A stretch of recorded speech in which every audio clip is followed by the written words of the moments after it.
Good morning, everybody. It's Brian and Mike, and we're back for the 37th annual Portland Masters. Our final 12 players have survived yesterday's bracket. We started with 32. We will be narrowing down our losers bracket to 4 players after this round. I'd like to take a moment to thank our sponsors. Gliss Employment Services, thank you, Rocky Oaken. Benny's Diesel Repair, thank you, Benny Salinas. Hazeldale Lanes and the Houston family.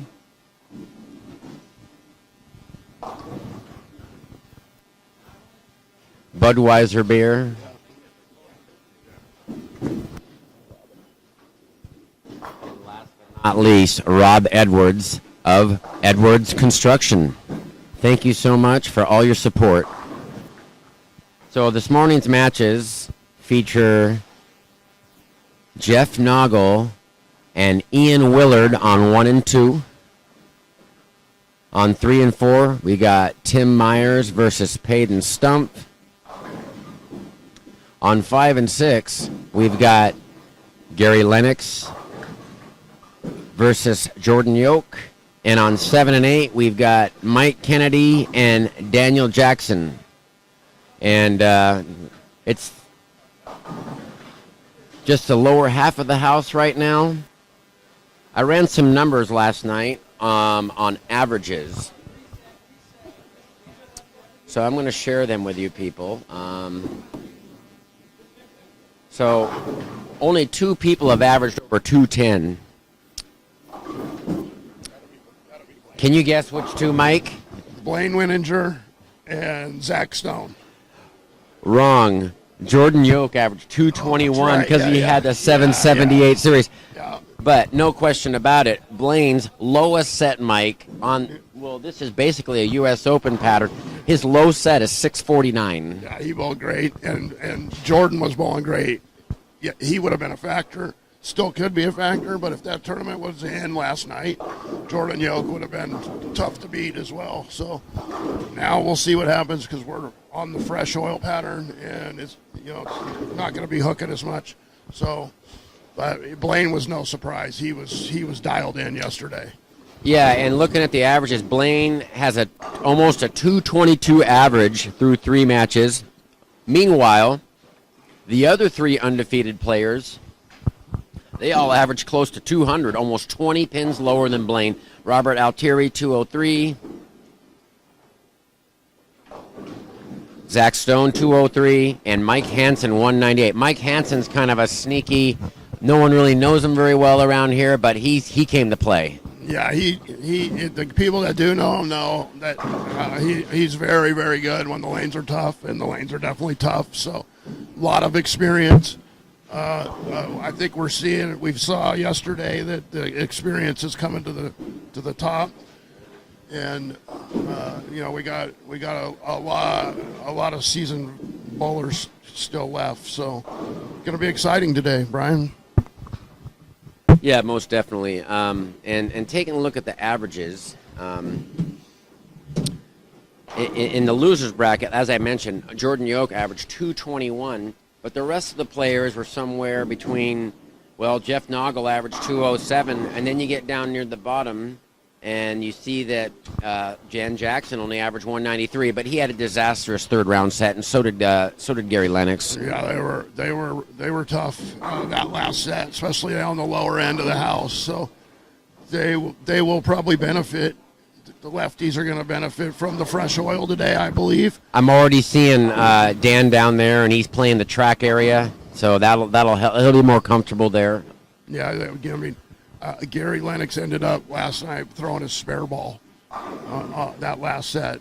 Yeah, both left-handers failed to hit 500, so that's just a testament as to how difficult they were. Yeah, so I think they will benefit greatly from coming back on the fresh oil today.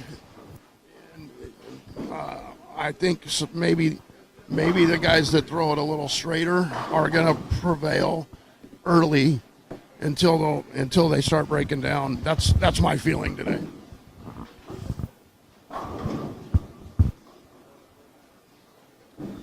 And on this squad, we have 3 past champions. We have Ian Willard, 2019. We have Tim Myers, the 86 and 95 Masters champion. And then we have the 2016 Masters champion, Daniel Jackson Jr. Tim Myers, the maker of 10 shows. Did you say 10 shows? He was not sure. He thinks 9 or 10 shows. Tim will turn 66 in April. I'm pretty sure, if he makes the show, he may already be the oldest person to make the show at the Portland Masters, because back in Kellogg in 2020, he made the show, I believe. Yeah. And he finished second. He Adrian Anderson. I don't see anybody else older. I mean, I know Hugh made some, but he wasn't as old. Hugh was probably the oldest up until that point, I would imagine. So.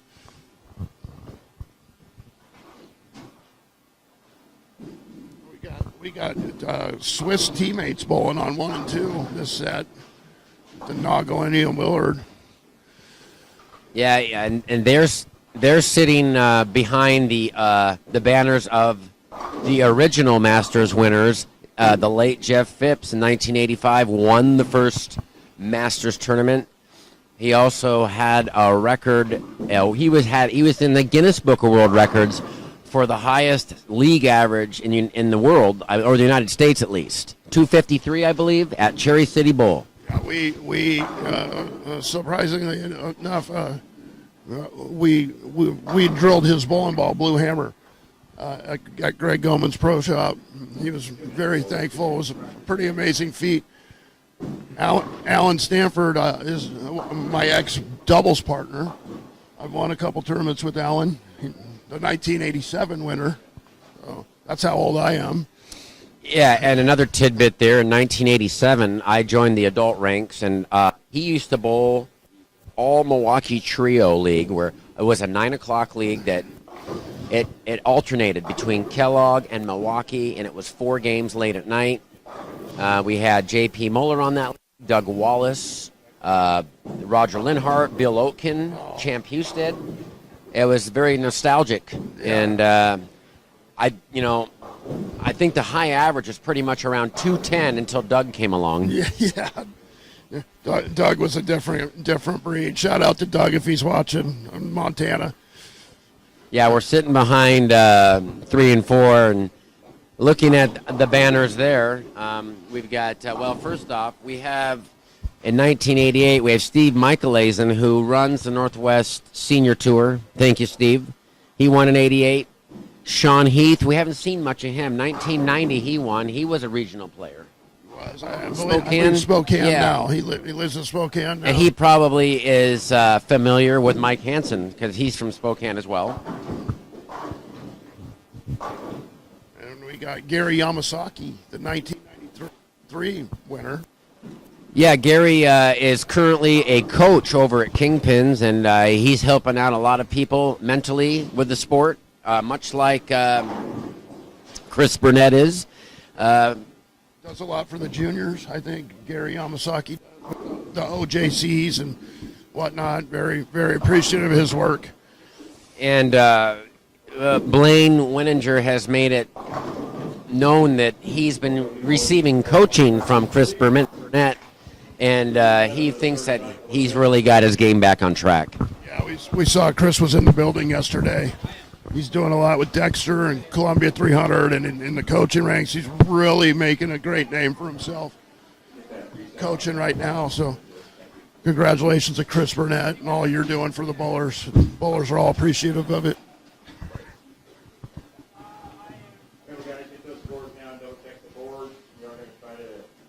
We're getting ready to start here. Practice is over, Brian. Yeah, one thing.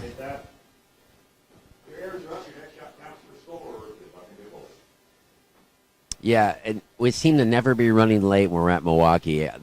All the squads always start right on schedule.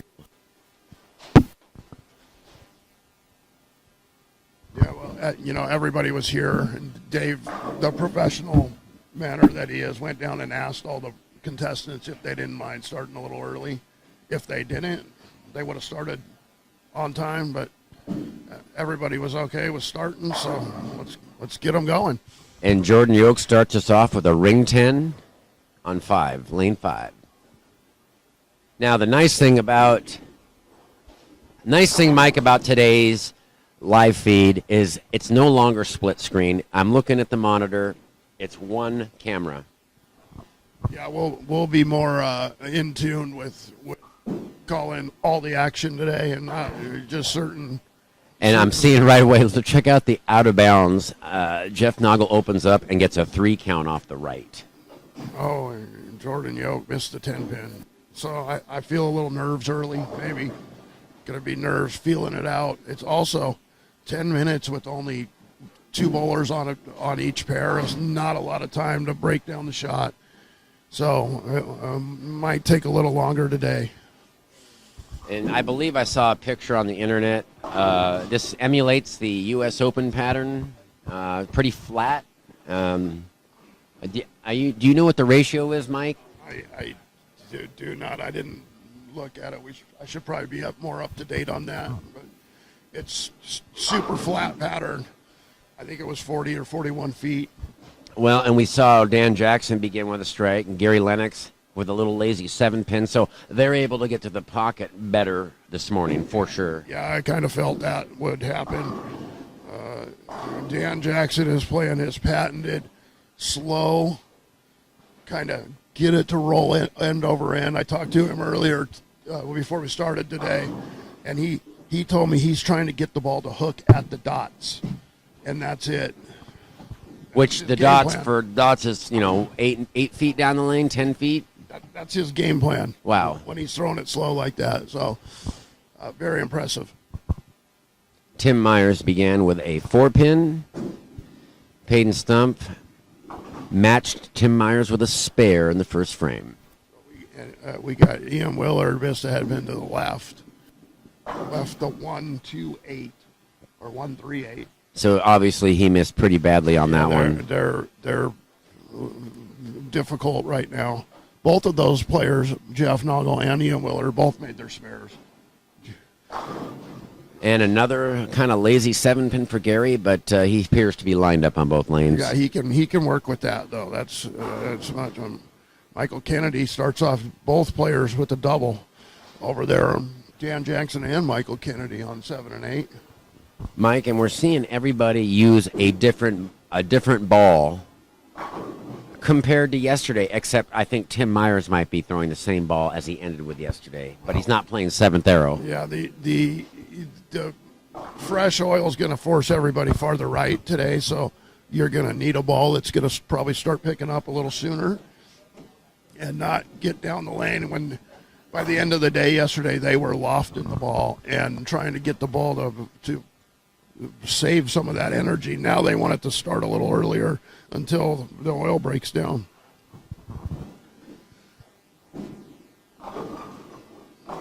Mike Kennedy get the triple. He gets a triple early. And he's really made a huge recovery from injury, and he's having kind of a second life with his bowling career. Yeah, I bowled as you did. I think back in the day, I bowled a lot of tournaments against him. Swisses, OBAs, team challenges, and he was a fixture in the finals and those. Even, I think you mentioned it yesterday, he switched to left-handed at one point in his career and has now come back. I'm good, thank you. Yeah, thank you. I'll take a Coke. Yeah, for sure. I'll take a Diet Coke. Diet? Thank you. Thanks, Dave. Dave always hooking us up. Yeah, I think you mentioned it, that he had switched left-handed for quite a while. Yeah, and I remember getting a message from him asking me if he would be allowed to bowl the non-member OBA because, in theory, should be allowed to do that because, not the non-member, the non-champion, I'm sorry. He was allowed to bowl the non-champion because he switched hands, and I believe he got a check. That's awesome. He got a check as a lefty in a regional. That was is the only amazing. left-hander to cash. Oh my gosh, how's that? That is a talented bowler, isn't it? That's pretty amazing. So, shout out. And I'm glad to see him able to bowl right-handed. You could tell he's much more comfortable bowling right-handed. And I believe he turned 50 this year. But he did. He won a senior regional. Yeah. So let's see. Do we have two seniors on the squad, Tim and Mike. Oh, Dan Jackson coming up late. Thank you, sir. Thank you. Dan Jackson coming up light, leaving the 3-6-9 combination. Fortunate not to leave the 7-pin with that. And look what just happened again, Mike. Back-to-back 3 counts for Jeff on lane 1. Wow. So Jeff goes 3 spare, 7 split conversion, and then a 3 count again. Wow. Yeah, it's they're searching over there on 1 and 2 right now.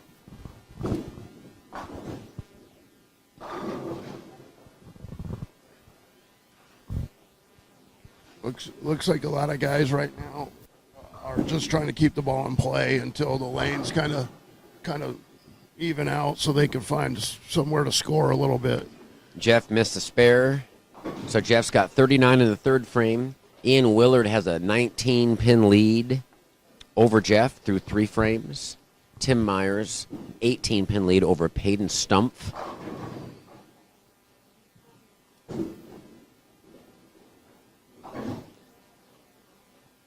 Tim throwing the plastic ball at his spares. It's a wise decision on his part. Yeah, we saw Tim miss a couple spares yesterday, which is very unlike him. So.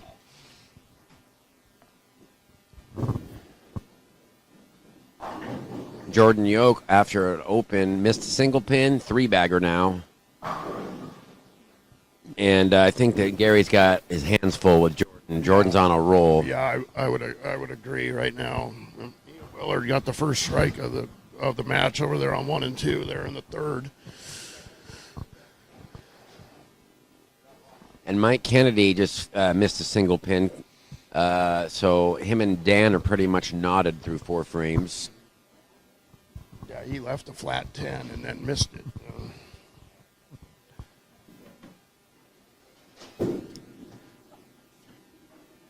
And Tim carries to Brooklyn. I see that Tim has chosen to play inside a 4th arrow early. Yeah, Mike Kennedy just got a Brooklyn too. Oh, the lanes are tough, Brian. They're gonna. Ian catches a double there, tripping the 4-pin. And Ian has opened up a lead, and so has Jordan Yoke. Jordan Yoke's looking tough already. He was what Jordan Yoke was doing last night was pretty impressive. Lofting the ball, and we had no 700s until he shot 778. 770, and also Russ Nicholas, a clutch finish for 714. And I don't think we've had a 700 since, Mike. Yeah, I think that was the only 2 7. So let's talk about that. We've had 6 rounds. We had 96 people bowl 3-game sets. Out of 96 sets, 2 700s. That's amazing. That's a testament to how difficult the lane condition is right now. And it should be. This is the cream of the crop of the bowling tournaments in the Northwest. Dan Jackson with a strike. Dan has 86 in the 4th with a strike up. Kennedy, 87 in the 4th, strike up. Close match.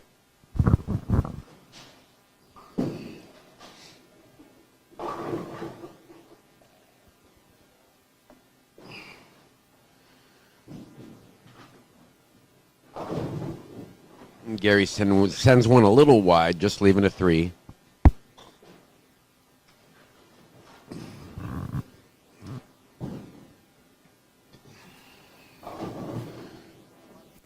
Same result for Daniel Jackson, just a 3-pin.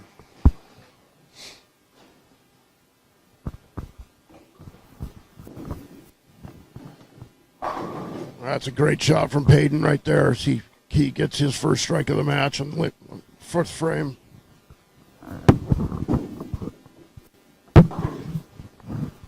Jeff Noggle finally hit the head pin on lane 1. He left a 610. Pretty, Mike, after taking 3 off the right a couple times, good chance you're going to tug the ball. Yeah. The percentages are in that favor. So Jeff is grabbing another ball out of his bag. So trying to get lined up. All right, Tim's coming up on lane 4 here. He's going to try to catch an early double here. Right over 4th arrow.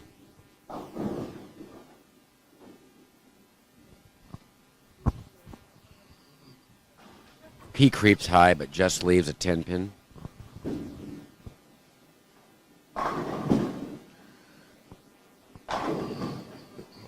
Jordan Yoke is looking tough, Brian. Another strike for Jordan him. and Ian Willard fear the beard.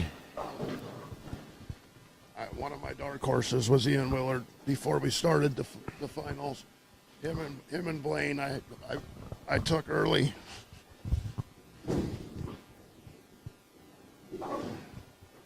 Tim's up by 18 pins through 5 frames. Jordan Yoke stepping up now, Mike, going for a 6-bagger if he strikes here on lane 5.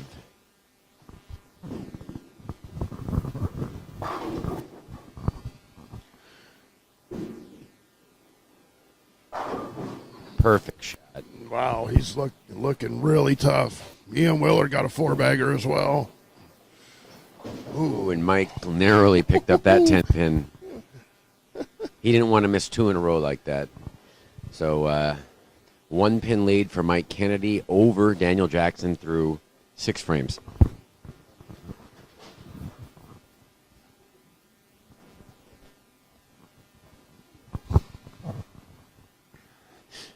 Okay, Gary Lennox up on lane 6. He's trailing already by 40 pins to Jordan Yoke. He isn't. He doesn't have an open. He's clean. Gary's throwing the gem. Yeah, he's throwing the gem. That's a really nice looking ball, you know that? A little high in the pocket, left the 6 pin.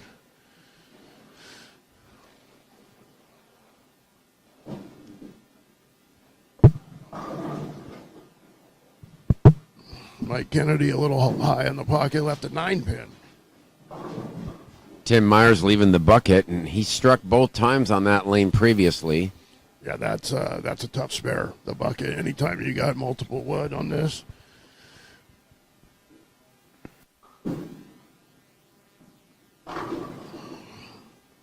Jeff made a good adjustment, ball changed. He did. Cat caught a double. Yeah, he did. So he's. I think he moved in a little bit, got away from that OB. Yeah.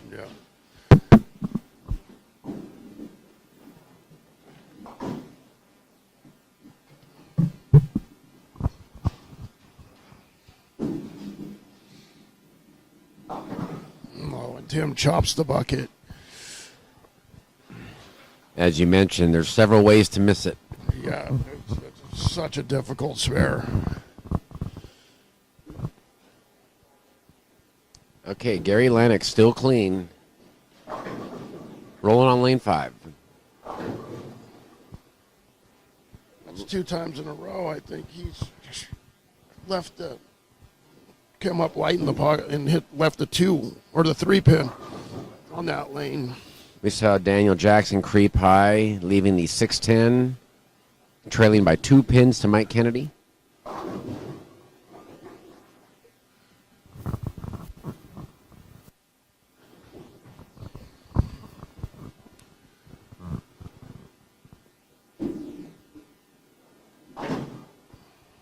Willard's string ends at 4. He's going at a 227 clip.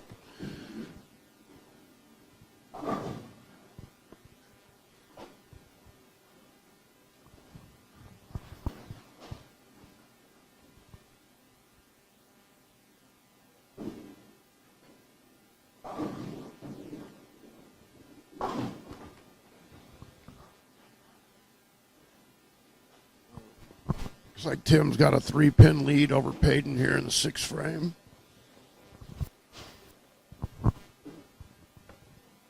Willard, 8 frame, lane 1.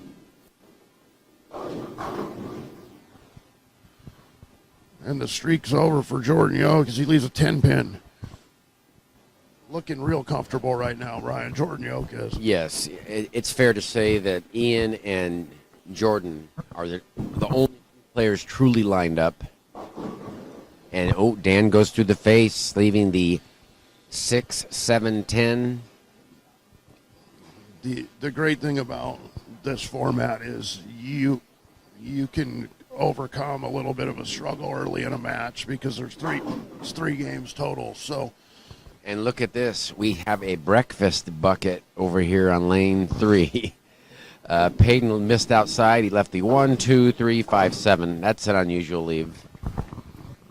Hit the OB, and it's just you pay the maximum penalty. And Dan Jackson flags all 3 pins. Looks like he had some problems with his grip there, huh? Yeah, and that's mark that one down, Brian, if that match ends up close. Yes. Yeah, it looks like he lost it at the bottom of the swing, and Payton runs away Brooklyn and picks up that weird spare. Mike Kennedy didn't like that one. He grabbed that one, left a 3, 6, 10. Meanwhile, in lane 2, Jeff Noggle going for a 3-bagger here. Yeah, he can cut into the lead here.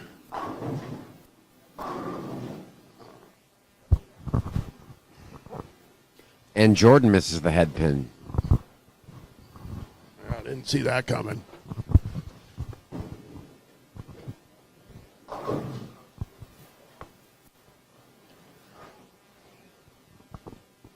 Michael Kennedy up by 15 pins through 8 frames over Dan Jackson.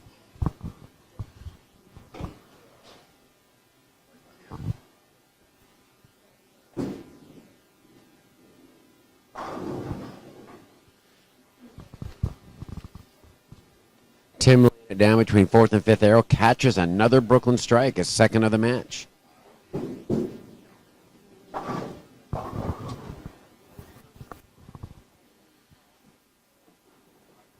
I see Zach just grab the ibuprofen.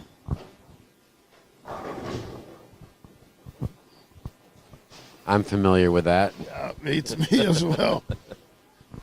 I was familiar with that for a number of reasons. Might have been a big booze night, or the body's hurting. One of the two. Definitely.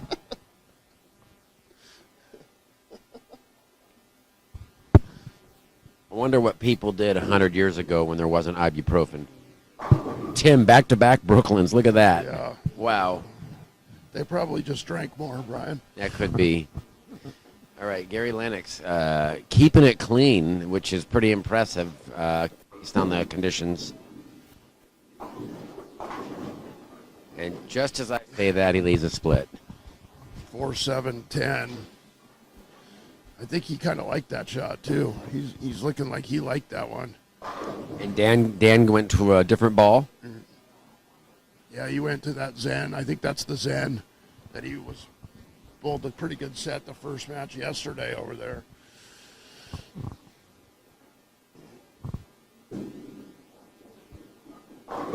And Payton Stump for the Brooklyn. Yeah, turnabout's fair play, right? Three Brooklyns in a row on lane 3 and 4 between the two players. Ooh, and Jeff leaves the 1-5-8, chops it, and he's finding himself in a big hole against Ian. Ian's already has a 53 pin advantage over Jeff through 9 frames.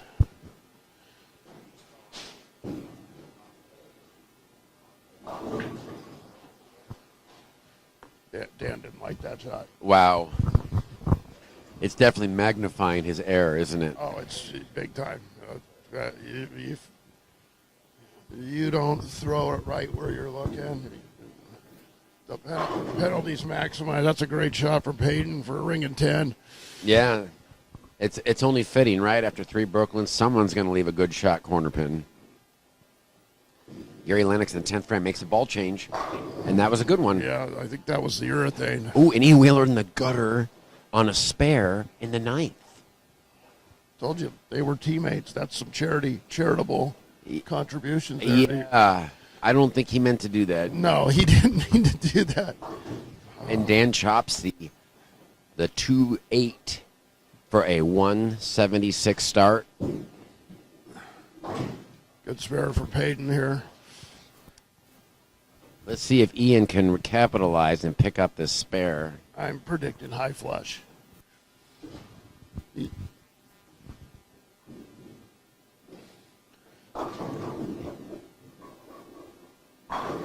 Of course, he gets a spare. That's why he's a past champion. Right Definitely. there. So Ian, his lead is now 43 pins because of the gutter ball. So really no harm done. He still has a very comfortable lead. Mike Kennedy just put the hammer down on Dan Jackson, and we're seeing both lefties really in trouble early. Yeah, it's Lennox 710 after that great ball change. Yeah, he went right through the face. It was actually he actually had the Greek church standing Oh, he briefly. did? Yes. Yeah. So Tim rolls the 4 for a triple. Wow, but at least he hit the right side of the head pin though, right? Now Ian goes 10 pin in the 10th. He's got a potential 215. Michael Kennedy, 11th frame. And Michael Kennedy is going to shoot 220 plus. That's an impressive game down there. He may Right end up now. being him and Jordan definitely going to be our 2 high. Here goes Jordan in the 10th frame right now in lane 6. Gary Lennox finished with a 181.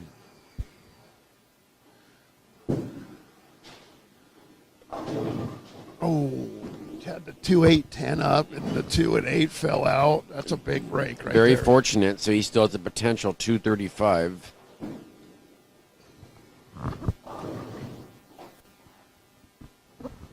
$222 for Mike Kennedy.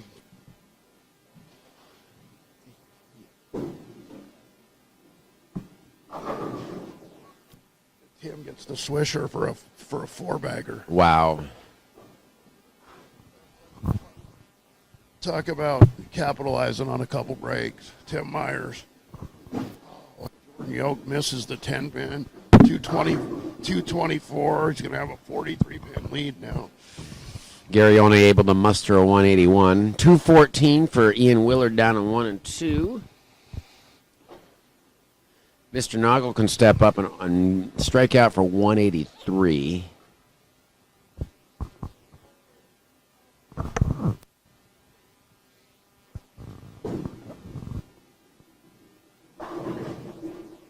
Oh, and Myers almost trips the 4-9. I think he's happy with how this game turned out. He's going to shoot 214. Yeah, he got a couple Brooklyns for a double. Trip 4. Yeah, he's happy. He's starting to find the range, though, now. Last 3 shots have been really, really good, so. All right, Daniel Jackson starts off with a strike game 2. Dan, as Mike said, is trailing by 46 to Michael Kennedy through 1 game.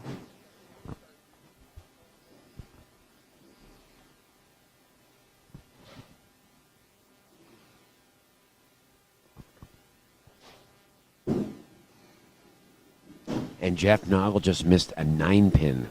Wow. 162 for Jeff.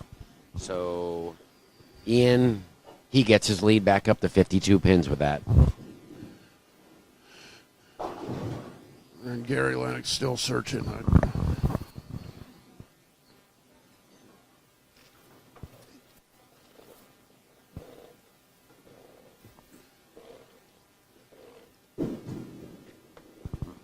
Good shot from Payton right there in the 10th. Get the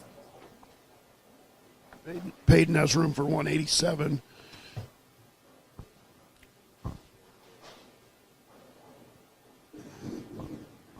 And here, look who just came through the door.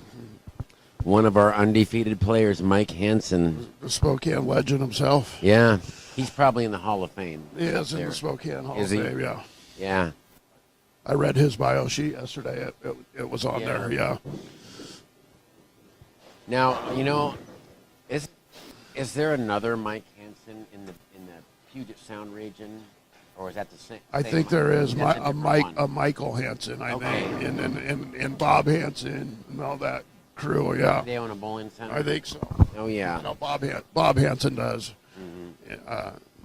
But there used to be a Michael Hansen up there that I Yes, think you're thinking it of. was Yeah. a different one. Yeah. That's why I wasn't sure when I saw this Michael Hansen before I saw who it was. I Yeah. thought it was the other one.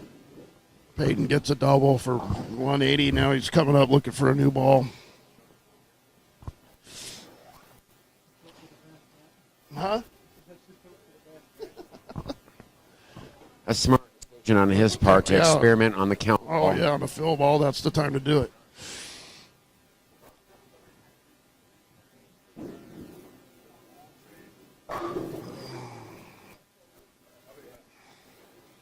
Ian Willard starts off with the strike.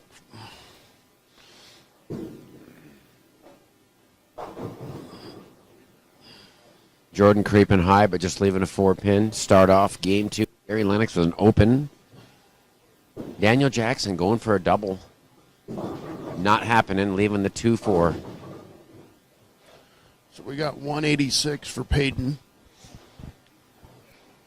He's going to be down 28, I think. Yeah, 214 for Myers, 186 for Peyton Stump. Oh, and a solid 8 for Jeff Noggle. Finally throws a shot the way he wants in stone 8.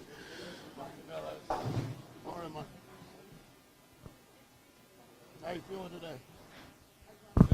Mike Hansen says he's feeling good. Any ibuprofen? Interesting, I can't take ibuprofen. Oh, yeah? I used to live on it. On Sundays especially. Yeah.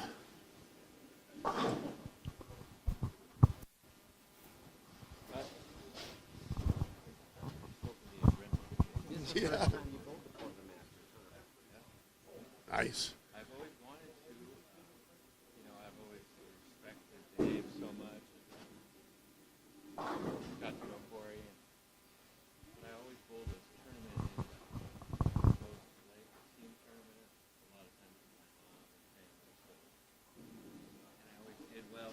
So it's hard to, That was last weekend, right? Yeah, I saw that going on. Are you class of 87? 88. Oh, wow.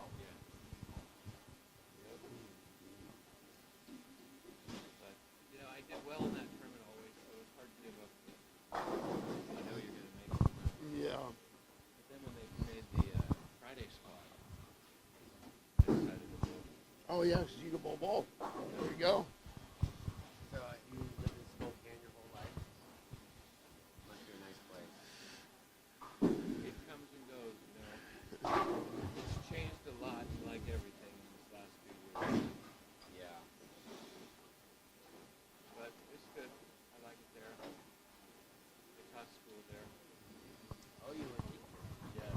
Recently retired. What did you teach? I taught elementary school, Oh, yeah. 4th, 5th, 6th grade. Kind of bounced around. Nice. My kids are in 1st and 3rd. Yeah, I had a little health issue, so I had to retire. What happened? I had a few multiple strokes. Kind of randomly. Luckily, I was in the hospital when they happened. It felt really weird. Wow. So when that first clot went up there, I was right in the ER. So I had immediate attention. Then I had another one, but I was there, so they say that time is everything with the stroke. So I had immediate attention. That happened in your 40s? It happened in 19, so right before school. Wow. So, by after Christmas, I tried to get back in, and then we had the COVID. I just couldn't handle the class anymore. I mean, I got physically, I recovered, but, You're able to bowl like it doesn't even affect you. well, it's like bowling is one of the things I could do to help me get better. Nice of the lane operators to let me come in and bowl when everything was shut down. Just because I had to get better. I just found out this is what I was good at. Yeah. Well, you're on a great run. Yeah. Now I'm 50, so I do senior stuff, and so it's good to be the younger guy again and get a little juice. Yeah. I'm 2 years away. I'm close. I'm getting there. It kind of rejuvenates you. Yeah. There's 65-year-olds like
remember. and the 80s. Frank 68. I remember he always kept himself in good shape. We golfed a lot. Yeah. Gutters on lanes 1 and 2. He went gutter spare back to back. Check that out. Yeah, he's searching for it. He's searching for something down there. I think searching zones. And Ian Willer's dialed in. Challenge guy made His sister lived with me for 5 years. 30 Wow. 1 year. Yeah. I will. Yep, his younger sister lived with me from 97 to 06. He was my doubles partner for a long time. Good luck to you. We love watching you bowl.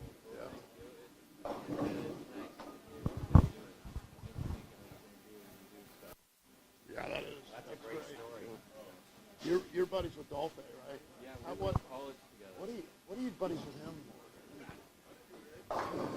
We did Cougar days. You guys went to Cougs? You Cougs, yeah. I have a kid I coached. Oh, and Ian Willard with a swishing 710. Mike and I have been talking with the Spokane Hall of Famer and multiple Masters champions for Eastern Washington and Idaho. Mike Hansen will be coming up in the next round as one of our undefeated players. Back to the action here. Ian Willard started off with a 3-bagger and left the 710. Tim Myers just covered the washout. The 110 washout. Yeah. Kind of strange. Get the back door. Jordan Yoke missed a single pin spare. I think it was a 2-pin down there. Kind of letting Gary Lennox hang around. And let's see, Michael Kennedy right now, halfway through the match, has a 56-pin lead on Daniel Jackson. He's definitely lined in. He's looking tough. He's just, leaves a couple half tens or so, but that's an easy spare today. So Mike and I, we were off air for a couple minutes there because we were chatting with Mike Hansen. We didn't know much about his career because he's not from the West Side.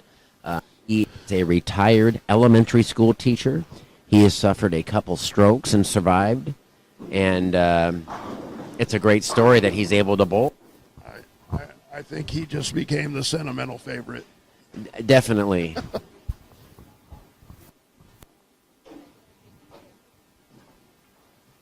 All right, Gary Lennox up on lane 5, made another ball change. And Lee creeps up high. Daniel Jackson getting up here, trying to catch his first double. Yeah, he can. He needs to keep this. Or stay 46 pins behind. Can't let Mike in, and he get too far out. A great shot from Dan Jackson there. Payton gets a double. Okay, Jeff Noggle, he's already had a couple gutter balls, but he's clean. And he leaves a 2-pin. He's in a lot of trouble, though. 29. Jeff Noggle is trailing by 81, Mike, halfway through the match. Yeah, well, Ian Willer's definitely dialed in. Looking tough. But We're seeing an abnormal amount of people taking 3 off the right or throwing it in the gutter. Obviously, there's a lot of oil right on the last few boards. Tim Brooklyn again, but not able to carry the 10-pin. And, early on here, don't you think it's kind of emulating a Polish block situation, hooking a lot in the middle and hanging outside? there's definitely quite a bit of out of bounds out there right now, and there's not a lot of play on them to break them down. So it's going to be that way for a while. Shot making is at a premium this morning. Mike, I think we're going to bowl on some more fresh pairs too. coming up. So I don't anticipate it changing much throughout the day until maybe in those later blocks.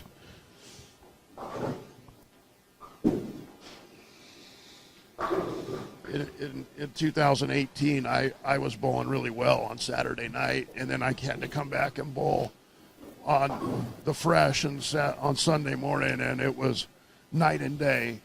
Very, Yes. very difficult. I remember that you averaged 250 your final round, shot a huge set. Yeah. But yeah, I mean, you were fighting injury as well. Yeah, I wasn't feeling well. It's still not an excuse, but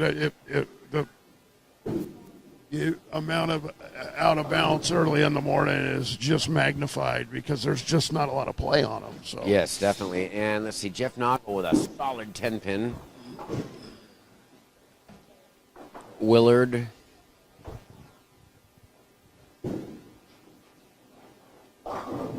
Willard with an 82 pin advantage. and Jordan Yoke is just letting Lennox hang around right now. Michael Kennedy just missed a 5 pin.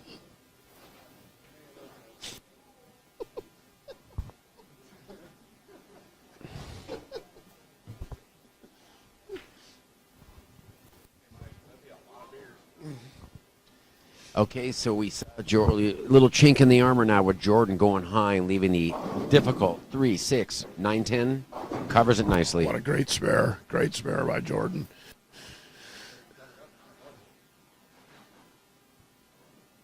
Ian Willer a little light in the pocket for the 7 pin. Michael Kennedy coming up high, leaving the 6-10.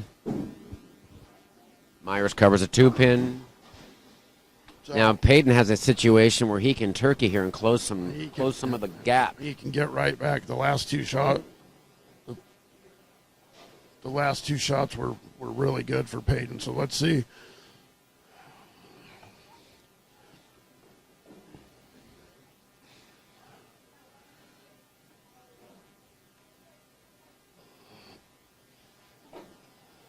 Gary Lennox with another ball change, Mike. Ooh, and leaves a 7-8. That's a difficult cover.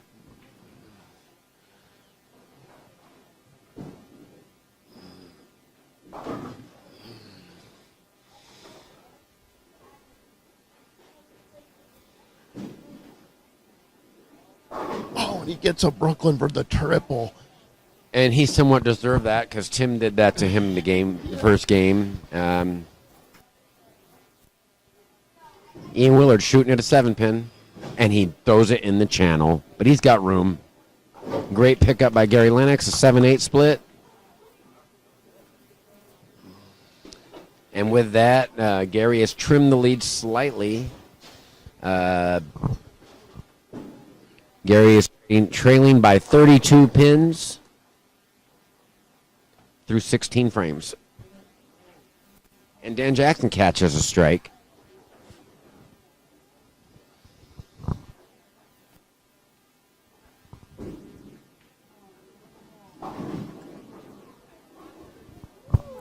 The 1 pin. Yes, you see a lot of backdoor pin action at Milwaukee Bowl, and sometimes a 6 count turns into a 9 count. Oh, and Gary trips a 6-8. Yeah, it's his first break of the day. He has to thread the needle to get it there. That's for sure. We're going to see a lot of off hits that are going to carry for him because it's hard to get there. Daniel Jackson. Oh, and a Greek church minus the 7 pin.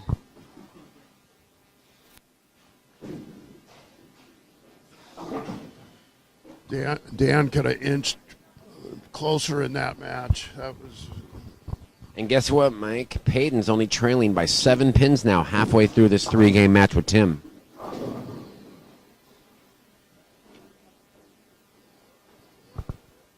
Let's see. Tim's still searching here. I thought he found something at the end of that last game, but it just went away for him.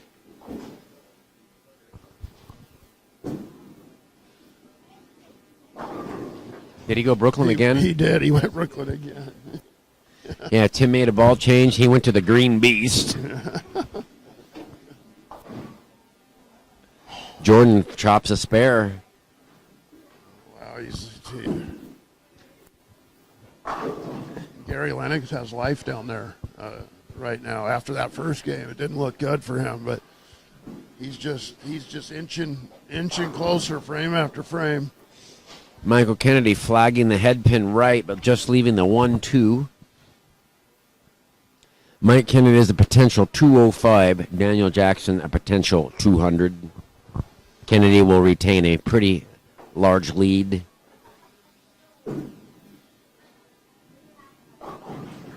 Tim Myers 4-6.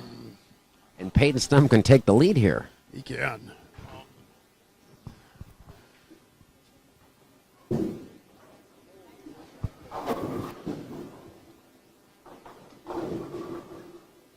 All right, and Jeff kept it out of the gutter again. Good job. I think he liked that shot, and it just didn't get there. It looked pretty good, and then just didn't get to the pocket.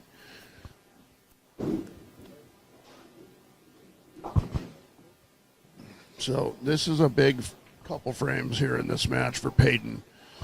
He could inch ahead in the for the first time in the match here at the couple strikes here. And this will be our first lead change of the day in any match. Yeah.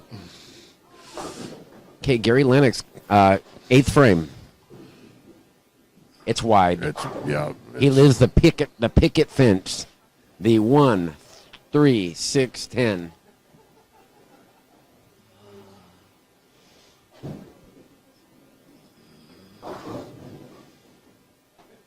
Kennedy with the 6, 9, 10 down there. Tough, difficult spare. They're all difficult at this point, Brian. Most definitely. We'll probably only see a couple 600s shot on this squad out of 8 bowlers. Spare shooting is at a premium.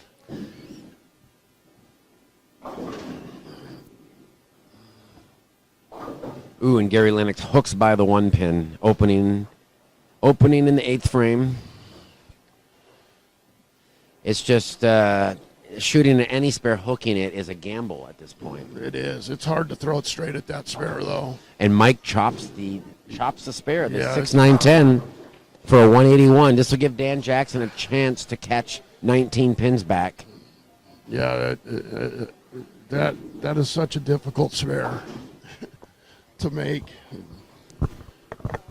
Back to the picket fence, Lennox. It's so difficult to make yourself throw it straight at that spare. Most definitely. You think, oh, I just got to get at Brooklyn to make this, and it's just so difficult to throw it straight at that spare. Yeah, the early friction really makes it tough, and Dan Jackson threw a perfect shot in the 10th.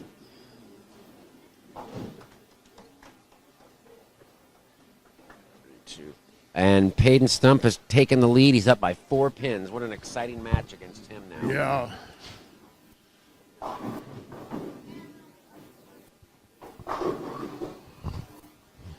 Ian Willard with the strike in the 9th. He's got room for 213. And I'm really excited about the next matches, Mike. At 9:30, we're going to see 2 great undefeated matches. Undefeated winner bracket players. Robert Altieri versus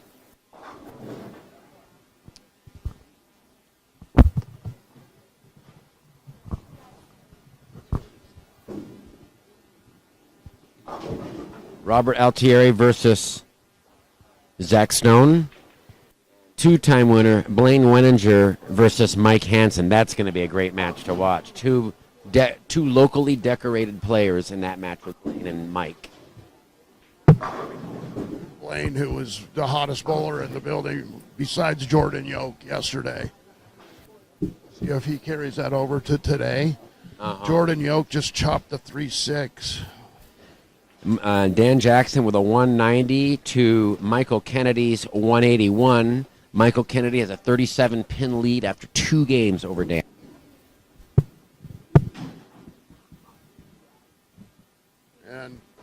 And Peyton relinquished the lead there with a split. He still has a small lead. No, he doesn't.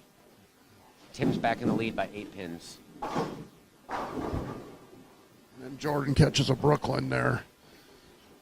Jordan with just a potential 160 if he fills out the 10th frame. Yeah, Gary Lennox can cut into this lead pretty substantially here if he could get up and double in the 10th. Michael Kennedy with a difficult 3-9-10 to start off game 3. That could potentially be an open.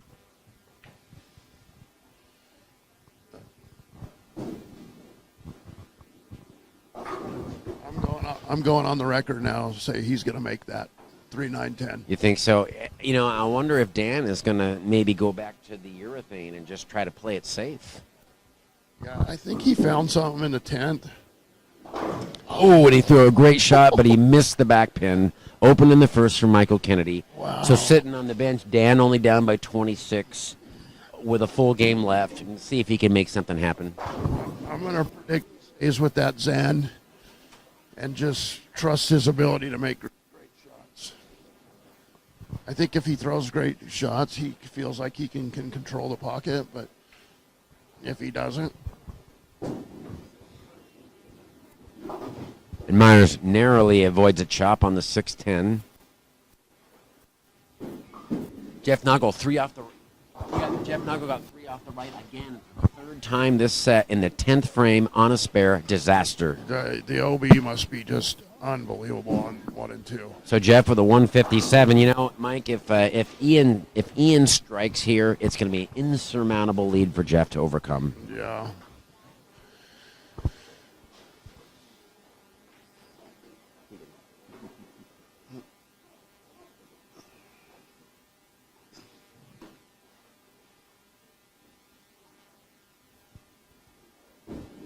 Ian Willard, 10th frame. Oh, and he's got Jeff on the ropes. Jackson leaving a 3-5 to start off strike, and then a 3-5. Tough. Does he have a 7-pin with that? Oh, no, the scoring unit says he has a split. He doesn't. Another difficult multi-pin spare down there. Jordan shoots 158. Gary Lennox now has a potential to really catch up if he's able to strike here in the 10th frame. Great shot by Gary. What a good shot from Gary. A lot of patience there. Ian Willard with another strike in the 10th. Jackson covers the spare.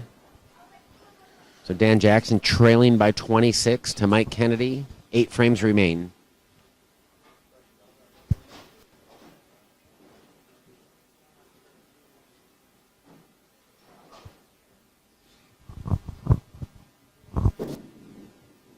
Mike. Oh, Tim Myers chops a spare. What's Zach doing? What, he's got a heater on his arm over there? No, that's a massager. One of those. Massager. It's a motorized massager.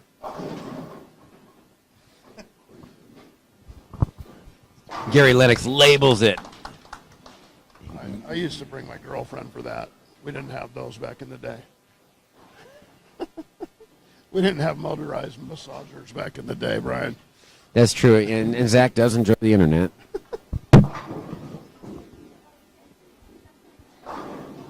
And Mike Kennedy creeps up high again, almost leaves the same spare, leaves the baby split, the 310. If he misses this, Dan's got life. Big time. My life. Gary Lennox here, coming through in the clutch. Yeah, that's a great 193 to 158. 35 pins. He cut off that lead. Less than a mark. Less than a mark. So Jordan Yoke going into game 3, 8-pin lead. We've got an exciting final match between Gary Lennox, Jordan Yoke. Jordan Yoke with a small advantage. Great spare from Payton, 3-9. So what do we got here? Payton can shoot 201. Tim can only shoot 172. Payton has a 1-pin lead. So we've got 2 matches that are neck and neck right in front of us. This is exciting. Yeah, this is awesome. And if Dan strikes here, can't see if he got the corner pin. Nah, it looks like a flat 7. Yeah. He's still in it. He's down by 27. He'll cover that. He's just trying to control the pocket right now, which is a smart move. The scores are very, very low. Okay, Jordan Yoke, he's no stranger to tight matches. Like I said, he persevered against Craig yesterday. Let's see if he can do it here. Brooklyn, Carey. He'll take it right now. He'll take it. So someone should be taking a tally of how many Brooklyns we see. Yeah, I think we've seen about 10. Where's our statistician at, Bo? Butch Soper. Where's the statistician? You know, Butch Soper, I believe he's a bartender in Lake Havasu City. I'm friends with Butch Soper on Facebook. He's a bartender? He's a bartender in Lake Havasu City, Arizona. Loves hot weather.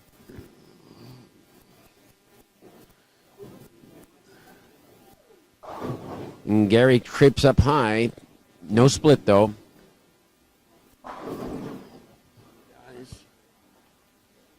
So Ian Willard with Thank you. a 107-pin lead, Mike. Are you sure it's not 108? I'm going to have to double-check that. 107. All right. My addition was wrong. Sorry. So we have identical leads by both left-handers, Dan and Gary, both shooting at the 4-7. Gary covers his.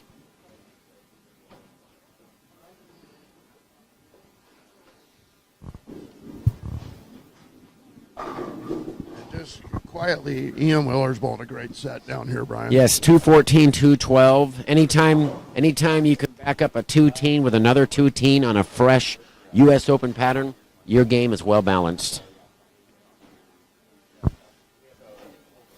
So Peyton Stump can shoot a 189. He's throwing his fill ball here. Tim Myers with a potential 172. Stump carries to Brooklyn. So Stump has a 186 and a 189, but may be neck and neck with Tim regardless. Yeah. And this could be one of those pairs where 560 takes the match. And Gary gets the bird Gary dog. gets the messenger, yeah. You know, I was talking with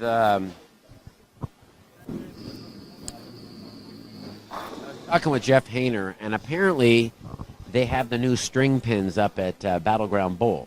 And he says that you don't get bird dog messengers with string pins. Really? And that's my favorite kind of strike. Yeah. Yeah. Dennis put in the string He pins? put in the string pins. Wow. Yeah. I saw Dennis was in the building yesterday. Yeah, he was here. I've never bowled on the string pins. I'd like to try them, but yeah, I was kind of bummed to hear that they can't throw messengers. I've never bowled on them either, and I've heard that there's some weird off hits. I don't know. I don't know if is the USBC and PBA are not sanctioning those yet, are they? No, and from what I understand, there's a lot of like soft bumps on the 10 pin when you come in half pocket that you don't get on regular pins. But then you don't. But then you pay when you don't get a bird dog on a shot where you get a flying messenger, which everybody loves to see a bird dog. It'll be interesting to see if the honor scores go up or down or stay the same. Well, you know what? They did a study, and someone in Michigan did a league study, and I think they averaged a pin and a half lower with the string pins than without them. Really? Yes. Huh. That's interesting. Like you said, I've never bowled on them either, so I don't know what the pin action is. Oh, Danny carries a 6-8 right there. Great shot by Dan, but Michael Kennedy threw a double at him, so he's keeping him at bay. Yeah. At Tim spares in the 10th. Tim can only shoot 162. If he strikes here, he can have a 1-pin lead. And he gets 8. So Tim, 1 pin behind Peyton Stump. Wow. Exciting down here.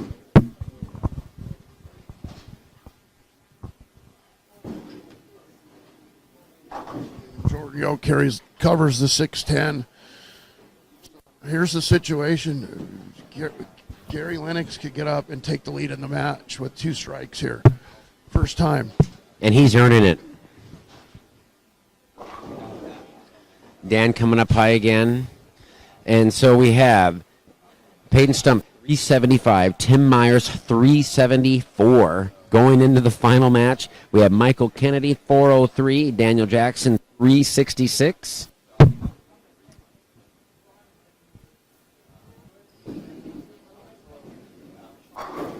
We've got Jordan Yoke 382 and Gary Lennox 374. Gary loved that shot right there. It just didn't get into the pocket for the 356. Difficult spare. And Ian Willard 426 to Jeff Noggles 319. And Noggle just opened, so that match is over. Anytime you make it to Sunday, it's a great showing in this tournament. Good bowling from Jeff.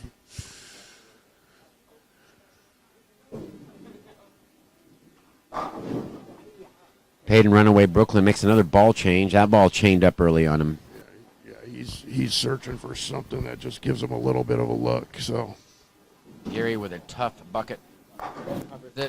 Bucket without the back pin. Trailing by 16 with 7 frames remaining. Michael Kennedy with a washout on a double. He's letting Dan just kind of hang around. Yep, Dan's hanging around with a clean game. And He's gonna need a disastrous game from Michael Kennedy. And- He's gonna need a 150, 160 type game for him to win. and leave it to Mr. Thane himself to block my view. Mr. Thane himself is blocking my view. Leave it to him. Leave it to Beaver. I'm just kidding. I'm just kidding. I'm giving Robert Altieri a hard time. Yeah.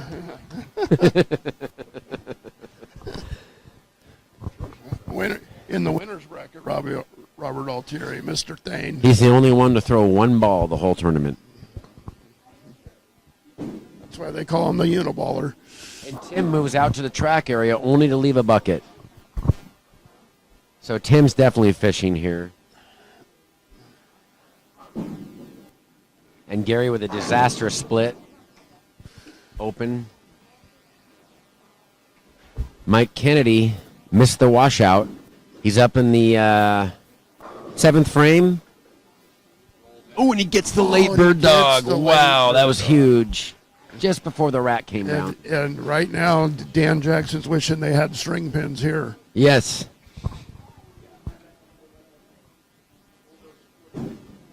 Tim Meyer shooting at the bucket. Covers it on the Brooklyn side. Great spare.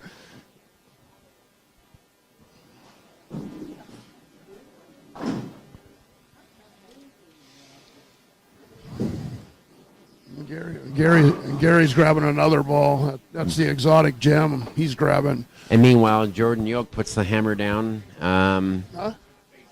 That is? Yeah, okay. Dan Jackson with a nice Wally strike there.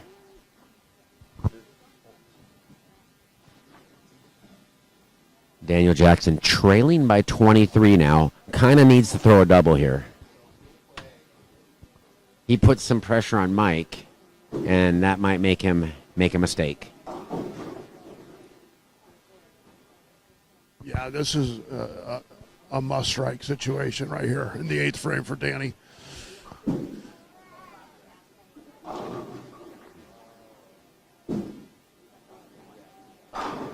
Jordan Yoke with the 2 great shots there for a double. He takes back full control over that match. Dan Jackson now in the 7th frame, 8th frame, key shot. Oh, he almost tripped the 3 forward. Now he's going to have some help. Myers just missed the 4-6-10. Oh, wow. Just very unlike Timmy. You don't see Tim miss spares like that very often. No, but if you do, it's on this U.S. Open pattern. Yeah. Must-strike situation for Gary Lennox. Went to a different ball, and it just hooks immediately. I was told that was the phase 4 that he just threw a storm ball. He almost needs to loft it out there. Yeah, I think going with a little loft is the play. I'm obviously not bowling it. I'm not left-handed, but I think anytime you get the ball out on the lane over the heads on this demanding pattern is a benefit. Ian Willard up by 114. 5 frames remaining over Jeff Noggle. Good run for Jeff this year. Jeff has won 2 OBA titles this year.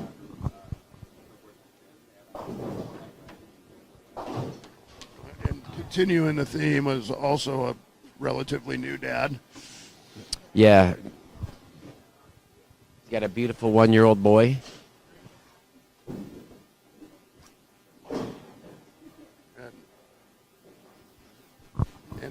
And Peyton is still changing balls in the third frame of the third game, just looking for anything. He has a lead on Tim Myers.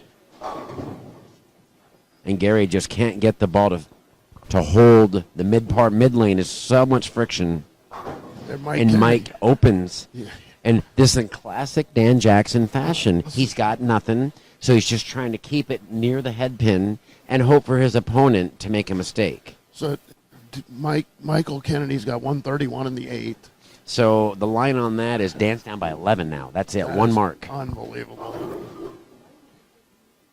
And here's the 9th frame for Mike Kennedy.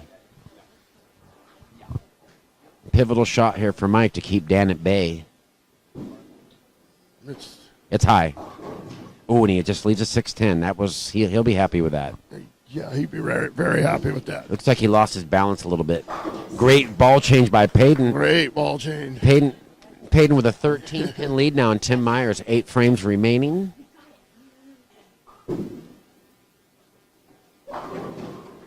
Hey, that's a pretty good ball change. Oh, and Gary missed a 5-pin.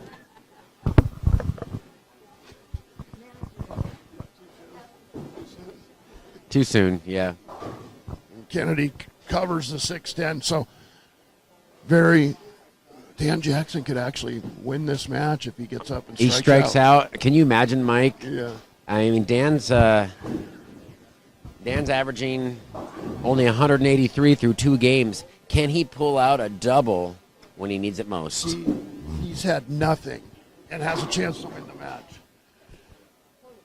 Jordan Yoke to seal the deal right here. All right, pivotal shot here.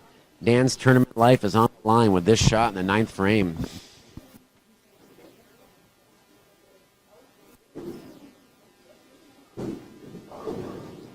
Oh, leaves a double wood. It's makeable. 3-9. Down by 13. Down by 13. 1 frame to go. So he Mike could- Kennedy just needs a 9 spare and 8. Yeah. And he can 9 spare 9, I believe, to shut out Dan. But Dan's going to finish first. Yeah. That pressure to have to mark on this demanding pattern. And, of course, Ian Willard doing the victory lap here the whole game. He's got no pressure on him, and that might play into his success later. Yeah, he's bowled great in And Dan chopped the spare. It's over for Dan. He hooked by the double wood, which is a brutal spare on this condition. So he could shoot 194. Let's say if Mike Kennedy threw a split. Yeah, he's in the 150s. Yeah, so he's going to need the double. Mike Kennedy's going to have to open. Huh.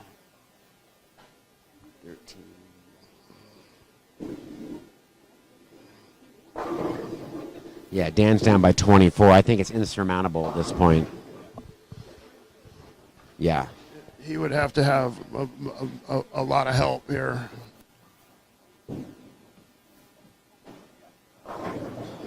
Maybe he does the first part, getting the first one. He needs this next one to have any chance. So, Mike, I did the math. Mike Kennedy needs a 158 to shut out Dan. If he threw a split and opened and Dan doubled, that would be an amazing. Unbelievable. He'll probably get a mark.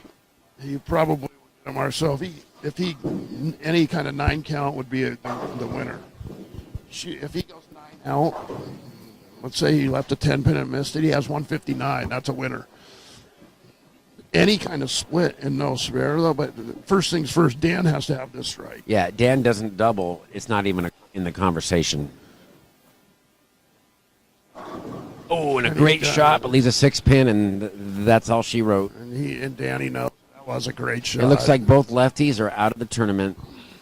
Good run for them. And Peyton with a washout. But Tim's not going anywhere. Tim's struggling. Yeah. Great shot by Jeff there. Stone 9.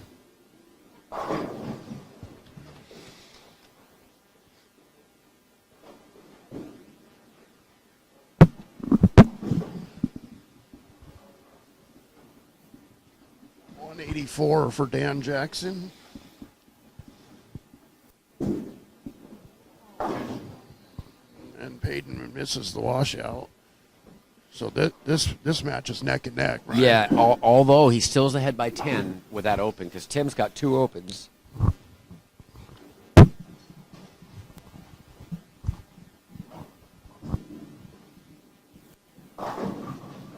Okay, so one of the matches is set now. We're going to have Ian Willard and Jordan Yoke on the next squad facing off.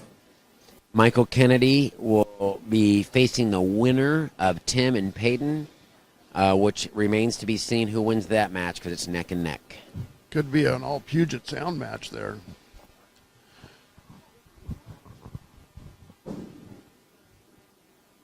And a perfect shot there. Great shot. It seems like he's come up here a couple times getting balls. Yeah. Something tells me, though, that we haven't heard the last of Tim Myers today. No.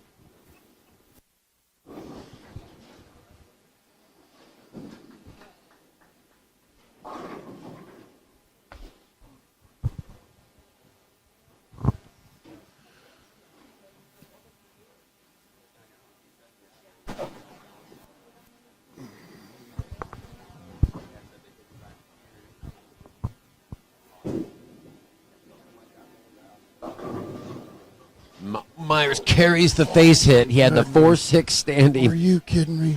We need a score correction. Yeah, unbelievable.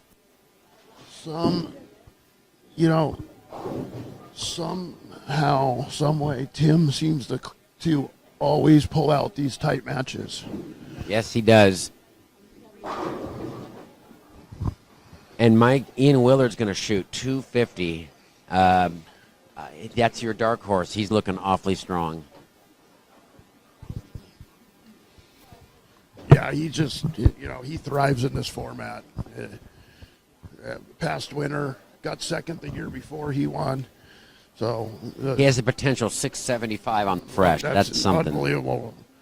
Probably going to be the high series by over 100, I would imagine. If I just by watching the bowlers, he's probably going to beat the rest of the field by 100.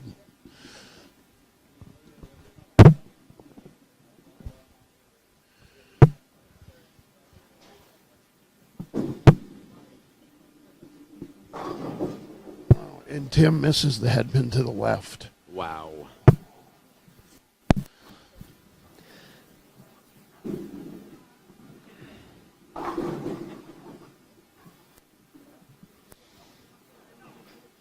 And the final score in the Kennedy-Jackson match, Mike Kennedy, 584, Dan Jackson, 550. Great bowling for Dan Jackson. What a great tournament. He told me that he had COVID about 4 weeks before the tournament and is not all the way recovered. And it wasn't until Monday of the week before the qualifying he decided to still bowl. He was thinking about pulling out. Dan Jackson did. So great bowling for Dan. Yeah, and I had COVID myself once, and it took 25 days for me to get through it in November. I got it on Halloween, and it wasn't until the last week in November that I was well. Luckily, I went to Mexico that last week when it was 87 degrees. That helped. Oh, I bet that helped, yeah. 249.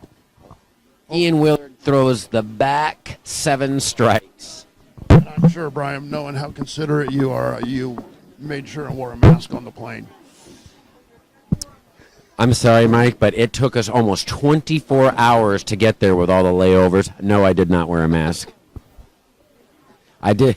I still had a lot of nasal congestion.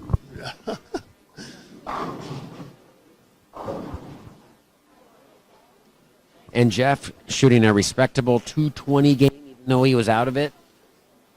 Jeff will be back next year. Yeah, I said this before, but anytime you make it to the Sunday of this tournament, nothing to hang your head about. Great performance from Jeff Noggle. Hayden Stump leaving a 2-pin, and he has a 10-pin advantage on Tim Myers with 4 frames remaining. He if you asked him right now, I think he would take 4 more 2-pins and just spare out and try his chances right now. This With Tim struggling, yeah, this 3 and 4 looks rather difficult.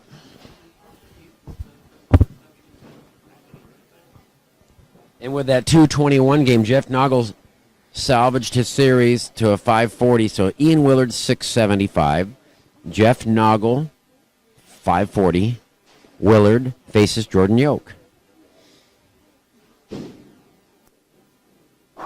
he Ooh, gets a Peyton Brooklyn. carries that Oh, my Brooklyn. goodness.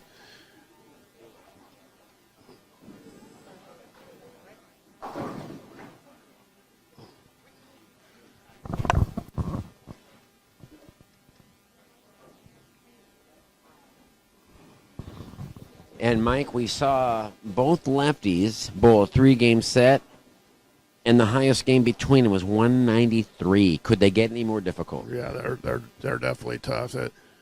Nothing to hang your hat out. Gary Lennox, and Dan Jackson, high lefties, good tournament.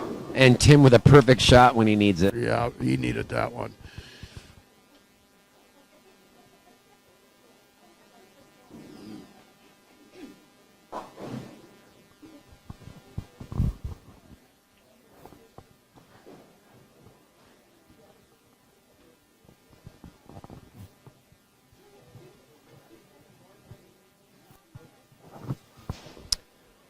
Gary finishes with a 140 for a 514 series.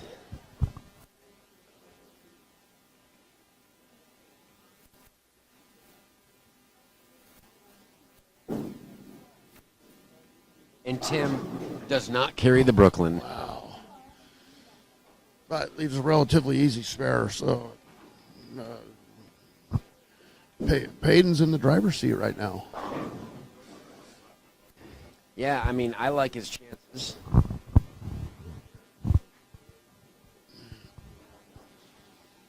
Tim coming off a 160 game. And he misses the 6-pin again. Wow, this is unfathomable. And he takes his glasses off, and, you know, you can see, you don't see much emotion out of Tim. And taking his glasses off, that's showing that he's frustrated. Yeah, that is amazing.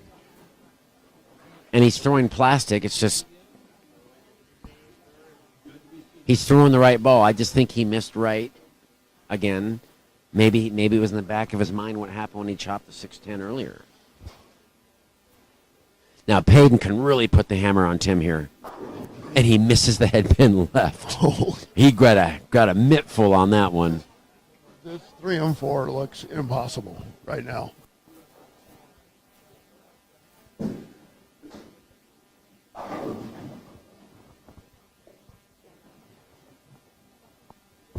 Okay, so we have Jordan Yoke 580, Gary Lennox 514. One match remains, the one in front of us between Peyton and Tim.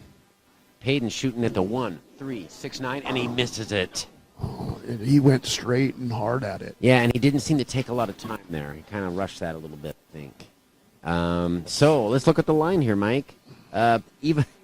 Peyton's going at a 170 clip. He still has the lead against Tim. He's got an 8-pin lead. 2 frames remain. This is exciting. Unbelievable. With the unforced errors that Tim's got, if he can get through this match, he's someone up above's watching for him.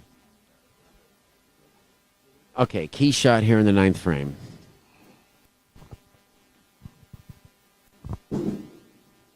It's high, and he carries Brooklyn. Wow, He'll take and all of those right now. I think that I have a feeling that Peyton's going to pull this off. I really do. I don't know why I feel that way, and I know it's hard to bet against Tim, but Tim's lost. Yeah, he's making some unusual errors for Tim. A lot of mental errors too. It's which you never see from Tim Meyer. Looks like a good. Oh, and he leaves the 2-4-5. Has to make it. Has to have any chance, I think. So Tim's going to finish first. It's going to be required for him to double in the 10th. If he doesn't double, Payton can open and still win. Yeah. And then first things first, he has to make this spare.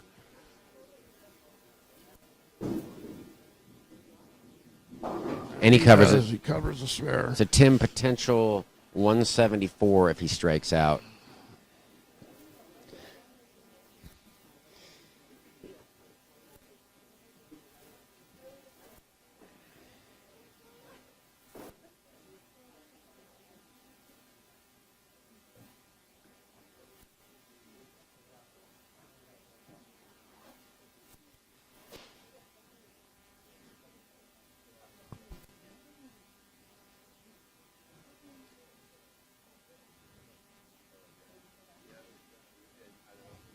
Tim taking a lot of time on this very important shot. Yes, Tim knows that he knows the score. That's a good shot. Oh, solid 10, and it's over for Tim Myers. It's over. Exciting. How exciting. What a great shot Tim And threw right there. we have to look back, Mike, on those chopped spares for Tim. He had this match. He just Yeah. He's gonna kick himself later for the missed spares in this match. and often on this demanding pattern, it does come down to spares and not how many strikes you get.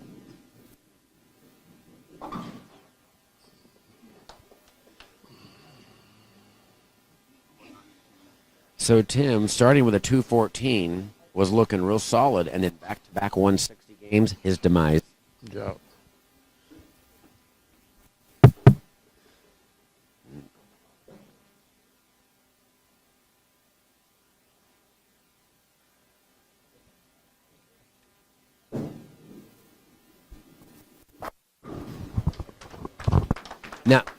Now, he does need a mark. There's only one. Is this a one-pin match? Yeah, he needs a mark. He needs So a mark. Tim does have life. I spoke too soon.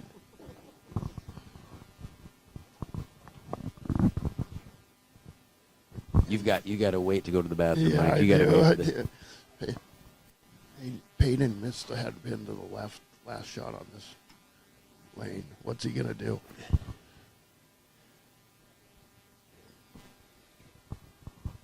You hear the trains rolling by. It's wide. Perfect shot. That's a great shot, and that's a winner. And he earned that one. He could not have Yeah. thrown that any better. That I didn't was think it was the going to hook right there. Best shot he threw of the match right there. Best shot he threw of the match was the one he needed the most. Best shot of the of anybody in the clutch that we've seen today. Phenomenal shot by Payton Stump. And he earned it. It wasn't a Brooklyn. It was just a dead perfect shot. Congratulations. I had a feeling, Mike. Yeah, you did. You called it early. Yeah, I had it written down early just to see if I was right. You did. So Payton Stump is going to take on Michael Kennedy. Battle of the Puget Sound. Oh, and he Oh, bird bird dogs. dogs. We'll see Wow. you. We'll see you next match, Brian. This is exciting down here at Portland Masters. All right, we'll be back in about 5 minutes with our coverage of the 8th round. We're going to have 4 matches here. We're going to have 2 winner bracket matches. Robert Altieri versus Zach Stone.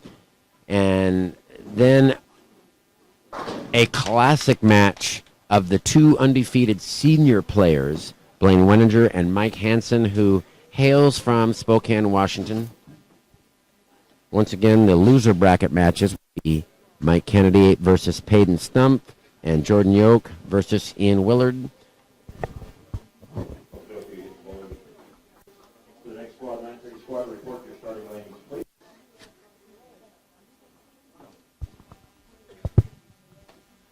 And the final score in that match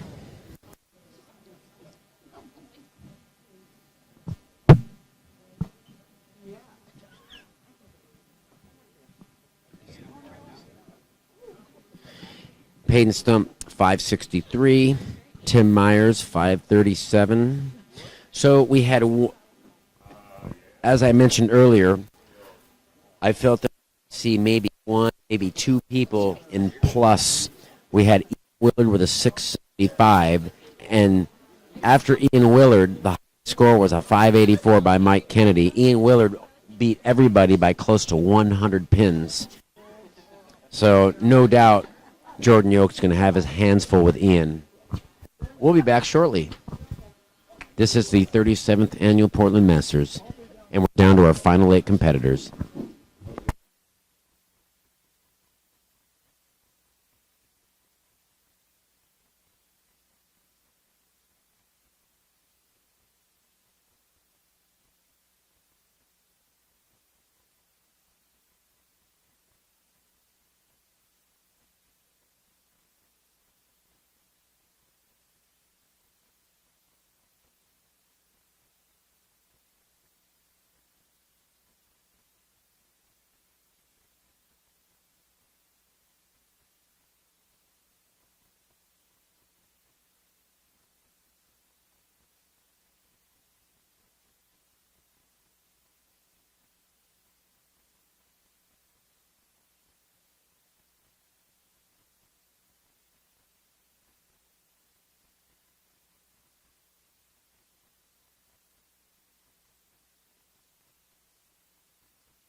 round 8 of the Portland Masters, down to our final 8 players. Wow.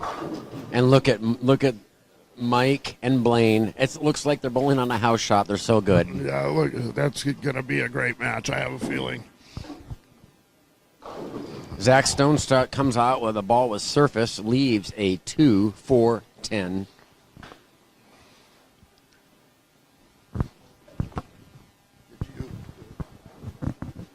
Yeah, so the matches right now on 3 and 4, we have Ian Willard versus Jordan Yoke in the losers bracket. And we also have Michael Kennedy and Peyton Stump on 5 and 6. On 9 and 10, we got Zach Stone, bowling Robert Altieri. And then our senior players over here on 13 and 14, both undefeated. Great pickup there by Zach. We got Blaine Weninger and Mike Hansen, both started with a double.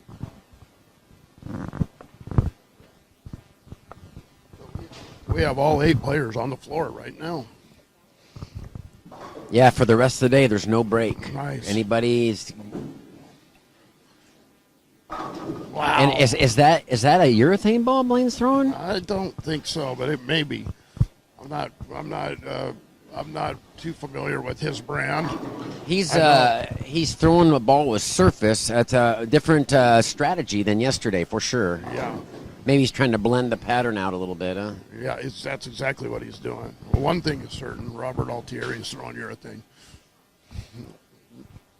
Just trying to control the pocket. Now, does he carry more than one urethane ball? Oh, yeah, he's got multiple urethanes. Oh, and we see our first chink in the armor, Mike Hansen flagging the head pin. Blaine started with a turkey.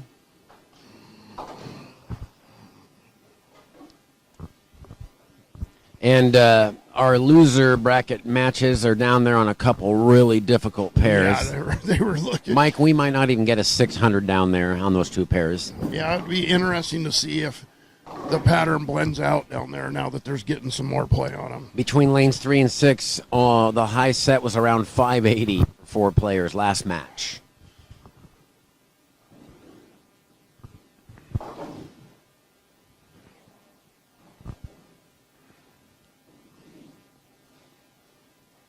Great shot from Robert Altieri there in the 3rd. Hansen covers the 1-2-4. Yeah, interesting. He threw it straight at it, which is a veteran move. Got great balance at the foul line. Oh, nasty split. 4, 6, 7. That's going to be an open for Mike. Blaine already having a huge lead early.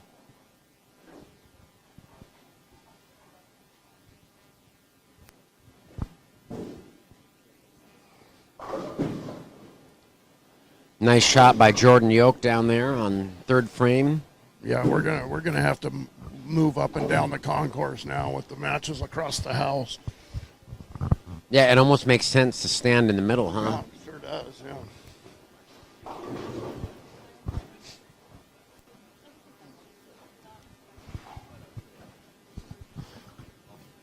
Kind of interesting. They have a fan set up here. Did a bowler bring that fan? By their hand? I'm pretty sure. Yeah. Interesting. Do you think it was Dynathane Man?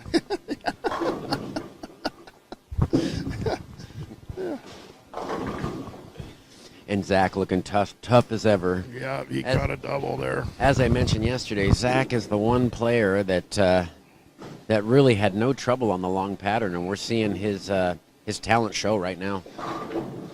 Blaine with his front 4.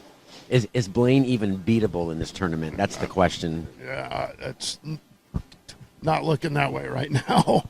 He looks like he just kept bowling from yesterday. And right away,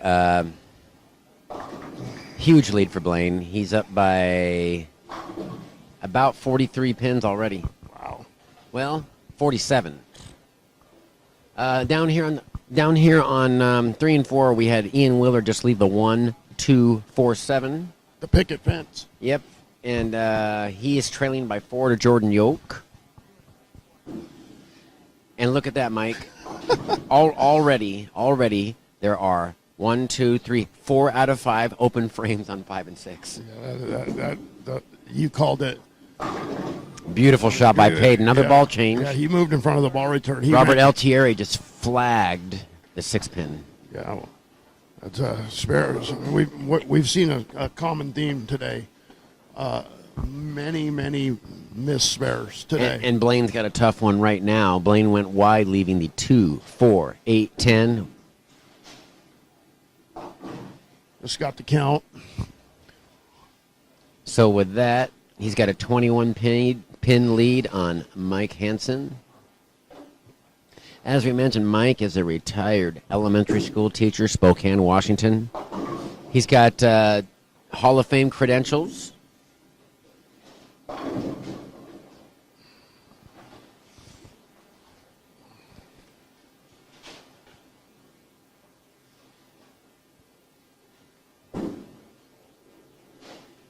He's also a multiple Masters champion, Spokane Masters and the Idaho Masters.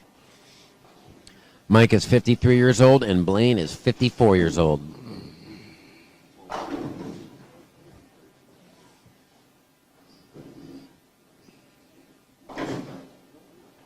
Easy spare for Robert there. Jordan York, to cover the 4-pin here, would retain a 4-pin lead early on Mr. Willard.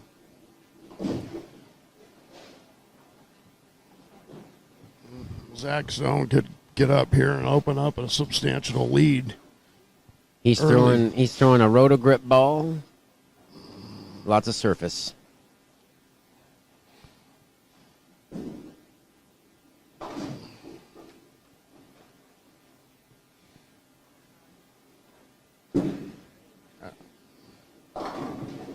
And he got a little mittful on that one, but Yeah. just left. He may have to makeable 6, 9, 10.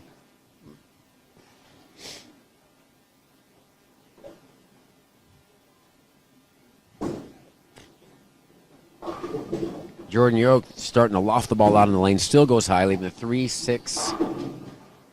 Great shot by Mike Hansen there. Nice shot from Mike Kennedy. It's round 2 of the day, and they're already in front of the ball return. Wow. Right-handers. After just 3 games. Yeah. All right, Blaine coming off an open. Blaine has a 4-bagger and then a split. Going to a 214 clip. A little light Just- again. But just a 2-pin. Jordan Yoke missed a 3-6 down there. Mike Kennedy catches a double. Mike Kennedy, one of 3 senior players in his final 8. Yeah, this is the Portland Masters, not the Senior Masters.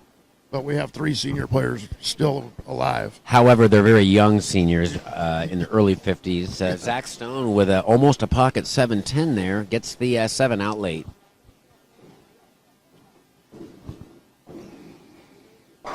Willard, perfect shot.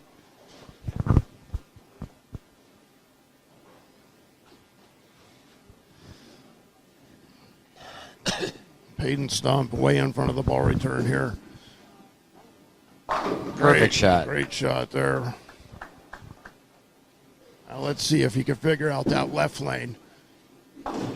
We talked about it yesterday. Sometimes when you're in front of the ball return, guys struggle on the left lane because the footing is not the same. And that goes back to our conversation about the abbreviated approach that many take when they get that deep. Yeah.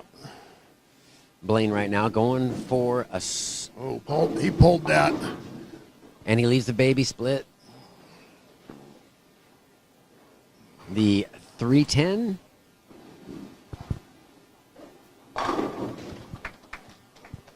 Peyton has moved up to where he's standing on the right lane, on the left lane, which is probably a smart move. And he's doing the in front of the bar return. Wow. And it worked.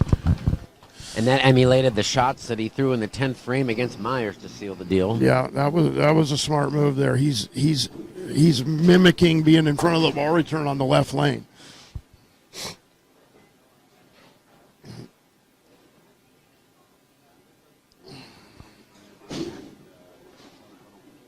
And Blaine grabs the Johnny Moore blue dot and covers the spare. Laidlaw.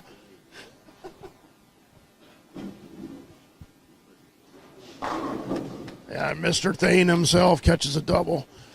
The smooth release of Robert Altieri. Yeah, he's just. And trouble for Jordan Yoke there, leaving the difficult 3-6, 9-10. Now, he's not going to have the luxury that he had with Gary Lennox. Ian Willer is going to remain lined up throughout this match. Yeah. Fantastic shot for a triple for Mike Kennedy there. Mike Hansen with a clutch double there to close the gap on Blaine. I look for that match to be close. Beautiful by Zach Stone. Yeah, that was great. That ball's really reading the lane good right now. And my God. Jordan Yoke sticks in the thumb hole and misses all 4 on that spare. And we're seeing the wheels fall off early against Ian Willard. It's interesting. Mike Kennedy doesn't wear bowling shoes. No kidding. He just plants and goes. He does the Michael Haugen. Yeah. I know he had some issues, and I think that's relieved the issues by not sliding. Well, I know that when I bowled, I did not want to slide. I wanted to plant. Yeah, I don't slide a lot. Oh, and almost a 7-10 again. Zach is really lined up, though. Yeah. Both him and Robert have definitely found the pocket. This 9 and 10 seems to be a slightly better pair than what's going on at the low end right now. We saw that yesterday, so it's still playing the same. Most of the high scores came from the upper end of the house. And Mr. Hansen picked up a spare. He trails Blaine by 10 pins. Jordan Yoke now left a 10 pin after missing that spare.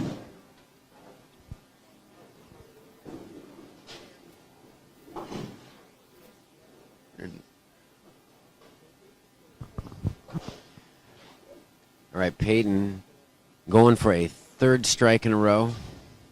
Yeah, he looked like he figured something out the last 2 shots. Oh, he didn't like that one.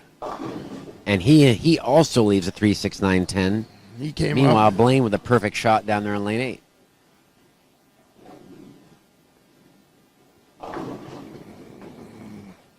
Missed a little right there. It tried to read the lane now. Robert's just keeping it in play right now. Ian Willard just solid as could be. Ian Willard with a 23 pin advantage through 7 frames. Peyton Stump with a difficult spare. Perfect cover. Yeah, that's a great spare. And I've never seen Peyton bowl, but he sure is sharp. This was one of his best performances. And Altieri's missed 2 spares, just letting Zach Stone. And that's the wrong person to let off the hook, because he will make you pay. And Blaine bowling like it's a house shot. Blaine with a potential 242 on this fresh pattern. He's just got a look in his eyes and about him that looks like he knows he's going to win this tournament. Absolutely.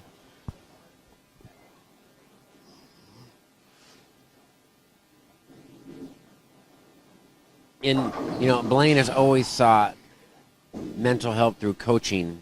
And a lot of bowlers don't do that, and you're seeing the results of how strong he is mentally from all those years of coaching from Mick McMahon and now from Chris Burnett. Yeah, he was pretty vocal about how much Chris is in the last couple weeks here. Jordan responds to the strike. A very difficult lead for Peyton Stump. He left the 2-4-6-10. That might end up being an open.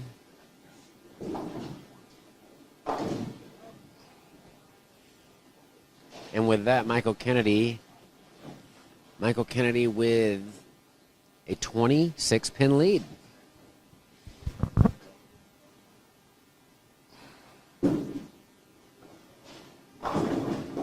Great shot by Zach there. Yeah, he's going with a little bit of loft. He's playing farther right in the heads, but a little more loft. So I think that's. And I interviewed Zach yesterday about his regional win at Klamath Falls. He says that he defeated Wesley Lowe Jr. of Palmdale, California, and Darren Tang got 3rd. Oh wow, that's a great feat to beat those 2 tour players to win. Most definitely, especially Darren Tang, Yeah. who did great at the World Series of Bowling.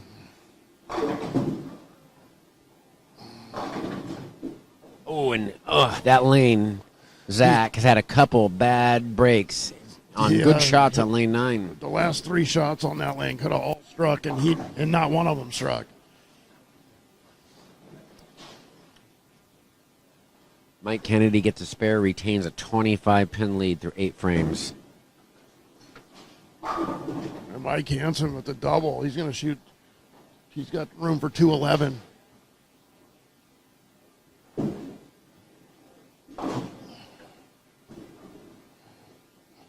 Oh, Ian Willard with an open in the 9th frame, leaving the 4, 6, 7 split. Michael Kennedy up in the 9th frame now, working on a spare.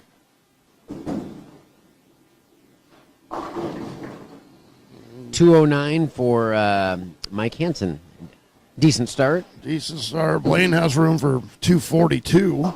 And Zach goes with the ball change on the count ball for 204. A very clean 204 from Zach. Yeah, that was a great opening game. Robert Altieri could double for it be in the 190s to keep this match fairly close.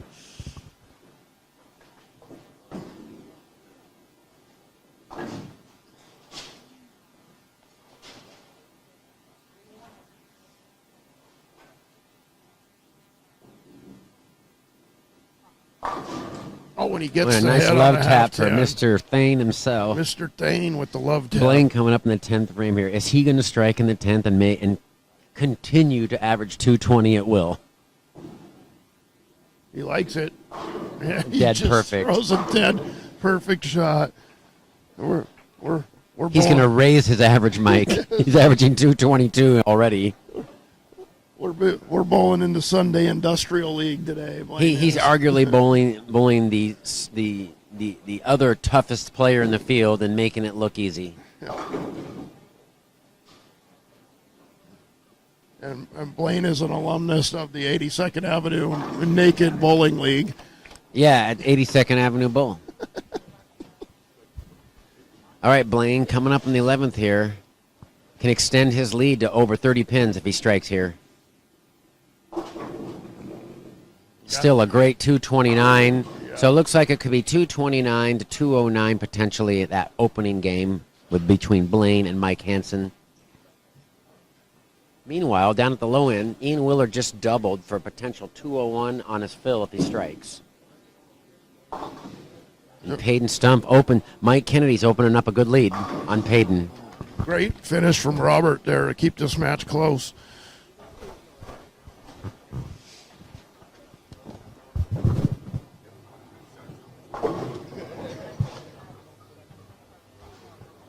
.229 for Blaine Wininger.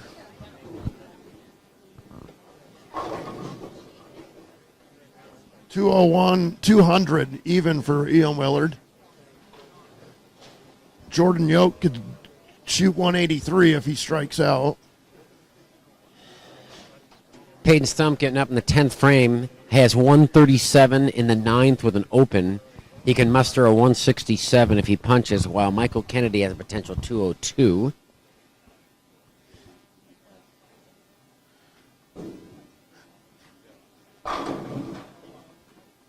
Good shot from Payton there. Let's see if he can start building on some of these now. Oh, that's left from Zach Stone, and he gets the break. He But kind of deserved it on he that did. lane. He does deserve it. He threw some great shots on lane 9. Perfect shot to start off the mic with Mike. Mike Hansen, I think, is going to give Blaine quite a bit to handle Oh there. yeah, he's definitely. Though both those gentlemen will probably end up plus after this match.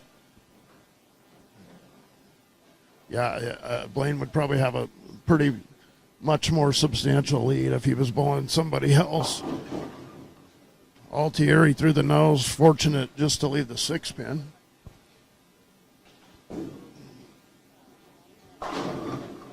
Payton Catches Cabs- the double with the slow rack.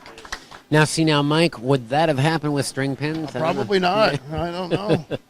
I want to try him now just to see. Yeah, we should go over there, Brian, and do it. It's probably like $8 a game. Nah, Dennis will let us bowl for cheap. If- Sure. If we bowl with the jacket on. Yeah, I'm going to wear a sweater vest. Dennis was always bowling in a jacket. It was pretty phenomenal to watch. Both Dennis and Trent both with a armless sweater vest. Yeah. Throw everything but the kitchen sink at him, Brian. And Jordan Yoke doubles to stay close. He can fill it out for 183. Speaking of Dennis Bailey, his banner is about to fall right in front of us. Oh, my goodness, you're right. It's because Zach threw such a powerful strike, the banner's going to fall. Yeah. I noticed. Robert didn't know. That's all that matters. Shot Robert. Robert Altieri. And we have 200 for Ian Willard, 182 for Jordan Yoke in their first game. Beautiful shot there by Mike Kennedy.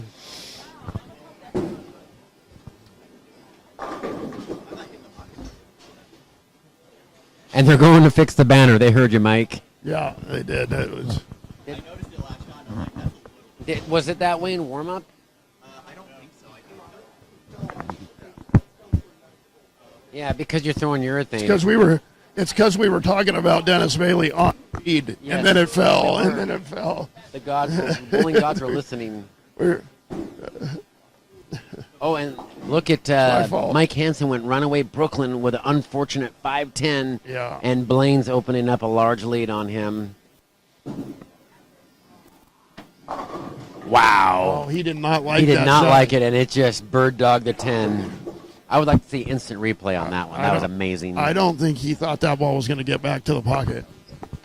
Ian Willard starting off with a difficult leave, a 3.69.10. And Mr. Kennedy, senior player, looking tough. Yeah, he's looking like he's pretty comfortable. Sometimes that happens when you're fortunate enough to win a match like he won the first match. It really loosens you up a little bit.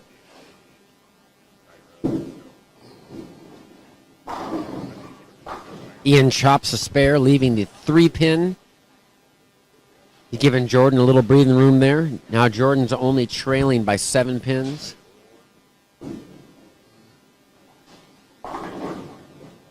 .202 for Mike Kennedy.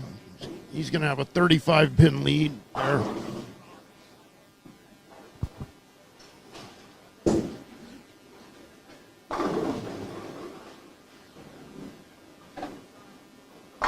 Now, and Robert with a great shot for the ring and 10. Blaine with a turkey again to start off the game. It's just amazing, isn't it? It's amazing.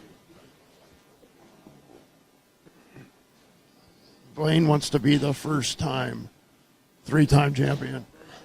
And it's almost 4. A lot of people forget that he almost took out Hugh Miller, trailing by 80, and makes up. Blaine shot like 279 to Hugh's 220, and almost came back to win the match. Wow. In 2015, I believe. Oh, Robert, that's his third missed spare. Oh my goodness! And you can't do that against Zach. 'Cause No. Zach's on fire. No, he's lined up. He can't be missing spares down here.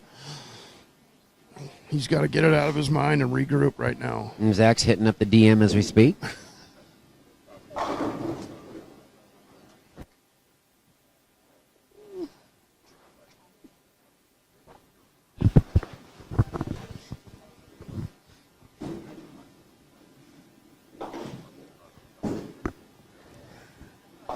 Blaine leaving a 6 on a high hit, covering it up, and Blaine has a 51 pin advantage already on Mike Hansen. But Mike Hansen, if he loses, will remain in the tournament. He will just fall to the loser bracket.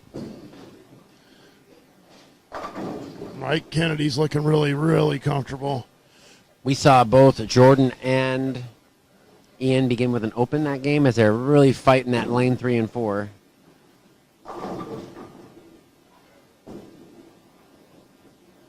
Mike Hansen gets a double down there off the open.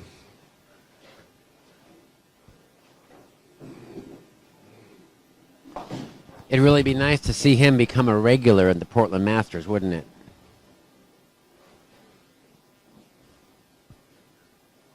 And I asked him, he said he has so much respect for Dave Husted. That was the reason that he came and bowled this. And the fact that they have gone to a Friday squad is That allowing too. him to come down and bowl because he's got other Great shot by Zach. he's got other obligations. He likes to bowl the Moses Lake Swiss tournament, which is the same weekend as qualifying. So Is that Bruce Russell's house? yeah, that is Right? Lake Bowl. Yeah. Yeah, I won my first regional there. And Moses Lake has the distinction of being the driest city in Washington with only 6 inches of rain annually. Moses Lake. It's does? drier than Reno, Nice. Nevada. Yes. Nice. I won a regional at Lake Bowl with Scott Alexander. Wow, Zach is looking tough. And didn't Scott win the 1994 U.S. Open No, he won the PBA National. National Championship? Yeah, I don't know what year it was. I think it was in the mid '90s. It was. I just remember him plugging the alternative music scene. He was a big proponent of the Seattle music, which I was. Yeah. Blaine leaving a lazy 10-pin there.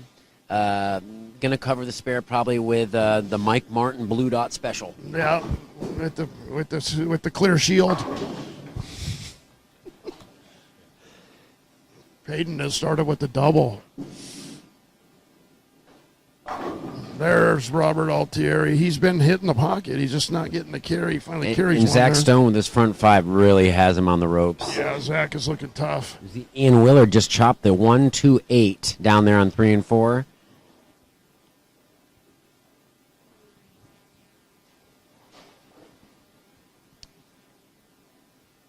Blaine's coming up on the 6th frame here. Fortunate just to leave a 6-10.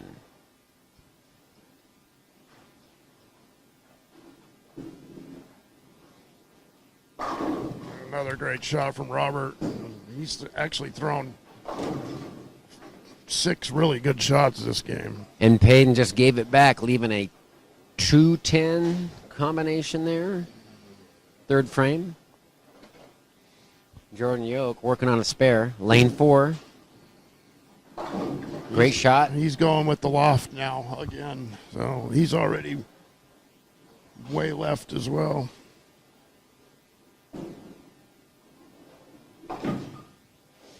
And unlike Tim, we don't see Blaine making any of those unforced errors. Not yet. We don't. And Payton just kind of went for count there because he was on a double. Zach Stone for his front 6. Oh, and just a ring and vicious 10. 10-pin. He is Zach- going to be tough to beat. He is making some really good shots right now. Jordan Yoke aired one out, leaving the 1-2-4.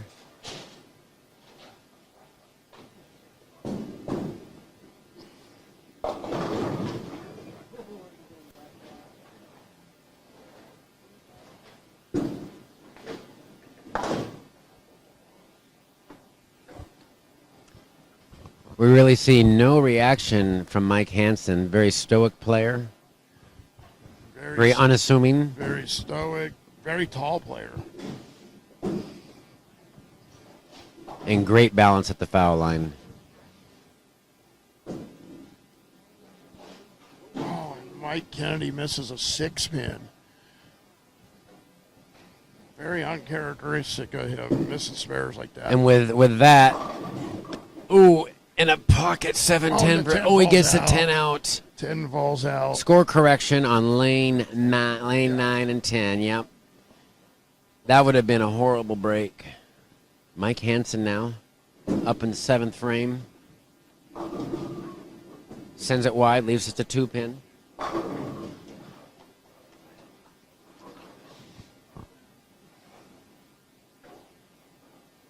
Ian Willard currently with a 20-pin advantage over Jordan Yoke through 14 frames. And Kennedy catches Brooklyn.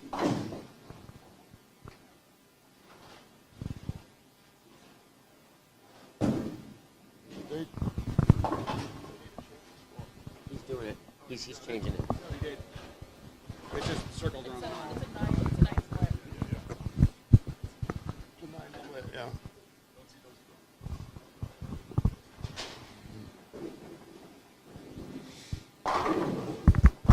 Yeah, great Ian shot, Willard. Robert.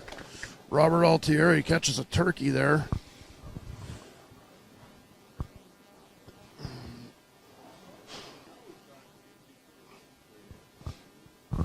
I just want to get one because this is 3 of the 5 people.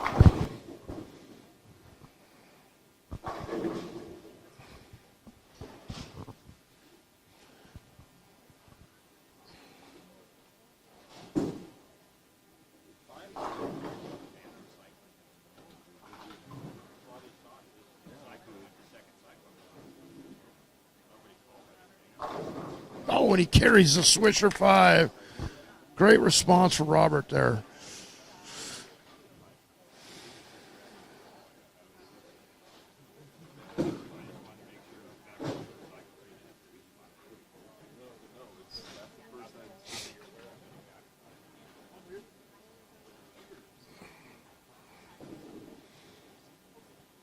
Oh, Jordan Yoke misses a spare 10 pin down on lane 4. Willard's caught a double down there. Is taking control of that match. Practice with it and shoots 199 and a 300. Bill's here talking about George Weiss at 90 years old, just bowled a sanctioned 300 game in Eugene. He's 89, 90 Zach years with a old. very George Weiss. difficult He ran the 4.78 ABC spare. Nationals, correct? He kind of liked that shot, so we'll see if Wow. we see a little transition here on lane 9 and 10. Amazing.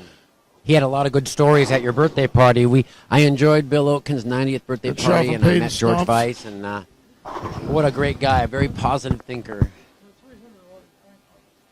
Wasn't well. I mean,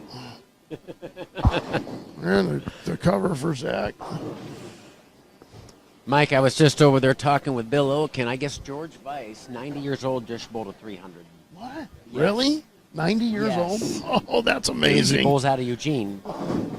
That's amazing. Yeah, I went to Bill's 90th birthday party. Yeah. And I met George Weiss there, and he has all the nostalgia from Portland when back in the 40s and 50s Oh, and that's 60s. awesome. And he had this big booklet of all the old travel league from like the 1950s and 60s. Really? Oh, it was so Oh. cool. So, and I think for the first time in this match, Zach is experiencing a little bit of transition on this pair. Robert's not going to experience that as much because he's throwing urethane. So we'll see if Zach he threw those last 2 shots and he liked them and they were both light.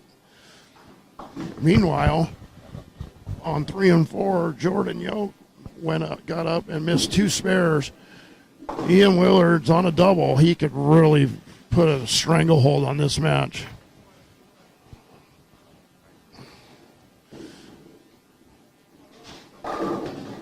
And Brooklyn shot that could have carried, left the 10 pin. Left the 10 pin. Meanwhile, Blaine coming up in the 9th.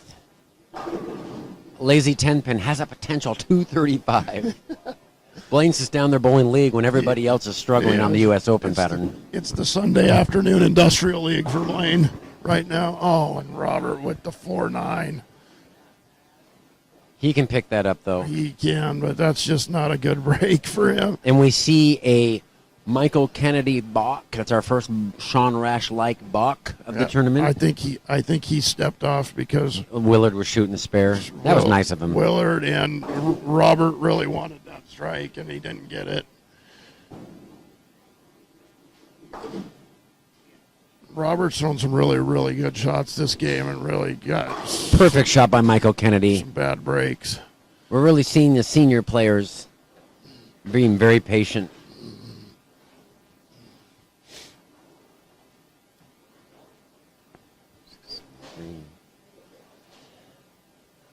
So with the spare, Ian Willard, 33, 51 pin lead for Ian Willard through 16 frames. And Blaine Weninger getting up here in the 10th frame. He threw the first errant shot, really, of the day out the window for Blaine. Leaving the 1-2-7, no washout. Good bounce back from Robert there.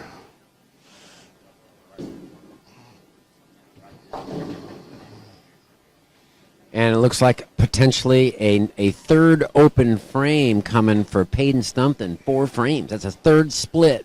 Yeah, he's either striking or paying the maximum penalty right now. Ian just left the bucket down there on a spare on lane 3. Ooh, and he missed it.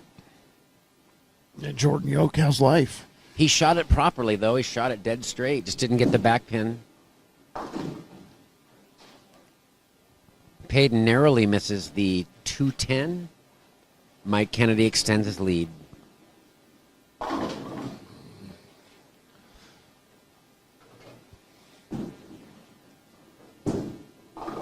Oh, and Blaine did not like that shot at the spare, and he made it.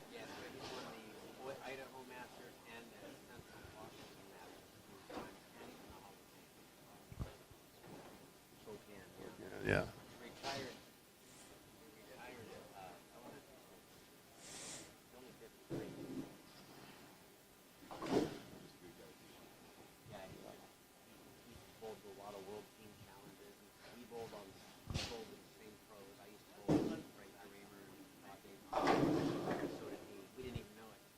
.202 for Robert Altieri. Definitely a respectable score. Blaine with a He 222, did. right about his average. He just changed balls on the fill shot too. Something a little shinier. So we'll see if get a switch balls there. And look at this. Mike Hansen can actually shoot 225. Yeah, you called that one. You said that Mike Hansen's going to be right there with them. Yeah, I mean, he might, if he loses, he's still going to shoot a 630 or 650. Yeah. Mike Kennedy gets a double right there. Oh, Mike doesn't like that one. And he gets a Carries a Brooklyn. He Brooklyn. carries a Wow, Brooklyn. huge. He did not like that shot. And Jordan Yoke just missed a 2-pin to the left. And he just, even though Ian's struggling, Yeah, you can't let him off the hook like that. Zach Stone's got some area. he does because he pulled that one left. Yes. And it held. And you can see his reaction there. He's like, wow, that held. It looks like Mr. Thane carried some oil down for him. DMs later. He was.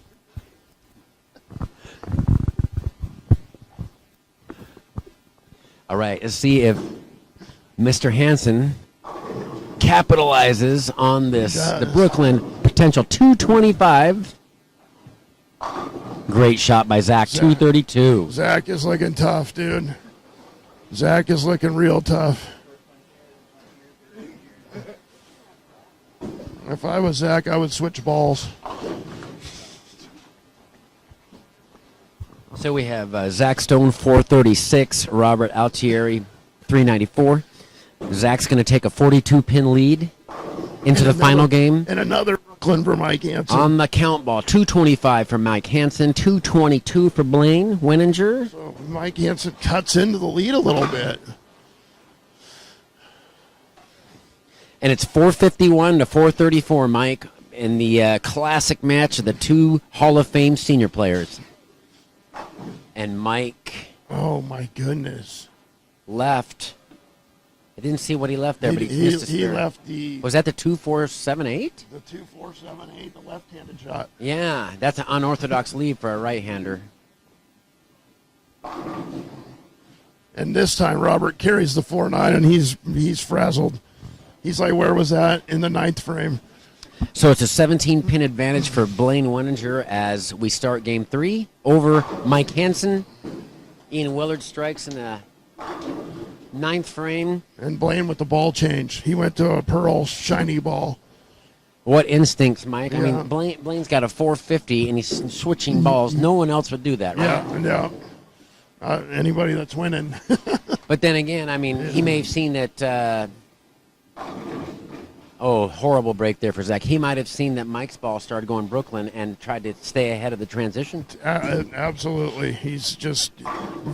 That's a player that's very in tune with this game. That's what it is. And he knows that he can't make any mistakes against Mike. Yeah. Mike going through the face early, leaving a makeable 3-6.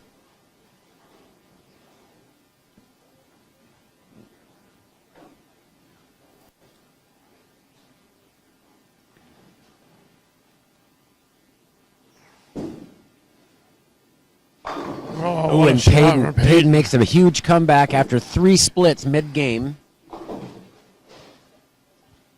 Mike Hansen, no trouble with the 3-6. Willard up by 48 pins. Jordan Yoke in the 10th frame here. For a break. Oh. Leaves a swishing 7-pin. That was a Ouch. great shot. Now he can only shoot a 141, Mike, and that was a 20-pin corner. That hurts. He's been struggling with the spare game down there. That was a great shot, though, right there. Oh, Michael Hansen with the stone 9. Great shot there by Mike. Wow, and it's a paralyzer 5. It's the paralyzer 5. That's an easy spare, though. Everybody raise your hand. Mike, I got to say that, you know what? When you talk about the percentage of shots that are hitting the pocket, I think Zach's hitting the pocket more than anybody. Zach and Blaine. There's no doubt about it. Yeah. I really like his look. Yeah. I do, too. The question's going to be is that ball's revving up so early. Is he gonna lose carry of it? And Mike, obviously flustered. Jordan York just missed that 7-pin after that swishing 7 for a 129 game. Wow.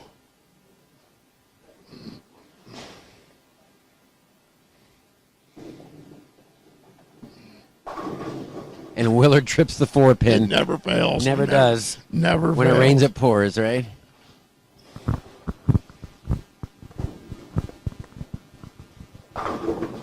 What a phenomenal ball change from Yeah, Blaine Blaine, Windsor. he starts every game off with a turkey. And he started with a double. He makes those moves that the guys on tour make with instinctual moves Yeah, that other people don't even think about doing until they're in trouble. that's probably why he shot 820 against Walter Ray. And Walter bowled a 736 against him in that match. Wow, that's amazing. Ian Willard now can really put some distance between him and Jordan Yoke.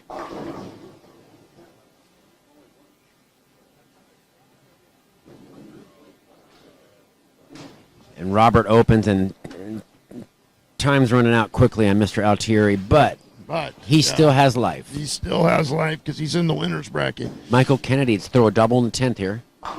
Ooh, kind of a soft 10 pin there. Soft half wrap 10. Oh, double pinochle for Blaine.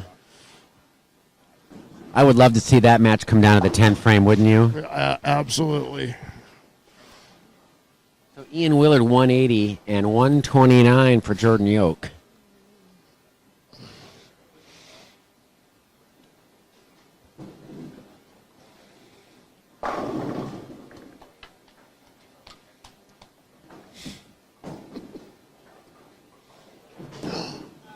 Oh, Phil ball. Oh. Okay, so down on 3 and 4, we have 380 for Ian Willard, a 309 for Jordan Yoke. Ian Willard with a 71 pin advantage. No, don't go. Peyton's up on the approach, man. Jordan starts with a strike, trailing by 71, heading into the last game against Ian Willard. How about the concentration from Peyton? He didn't He made another ball change, Mike, in the 10th. He did, and he was getting deadwood on lane 9, and Peyton didn't miss a beat and went. What a Yeah, great he's shot. definitely showing. I see he bowls a lot of tournaments every week, and I see his name. Yeah, He's definitely dedicated to the bowling. Hey, big shot here out in the open from Blaine. And did Mike leave a split? And he did not. He left a 6-10. Here comes Zach Stone. He's on fire. Wow. He's going to be tough to beat. Yeah. And You said he was going to make the show, Brian. I did. And he's giving me redemption because I was wrong on a couple of my other picks. My 2 picks are still alive. One in the winner's bracket. Oh, he chopped the 6-10. Oh, Mike Hansen. Blaine holds him at bay. Blaine's got a 23-pin advantage with 7 pin remaining. Seven frames remaining. Wow. Man, Zach Stone's making it look like a field day. yeah, he's bowling league too. Zach and Blaine are bowling league.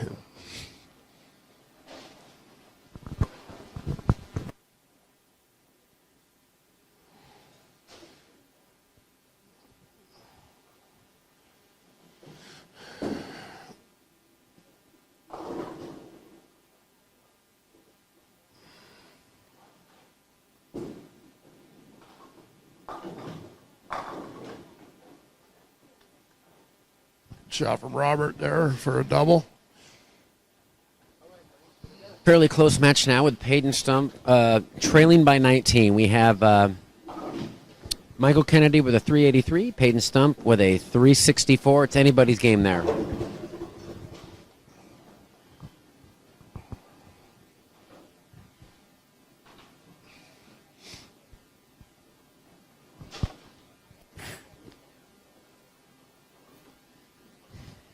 Actually, Willard has a 69 pin lead because Jordan has a 311. So it's 380 to 311.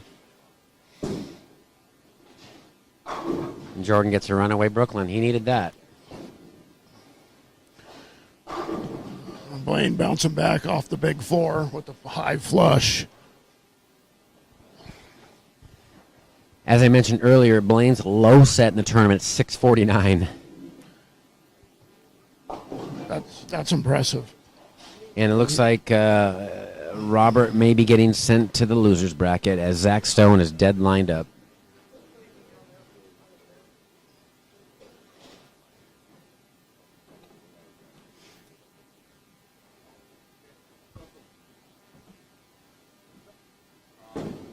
Oh. Blaine didn't like that shot. He pulled it left. Oh, and Jordan Yoke with the solid 8. Solid 8 trying to get a 3-bagger, and it was. Wow. What a bad break. Michael Kennedy, 19 pin lead. Avoids the split to begin game 3. Zach Stone to drop the hammer. Wow. He's just down here bowling league, Brian. Yeah, and Zach averaged 203 yesterday in match play, but he's gonna shoot a solid 660, 650 on maybe more. He could shoot 700. Zach currently has a 436 after 2. And what could happen here is he could have the luxury of trying a couple different balls too, see if something works a little better. Carry-wise and they pulled that one. Wow. He is brutally tough. Unbelievable the amount of area he's created for That's himself. my horse. I said it last week. Anybody who averages 230 on that long pattern is ready to win this tournament. Yeah.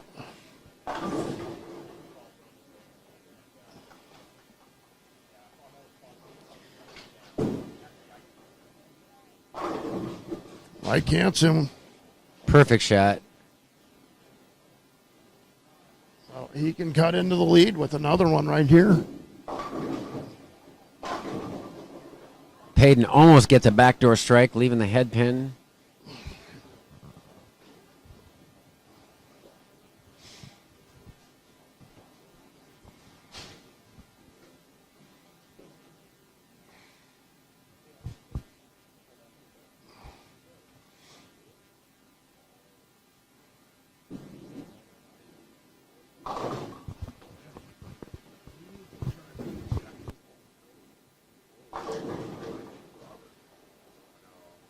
Ian Willard with a turkey there. Beautiful shot.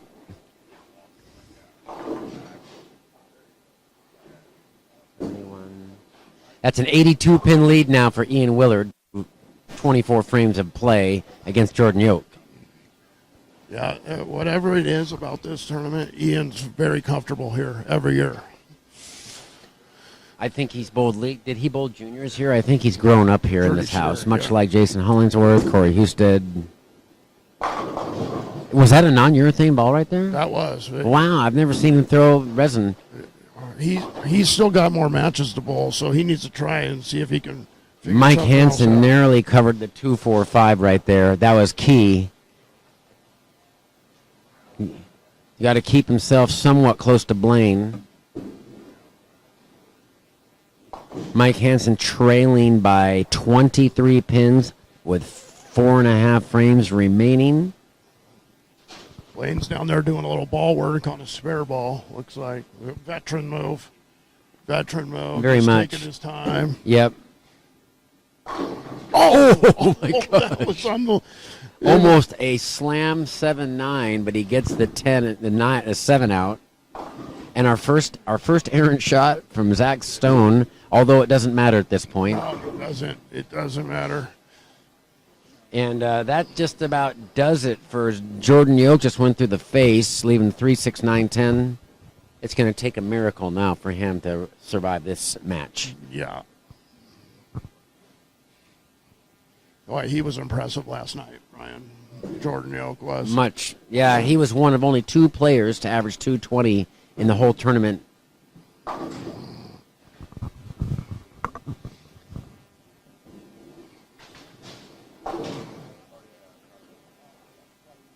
And he opened. He did, and So, Ian Willer's going to advance. Yeah, and let's see.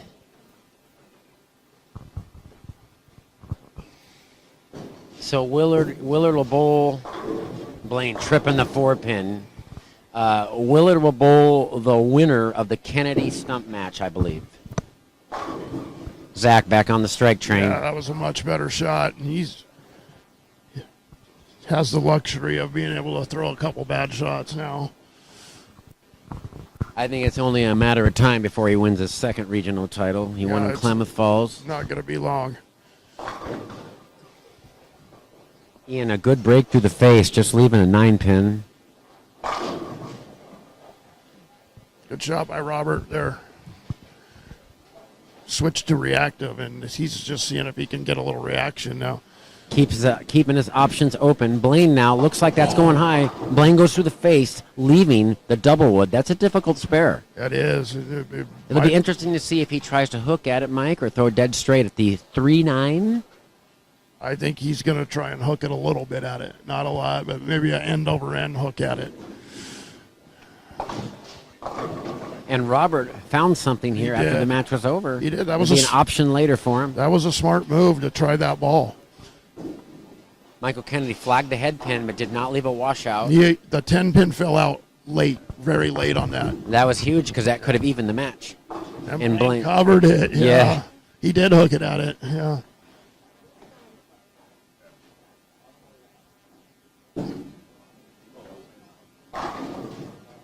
It's a pleasure watching Zach throw that ball, isn't it? Yeah, he's dialed in.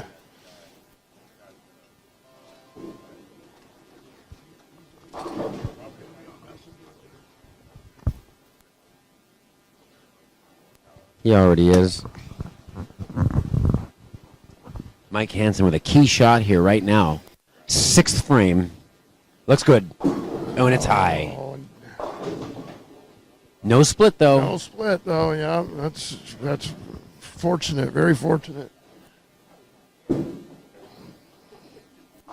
Wow. Wow, that was left to target, and I don't know if he moved there or just tried it or pulled it, but it worked. Zach Stone has a potential. Let's see. He strikes out 238. You have a 674 series.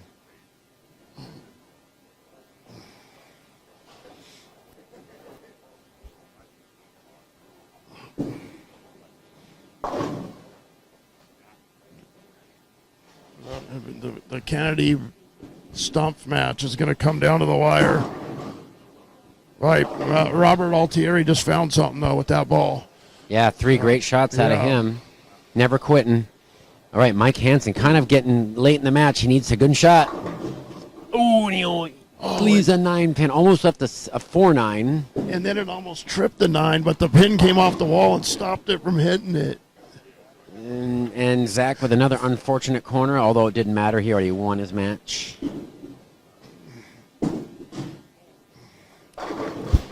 Oh, my goodness. And that's the one time you don't want the extra pin to fall. Did you see what happened here, Mike? Yes. Runaway Brooklyn leaves the 1-6. Yeah, it knocked the 3-pin out late.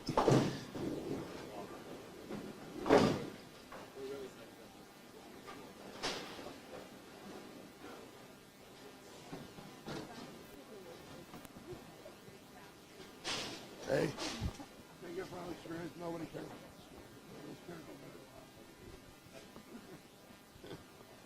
And we have Zach Stone 663. Robert He covered the covers 1-6. the 1-6. Zach Stone 663.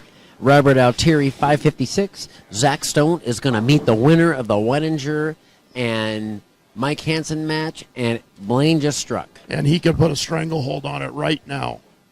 Up, 9th frame. He's up 26 going into the ninth frame. Big shot here for Mike Kennedy. Fortunate just to leave the 3-6 there. Holding on to a 22-pin lead. That match is way behind the other ones. All right, this is an almost seal the deal type of shot for Blaine here in the ninth. Oh, he likes it. And he throws a great one. Blaine Winninger. Wow. I'm so excited to see him and Zach Bowl now because they're both dead lined up. They are, yeah.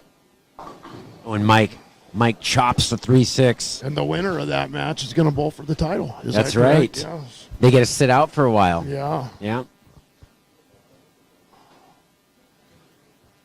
I just had a feeling about Blaine early. You asked me yesterday off Yes. the air who I thought, and I said I just think Blaine is game. He's been working on his game. He loves this format. He loves bowling here, which, interestingly enough, his other titles have been at Kellogg, not here. Yes. And also, Scott Howe won back-to-back. Not back-to-back, but he won twice at Kellogg. 2003, 2006. What was the last year, you probably know this, that it was here before it moved over to Kellogg? 1999, Yes. Dane Wilmarth, 1999. And then in 2000, Tucholsky won the inaugural event at Kellogg. Dane Wilmarth. And Tucholsky defeated Mike Danielson, a good friend of mine. Yeah. Oh, yeah. Mikey D's probably listening right now. Yeah, hi, Mike. Great. Mike's out in the sticks in the Vida, Oregon. Phenomenal. One of the best lefties to come out of For this area. sure. For sure. Now, let me ask you this, Brian. Would you say Dane Wilmarth was one of the more surprising winners? of Oh, this for tournament? sure. Yeah. He never bowled an OBA. Yeah, that's what he I'm never saying. bowled regionals, and his son bowled travel league, Matt Wilmarth. Yeah. He doesn't bowl much anymore. I Yeah. haven't seen him, but yeah. Dane Wilmarth, that was a year the scores were very low. Yeah. Oh, and Mike Hansen missed that spare. It's over. It's over. He needed a strike. Yeah, there so anyway. Blaine Winninger versus Zach Stone for top seed in the Portland Masters. And then it's going to be Robert Altieri against Mike Hansen. Is that correct? Mike I Hansen, believe Robert so. Altieri. I believe so. Yeah. So 169.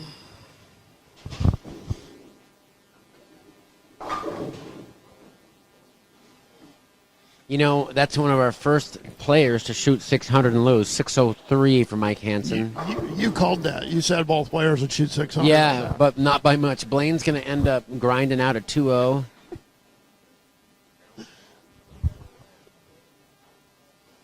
Blaine's gonna drop his average. And Oh, Peyton Peyton. misses the 7-pin. So Blaine still has a low set of 649. He's going to shoot 650. He's probably gonna miss this now because he said that. He's got the Johnny Moore blue dot. He Yeah. doesn't miss any He spares.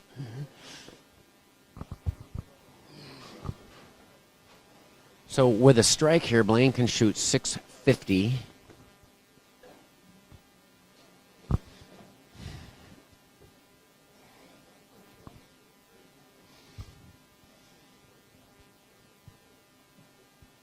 And Peyton Stump trailing by 23 pins halfway through this third game. He's on an open. That's Brooklyn. Oh, and doesn't get a break. He loses the 5-10. And Blaine, I jinxed him, just shot his low set of 648. You did jinx him. I told Oh, no, wait. you jinxed him. Did you do the math right? Wait a minute. Nope, he shot 650. Yeah. 650. 650 for Blaine Winninger. Yeah. 603 for Mike Hansen. Mike goes to the losers bracket. Robert Altieri goes in the losers bracket. Peyton Stump just missed the 5-10 altogether. Great bowling, Zach.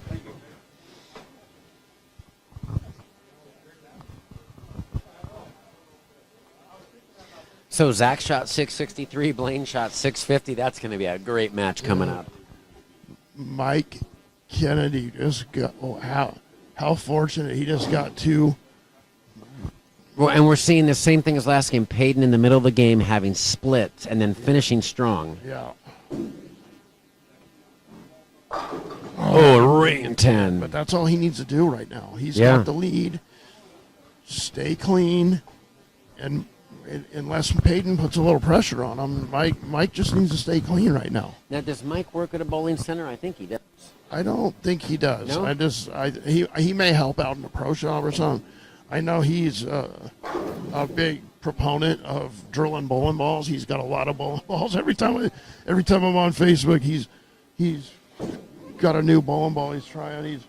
He's a DV8 Brands of Brunswick staffer.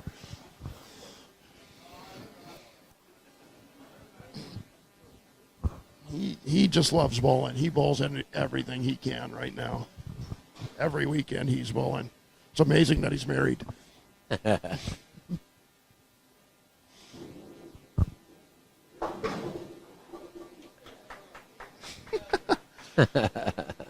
What a great tournament for Jordan Yoke, though. Yeah. He has a good attitude about it. He does. Like I said it before, he was one of the more impressive bowlers last night. Perfect shot by Michael Kennedy. And now the screws have tightened on Peyton. He has to get up and strike. Yeah, Has to. I see Mike posting at least a 180, which would mean Peyton was going to have to shoot 200. Which means he could strike out for 211. So he must almost strike need them all It's at this must strike point. time. Yeah, Willer's down there trying different balls. That's the luxury of having a big lead.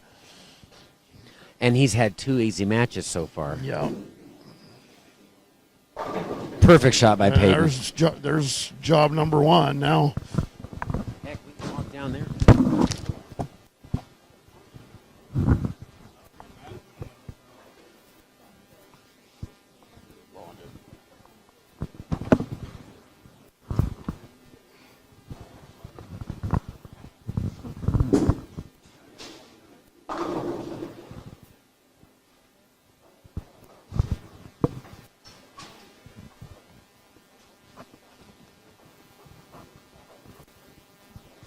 Here's the situation. It's must strike time. Lane 5. Peyton's thumb.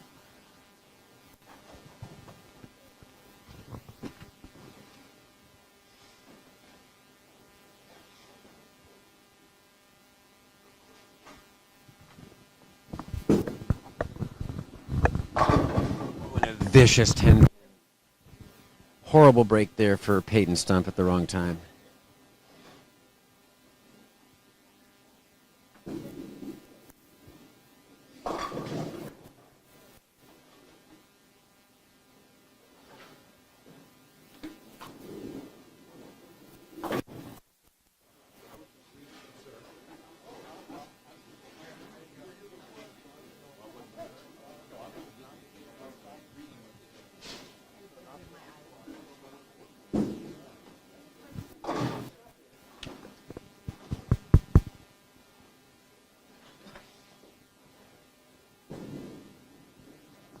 So here's the situation.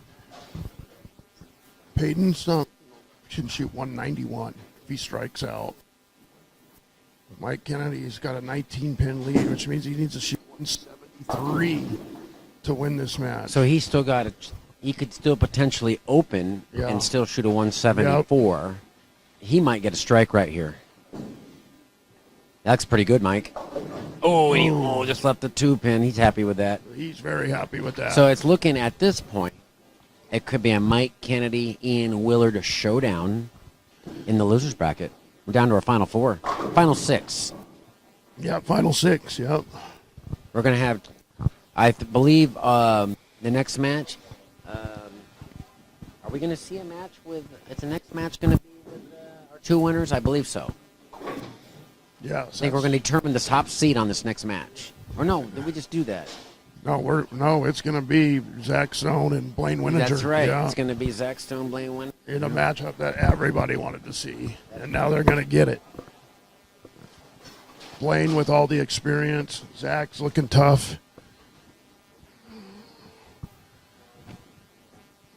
I believe that match will be on a fresh pair, though. Isn't it on a fresh pair?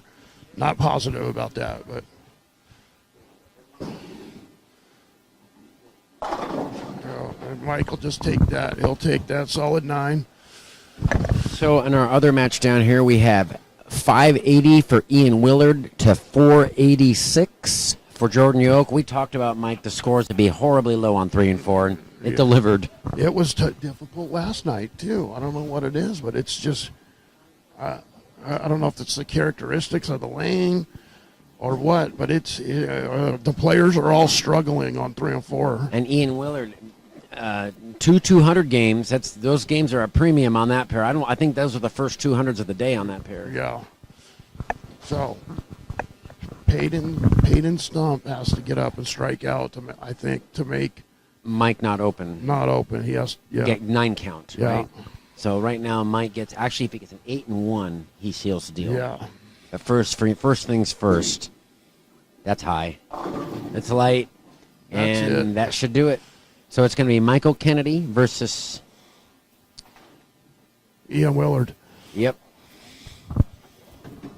Next round of the Masters. And so now Altieri will bowl Mike Hansen, That's correct. I think. And yep, the two they lost the losers bracket. Yeah. Or the winners bracket. So it's going to be Mike Hansen and Robert Altieri. Mike Yeah. Kennedy, and so we have. Ian Willard and Zach Stone and Blaine Winninger. We have So 6 players. we got two previous champions in there. The 2019 champion Ian Willard and the 2012, 2013 champion Blaine Winninger.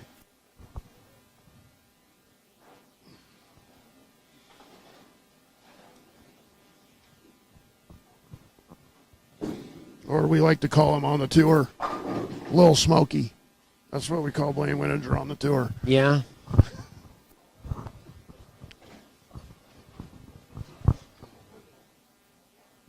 Well, I'm sure he's chomping on a few of those blue pills now that he's 54.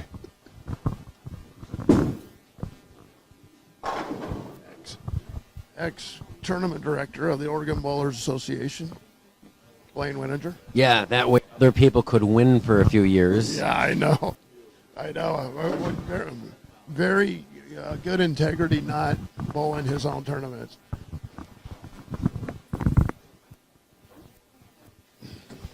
So, Mike and Peyton are throwing their final shots. This was round 8 of the Portland Masters. Not round 9 coming up in a couple minutes. Whoa. And Peyton going for count there, didn't.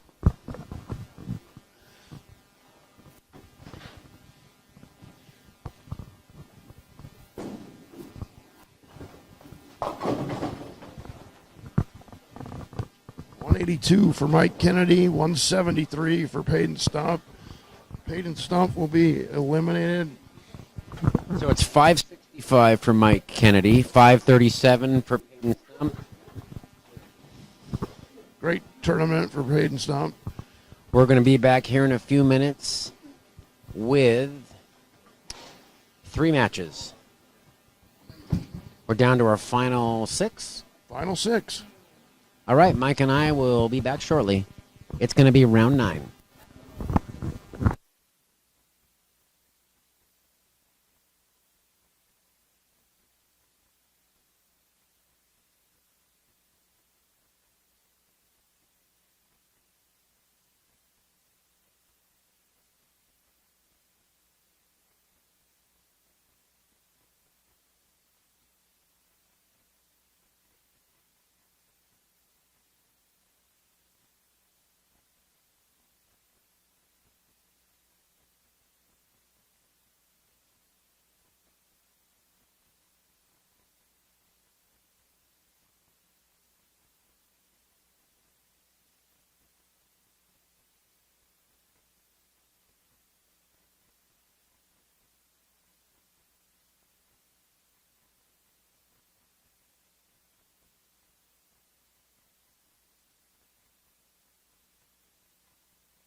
We stand corrected. Mike and I didn't look at the schedule. This next round is just going to be 2 matches. It's going to be the loser bracket at 12:30. Our final 2 undefeated players, Zach Stone, Blaine Weninger, will face off. The winner of that match will secure top seed and will have to be beaten twice in the stepladder finals.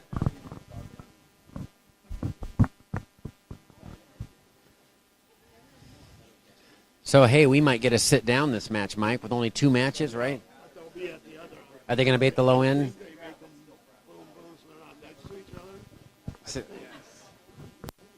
Be nice to have the headsets.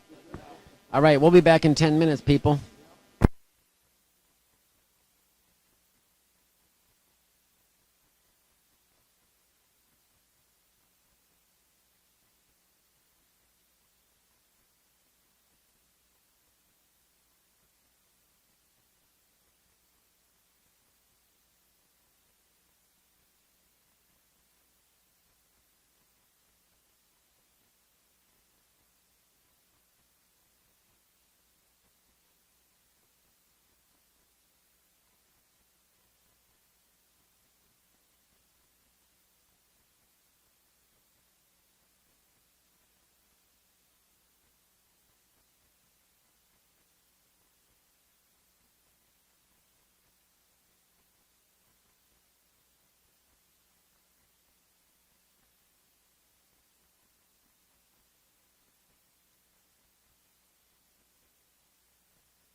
Set for the losers bracket.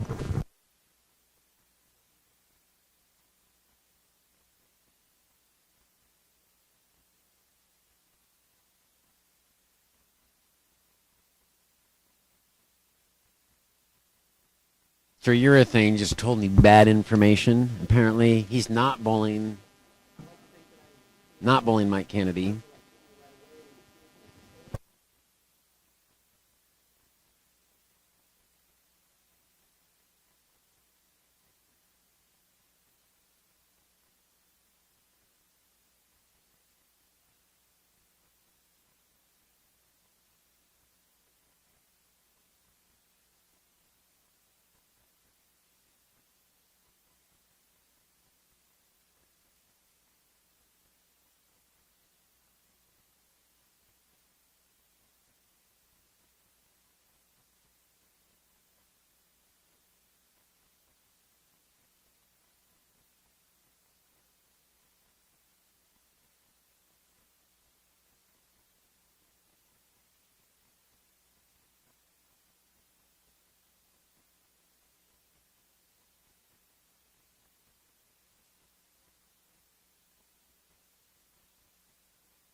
finishing up their warm-ups.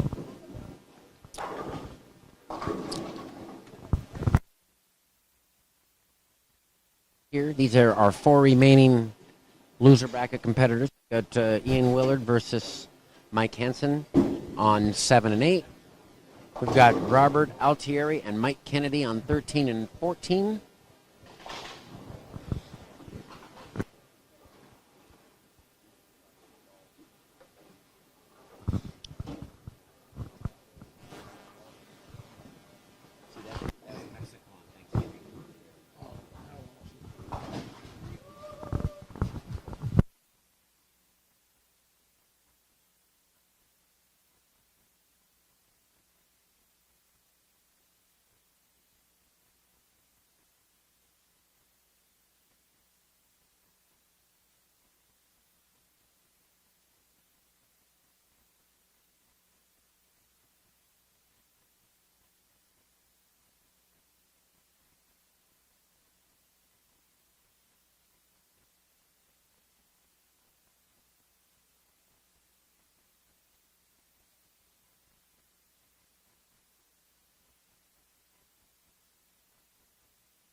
Back with our live coverage.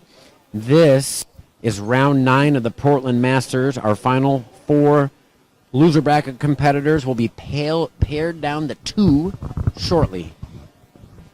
Mike Kennedy is going to start us off.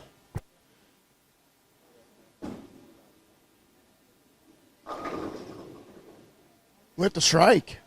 Little light mixer. He seems to like that piece that he got into last block. Yeah, he's. Any idea what that is? It looks like a hammer. A It's a hammer. Black Widow Pearl ball. Their new one. Is that 2.0? 2.0 Pearl? Yeah, Yeah. yeah. Not familiar with their company, but I think Blaine's throwing that ball too. Yeah, I saw a ball review with Tommy Jones and Bill O'Neill this week. They were showcasing those 2 new balls from Yeah. Hammer. I don't know. Altieri looking solid. Back to the Dynathane. Remember Donnie Pyle, Dino Dane. Remember? Yeah, ankle bracelet. Hey.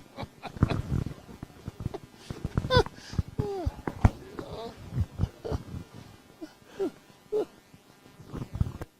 Pyle, ankle bracelet.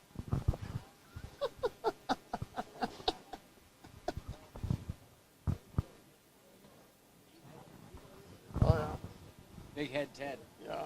What ball's he throwing? The embezzler? he's throwing the embezzler.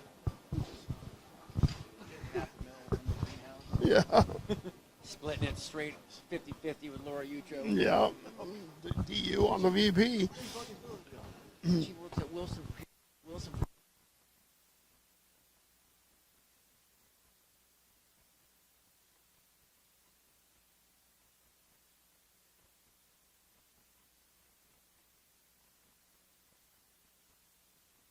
Here he makes. He is. Yeah. Wait. Mike Hansen coming off strong after the loss to Blaine.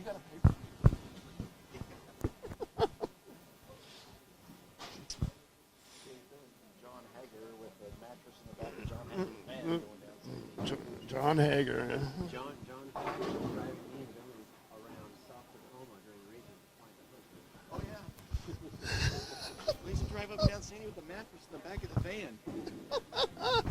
Pick up some plug skank, 20 bucks. Didn't like Rob Trommel break his leg or something because he would have moved? I think so. I heard that. Wow. He had a lien on his house. He ripped me off and my dad filed a lien. The only way we wouldn't get it is if they filed bankruptcy on the house, which they did. guy was just the worst scammer. Oklahoma. Yeah.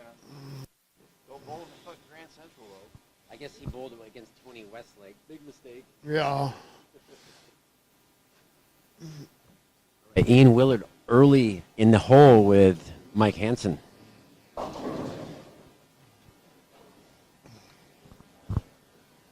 Who do you like in these matches, Mike? I hate to call him early. I like Mike Hansen's chances. Yeah, I've got to go with Ian Willard because I picked him to go deep. But yeah, Mike Hansen's a tough dude, tough bowler. On this, he just keep it in play, and he doesn't miss spares, and he just doesn't get in trouble. And neither does Ian. Ian Willard's no stranger to this round of the tournament.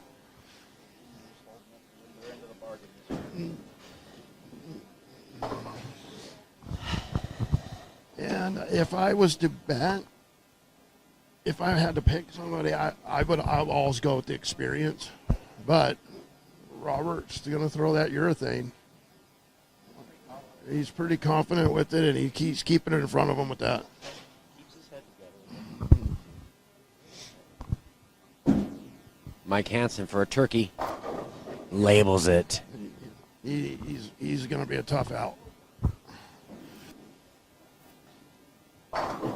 And Mike, we still have the potential here of 3 senior players for our stepladder finals. Wouldn't that be a first? We're bowling That would definitely be a the first. Senior Masters. Yeah. The Senior Portland Masters, the regular events next week. Where are they holding that at? Yeah, Zach Stone's a bit guaranteed on the show. Oh, yeah, it's true. Yeah. Oh, and there's the first blemish in the match for Mike Hansen. But he did start with the turkey, so not really a lot hurt. And Ian's not lighting it up early either. Ian's got a strike open and a spare. Yeah. Knotted up. Kennedy Altieri tied. Willard trailing by 17 through 3.5 frames.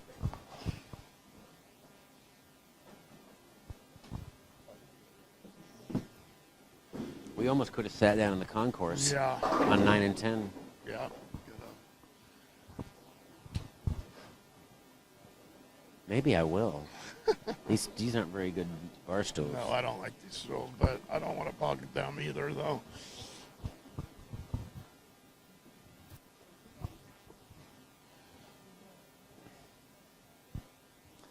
As I mentioned yesterday, the top 2 finalists of the Portland Masters, they get seeded into the National Masters. Mike, do you know where they're holding the National Masters this year? I don't think it's in Vegas. It might be back Reno. east. Is it Reno again? Maybe Reno. I'm not positive. I'll have to look that up. Let me Google that. Actually, I know Nationals is in Reno this year. Mike Hansen said he's leaving for Reno tonight or tomorrow morning to bowl. I'd like to see him shoot 2,000 in all events.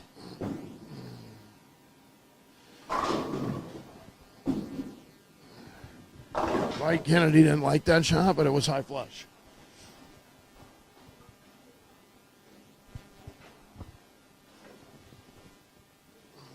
Mike Kennedy's out of Bonnie Lake, Washington.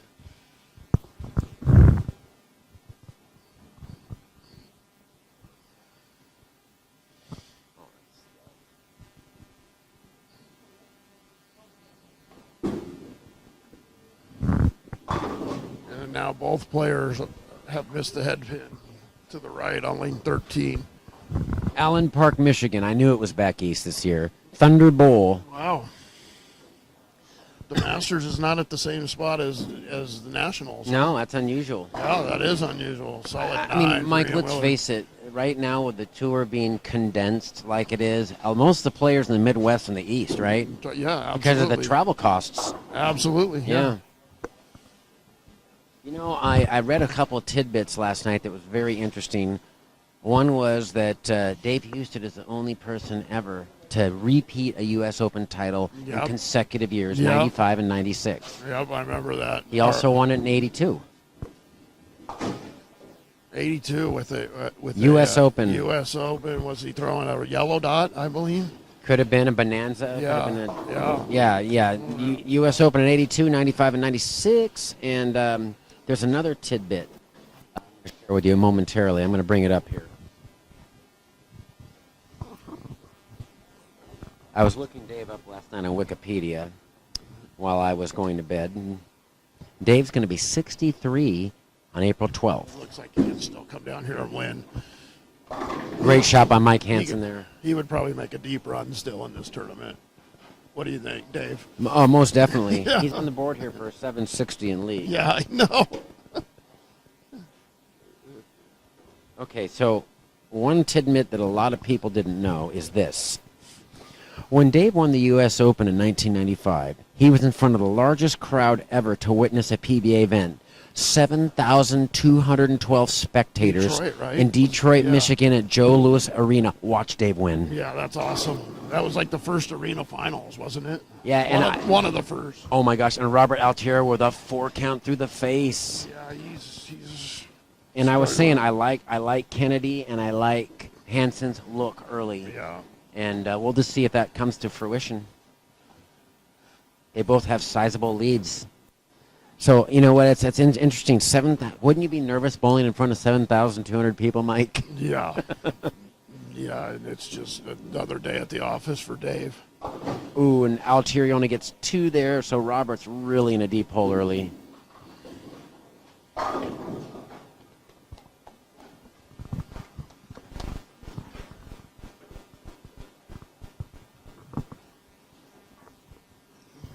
Willard gets a strike.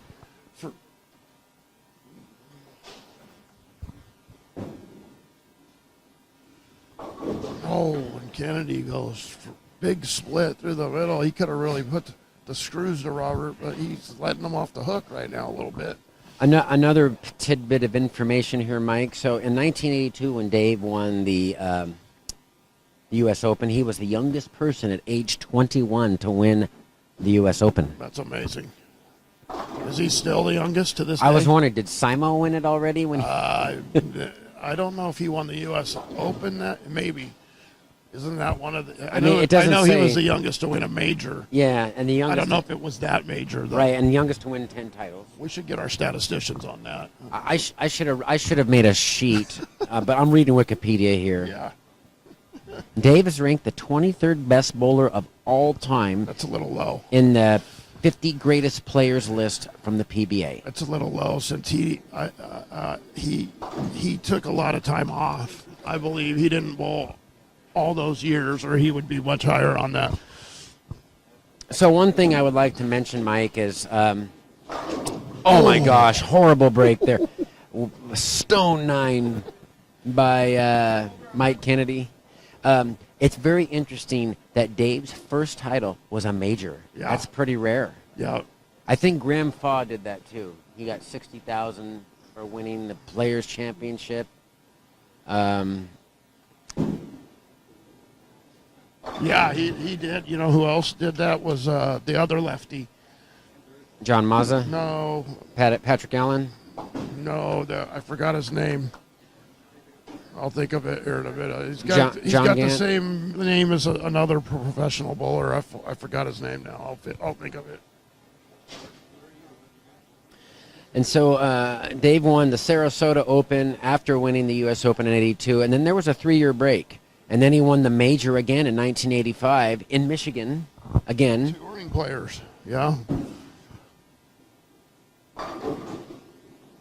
The U.S. Open in 1982 was held in Houston, Texas.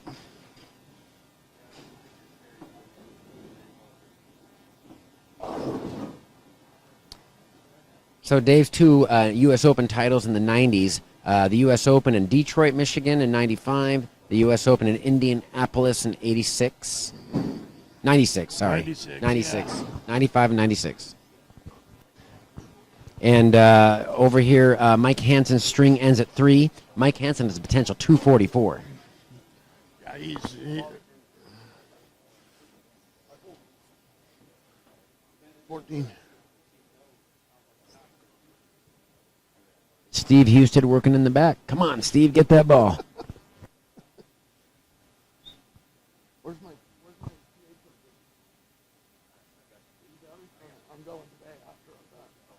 Oh, come on, man. Ian Willard with a baby split, leaving the 310. And David's final win was with the late Pete Couture was David's last title in the year 2000 Really? The doubles? in Reno. Wow. Yeah. Pete Couture? National Senior Doubles. That's awesome. Did not know that. Thank you, Wikipedia, for sharing all this great information. Great spare. Great cover from Willard at baby split. And Robert Oh, chops the bucket. He's having a nightmare start here. He's Yep. got 89 in the 7th frame. Wow. But it's only the first game. Got to regroup. Now he's taking a little hiatus here, taking a break. So Dave had Dave's 9th title came up here in the Pacific Northwest, the Northwest Classic, Kennewick, Washington. Was that Mark Frank's house? That was Mark Frank's house. Mm-hmm. We all drove down to watch, or over to watch, and it was pretty fun.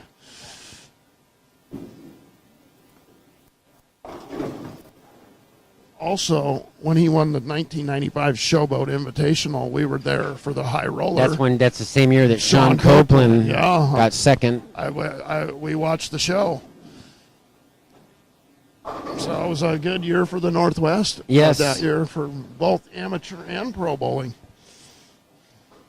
Yeah, and then also another note, the Northwest Classic in 94 was won by David Houston. In 1995, John Handigard set the record in Kennewick for the oldest player to win a regular standard PBA event at 57 years old. Did he win back-to-back titles that year, or just made back-to-back shows? I don't remember. It's been should so look that- long. We should look that up. It was a pretty amazing feat.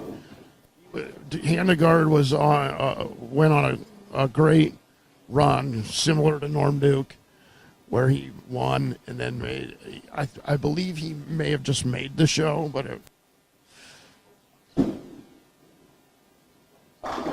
Mike Hansen's liking what he's seeing now. Yeah, he's got a finally able- huge lead. He's finally able to migrate in to where he's more comfortable.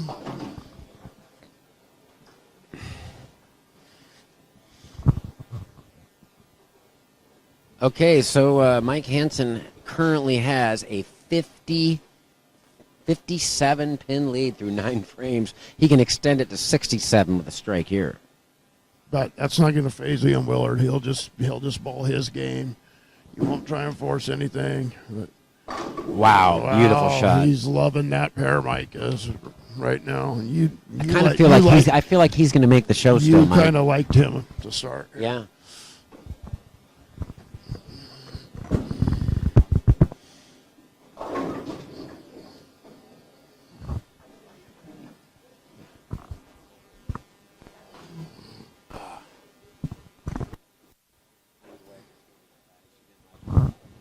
Yeah.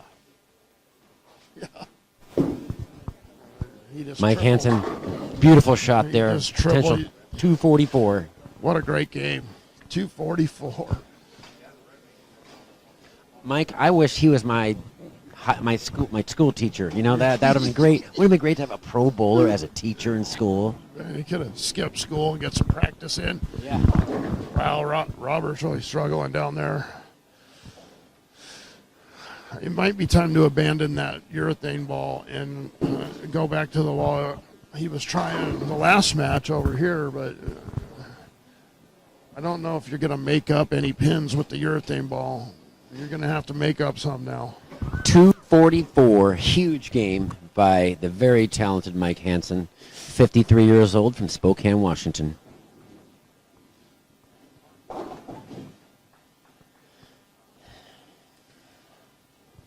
Robert's got 109 in the 8th, the spare up in the 9th. Almost 108. Almost 108, one away. In trouble for Ian again with a baby split in the 10th, and this is getting away from him Yeah, real quick. I think he needs to make a big jump left. But you see where Mike is playing a little bit of fallback now. I think Yes. Ian's got to do that as well. Ian's got a little more hand than Mike, but he can play that fallback. He's a shot maker, so I think it's the time. He wants to make this spare, so And he chops it. So it's 244 to 156. It's an 88 pin advantage through game one Yeah. for the Hall of Famer, senior player, Mike Hansen.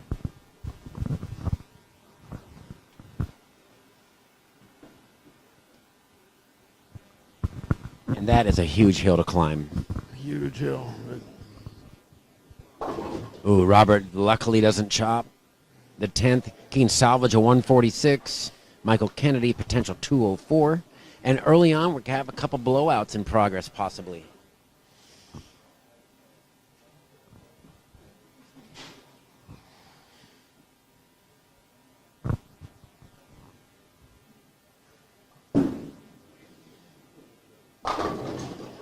Flat 10, great shot to start off game two. He found a spot on the lane where he's getting it to just push to the right a little bit. Any idea what he's throwing, Mike?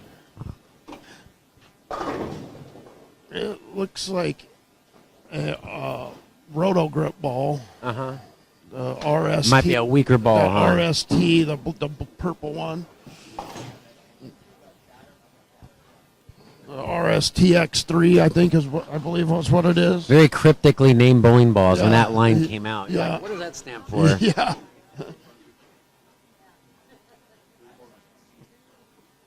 Mike Kennedy, 10th frame. It's wide, and he leads the 1-2-4. He's had firm control of this game, the whole game, and now tough spare, difficult spare. Robert Tough frame. Altieri with a disappointing 143. Robert's listening to the telecast right now.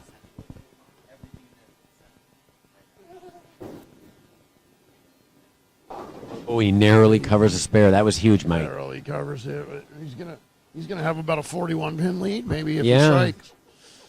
41 pin lead without a double the first game. Let's see if Ian makes the move here. I think he's got to move like an arrow to the left here. Let's see if he does it. Ian backed off there. He's got some grip issues. And Mike Kennedy really migrated in too on this. Yeah, it's just. 143 to 143, Mike Kennedy. I think that's the move right now. The farther in, the more you get a little hold right now. And he did move in. And gets the back door that on the was a- 2-pin. that was- Mike Kennedy with a 40-pin lead going into game two. That was the right move for me. And now see if he can trick the speed to get it to where. I think if he gets up the back of it a little more, it'll read the lane a little earlier. Read the mid lane Yeah. like he needs it to.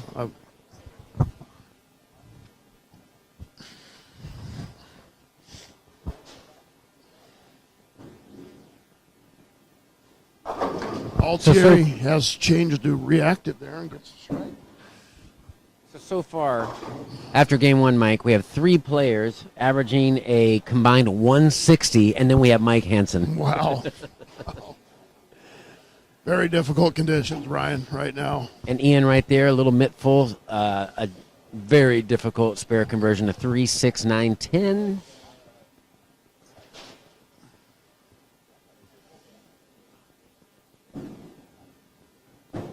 What a great Oh. spare. Throws it straight at Yeah. the threes. Mike Kennedy with a Brooklyn start off game two. That's when you know you're confident in your game, when you throw it dead straight at that spare. Yes, however, it was on the left side, so there was that was still choppable.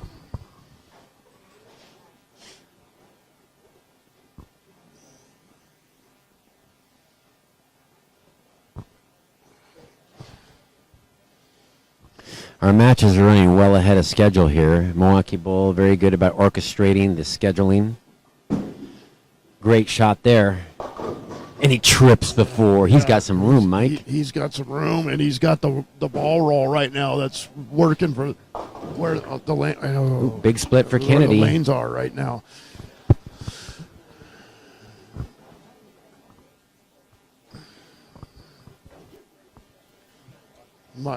Mike Hansen said he's leaving for Reno in the morning. Is that correct? In the morning for I really Nationals. wish him luck. Yeah, his story's pretty. I would like to put him in brackets. I wonder if Cam M runs those brackets. Fida? Fida. That's unbelievable.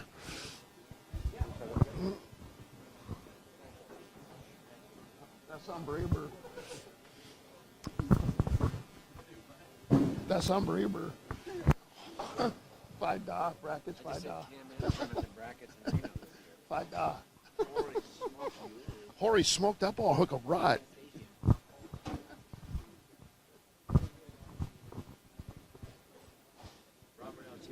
Opportunity here. Oh, and leaves a 210. Not able to capitalize on the open by Mike Kennedy. And he moved out of that urethane ball into a reactive ball. Got the first one. There, that's where Ian wants to be. That was a much better shot there. Ian going slightly high, but tripping out the 4-pin. He's getting to the right zone now. So let's see if he can get that ball to stand up on the back end a little. But regardless of whether he gets lined up or not, he still has the 88-pin deficit to make up, which is monumental against a composed player like Mike. It is. You can't try and make it up in one game. You're not going to do that. You got to try and chip away. Maybe see if you can get half of it back. And Robert missed a spare, so the line is Mike Kennedy has a 38-pin lead. There it is, Mike. You called it. I did. That's the move. He made the move. Now he's just got to repeat shots.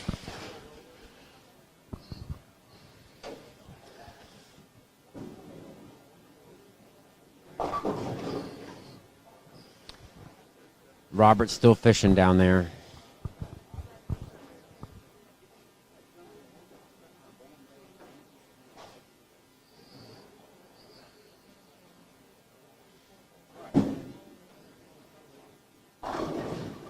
Boy, he's getting the ball to hold in there. He He's sure the is. I thought only that was player, high. He's the only player in the building, maybe besides Blaine, that's Yeah. getting it to hold that far I inside. really can't see the revolutions on his ball. Would you call him a tweener? I would call him a tweener shot maker. He's it looks like that's a high road that he's throwing, not an RSTX. Oh, he Looks narrowly like picked up that. looks- He narrowly picked up the 4-pin. He's stuck on that one. looks like he's throwing a high road on the first shot, but he's really getting end over end roll. I've always wanted to try one of those high roads. Any storm reps, if you're listening, send Brian a high road. Yeah. 15 pounds. That's right. Maybe 14 3/4. I am a senior person. And Mike Kennedy leaves double wood 2-8. Mike, oh, there it is. Beautiful shot. Wow. Wow, he's really making shots right now, Brian. Yeah.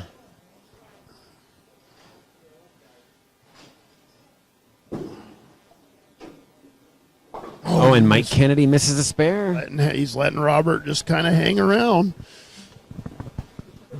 35 in the third frame, and we've seen 3 open frames in 6 frames now by the Robert Mike Kennedy camp. Lanes are pretty easy, Brian.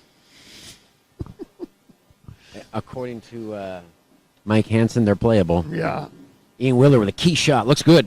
Yeah. Perfect shot. He's making shots now. He made the right move, and now he's got to chip away. Yep. And he just chipped away 21 of it. He chipped away, so now he's got it down to 67. That would be a monumental comeback if he pulls this off. If he could keep it around 40, there's a chance. Yes.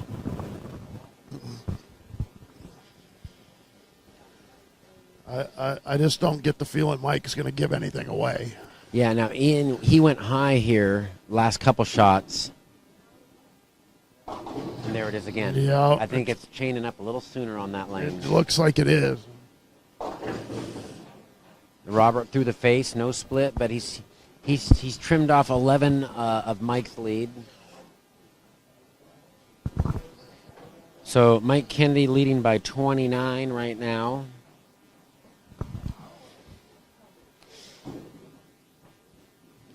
And Ian just cannot have any more open frames. He's got to stay clean. Yeah, If he's gonna- and hope for help on it.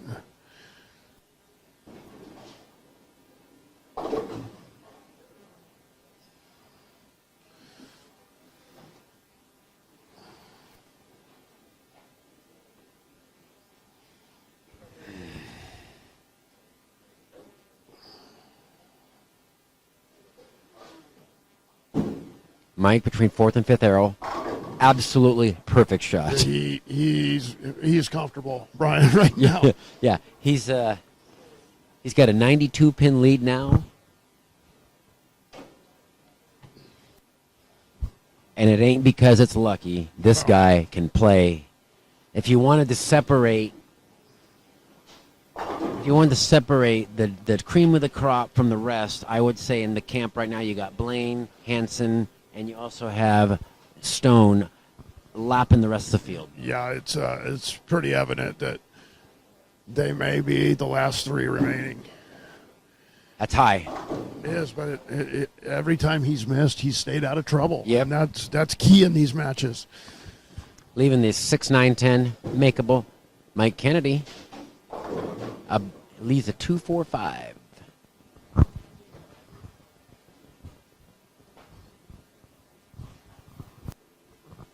Oh, and the phone rings in his backswing. And Oh, and a reverse chop. and he reverse chop. Wow. Unbelievable. That's the break that Ian Willard needs to And look maybe at Mike, chip away. no reaction at all. He he's doesn't wave his he- hands. He's too experienced Just for that. total class. Total class. Oh, We see another. Oh. Kennedy missing the bucket. So Robert's back in this match. Robert has some life. Robert Yeah. can cut the lead down to almost nothing with a strike. Yeah. Unbelievable. With the 140 game, the first game. Yeah. You know what? And It's- Ian gets in. Ian shows a little emotion there, which you don't normally see from him. A It's 550 might win that match down there between Altieri Kennedy. That's a total grind out. good. And Mike, the veteran that he is, comes back after an open to strike.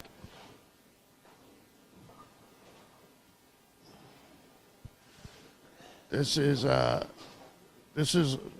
pretty large shot for Ian Willard right here for his confidence. Yeah, He's- he- and 2 out of the last 3 have gone high. He tripped the 4 on the 1 strike. Yeah. So I bet he moved his feet. Went high again, Oh, Mike. and That lane's killing him. That was not a bad shot. That lane is killing him. That was a good shot, and it's just hooking more in the mid lane on that lane. And I think what happened is, he tripped the 4 pin, and he may not have moved off those. Looking for some schmegma down there on 13 and 14.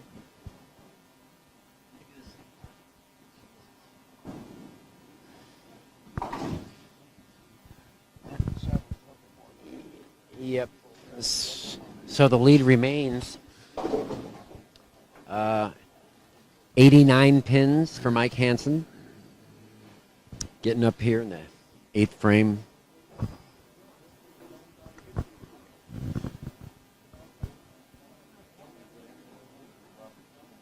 Yes. Well, I think Robert finally got out of that. He's throwing that. And a perfect shot by Mike. Yeah.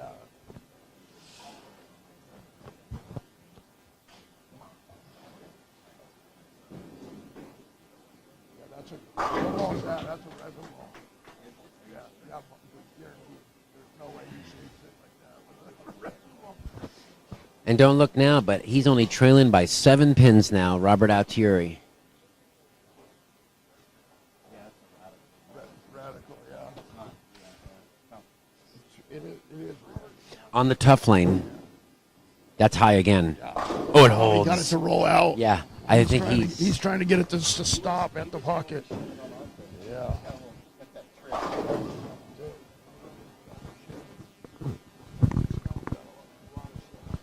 he's scary because he has no reaction to any of his shots, No. No, he's talking about. I'm talking about. Yeah.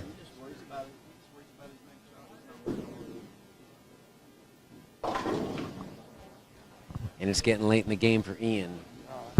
It is. He's. Looked like he moved back right a little bit there. Yeah, I think that was a good lane too for him, and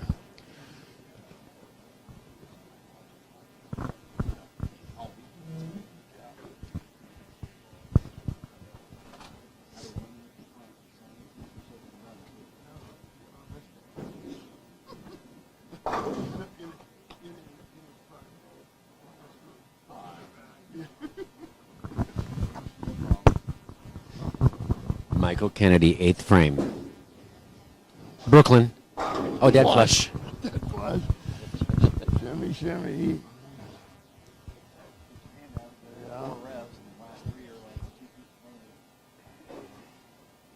So, 33 is down 7 if he strikes here.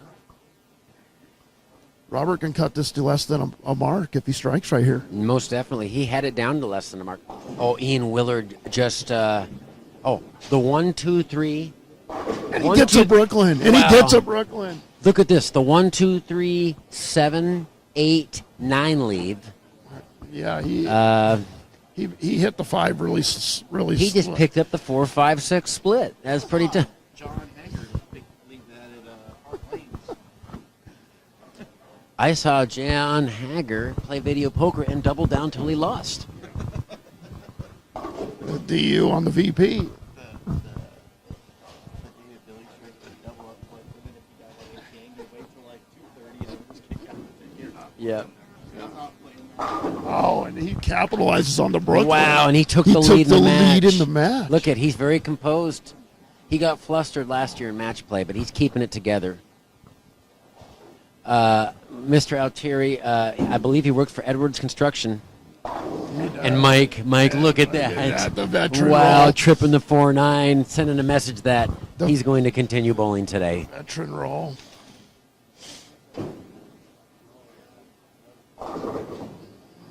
And we've seen a change of hand here. We do, and that's not an easy swear. The bucket.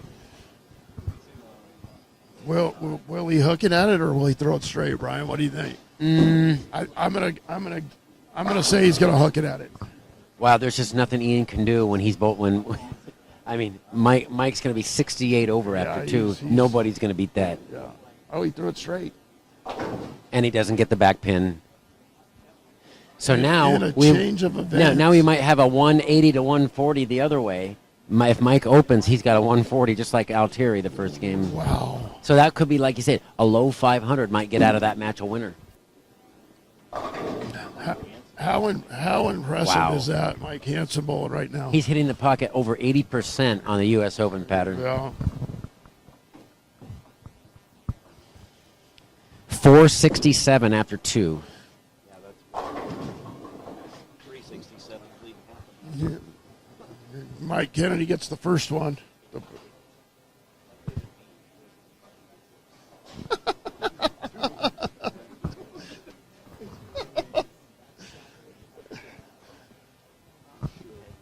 Need some schmegma.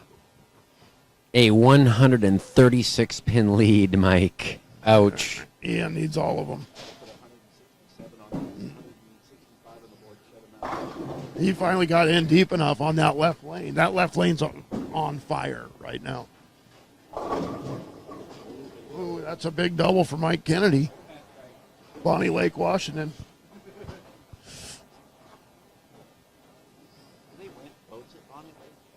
I don't know. I believe that Tom Anderson also from Bounty Lake. You know who else lives in Bonnie Lake?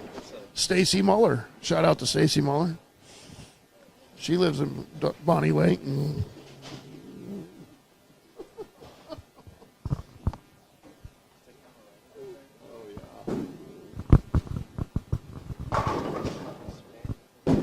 Good finish for Mike Kennedy. 161 for Mike Kennedy. Robert Altieri can get up and shoot 226.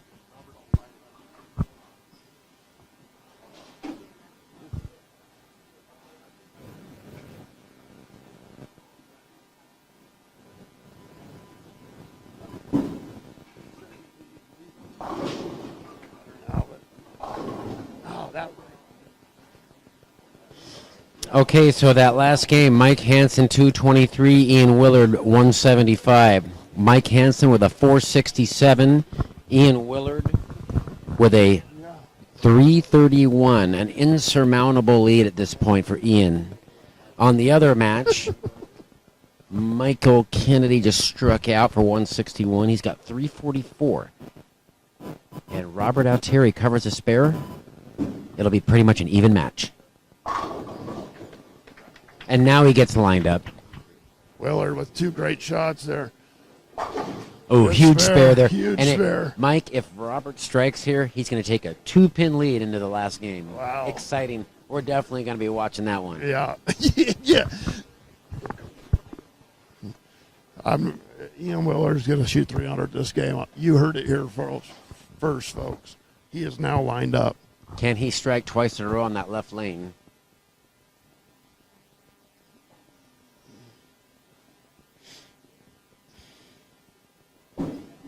He went with more loft. He Wow. went with more loft and deeper. He's found the answer. He is. I called it here first. You heard it. 300 coming.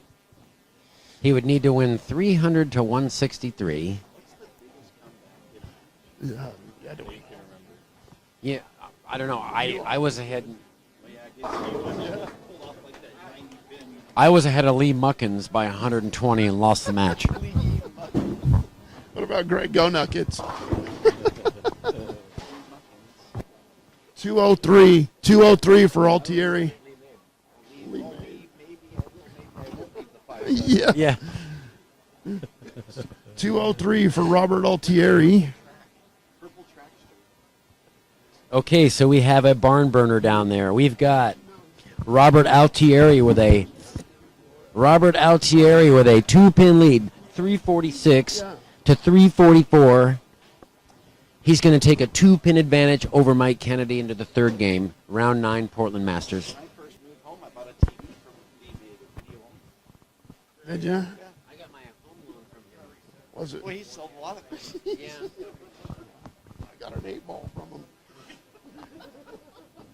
You know what?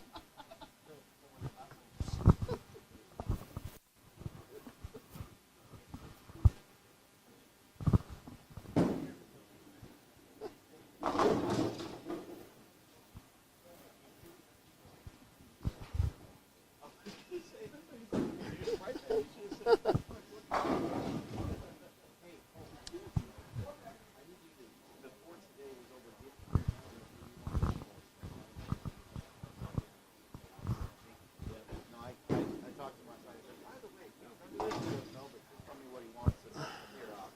And maybe I can hold for a guy.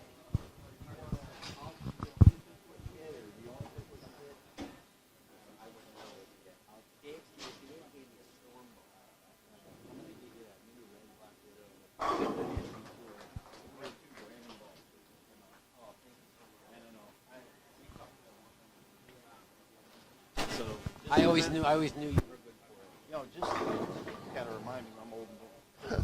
So give me your address and shit today before I go. So I get that to you. Or text it to me or yeah.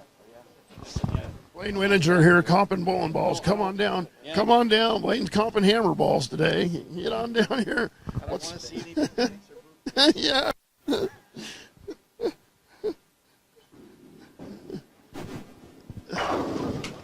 Oh, and Roberts made the move. He's found something here. What urethane ball's that? I don't think that's a urethane ball. I think Roberts throwing a reactive. Pretty happy with himself right now. Yeah, he is. He just got to focus. He got to sit down there and just bowl his game.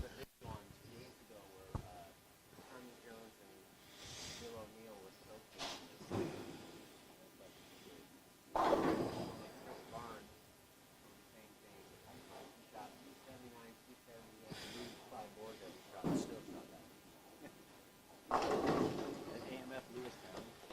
Yep. In the Super Bowl. Ian Willard with the big strike there in the fifth. He's got room for 278. Yeah, that ain't gonna happen. 130. Hey, Robert's got a double, Mike. He's got a decent lead all of a He sudden. does, I know. And he's enjoying that lead right now.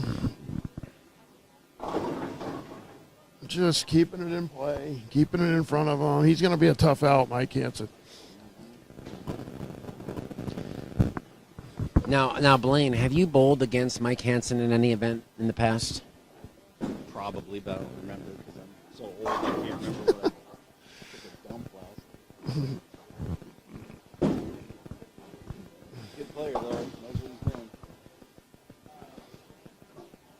Like I said, Mike's says, especially when they're flat like this, so keep it in front of him, and Is that a knockout? A ball? Radical or something? it's like a bonus, I think. He's throwing the bonus ball.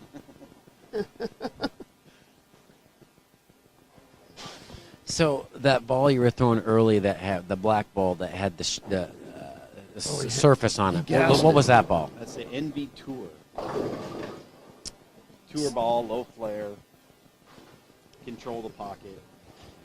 So that's a resin ball with a weak core, basically. Weaker core. And so, what do you put 1,500 on that or I think 2,000? it's like 2,000. Uh-huh. And then it starts flat 10 and hooking early. There's something a little stronger with a little. Oh, and he missed the spare. So Blaine, do you He feel missed the that spare. you're going to be bowling on a fresh pair this next match? Or do you feel like you want to start with that ball, maybe? I'm good. I've basically thrown 3 balls all weekend. Last weekend too, and there's 2 that I'm going to try. We'll just see which one looks the best, and we'll go with it. Blaine trying to become the first person to win 3 Portland Masters tournaments in their career.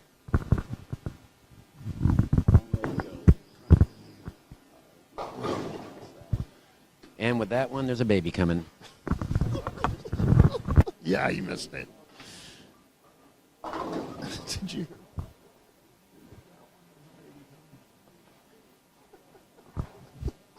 It's time to hunker down, Brian.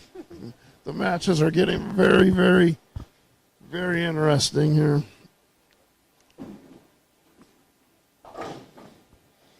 Ian Willard with another deep run in the Portland Masters. The Mattingly Swiss team with Brian Smith and Robbie Porter. And Oh, and he missed the 4-pin. Back.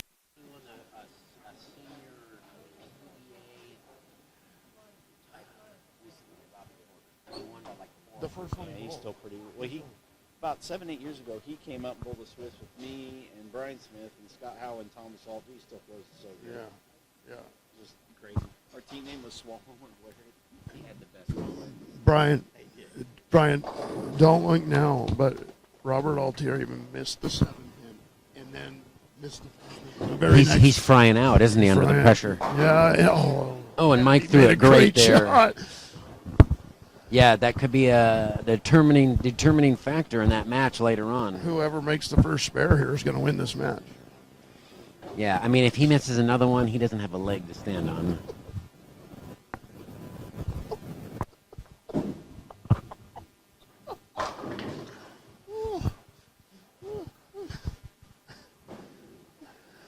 Too bad this. Oh. I do it every week.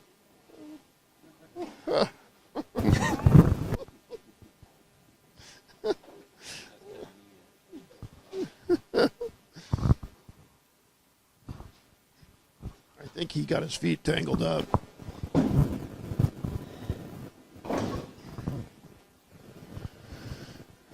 Mike just conserving energy here, not really worrying, just going through the motions. So humming it. Yeah. Now he will face the winner, right, of the Kennedy Altieri match. That's correct. Yeah. I can't wait to see this match between Blaine and Zach. Yeah. These two guys are just on fire right The now. winner of that match will have to get defeated twice to lose the Masters. Now, Blaine, was it in what year was it that you almost came back to beat Hugh for your 3rd title? 15. That was the year that he won, right? And then he left a pocket 7-10 in the 10th against Scott Halverson. Oh, there's Robert. 2 years gets later the- to lose. And it's like, get away from Hugh. He's angry. Robert carries the Brooklyn, Brian. Wow. Got a tight match down there. Yeah, so right now Robert is trailing by 12. 12. He's just got to get those missed spares out of his mind. This is his good lane. He likes this lane. I'm going to walk over here and watch that.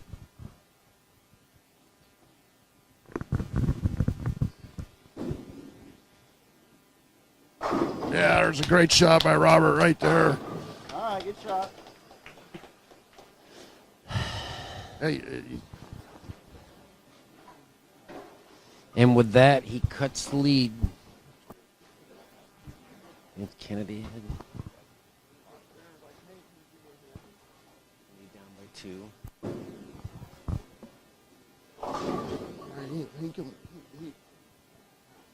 He can win this.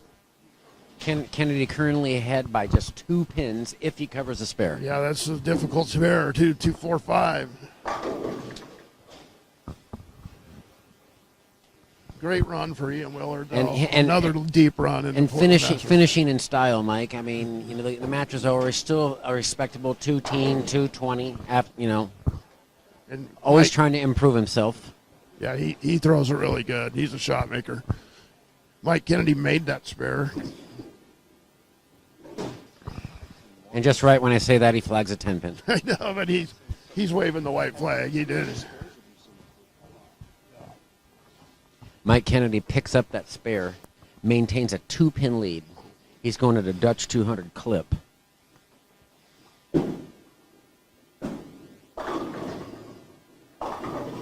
Oh, unfortunate just to leave the 6-pin.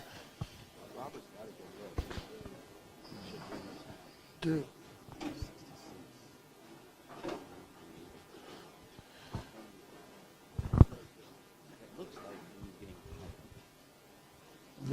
Yeah, I'm sure he is. We're in the losing bracket. Yeah.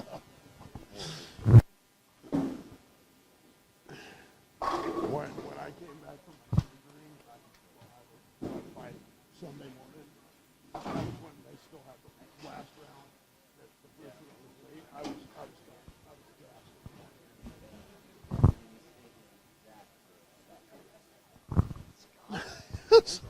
Yeah.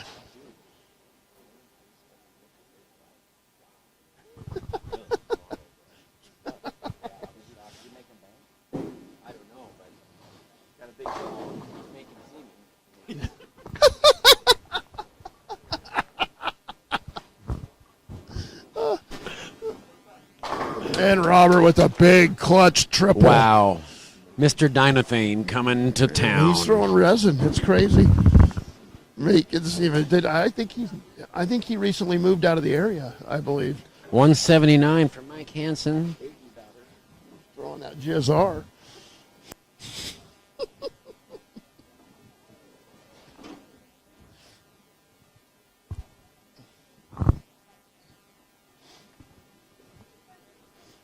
A very respectable 646 series for Mike Hansen. Yeah, that'll get it done. Robert with a pivotal shot. Oh, he pulled It's it. high. He pulled it. Fortunate just to leave the 3-6-10. We've been waiting all day, Mike. We're going to have one come down to the 10th frame, it looks like. All right, looks like it, yeah.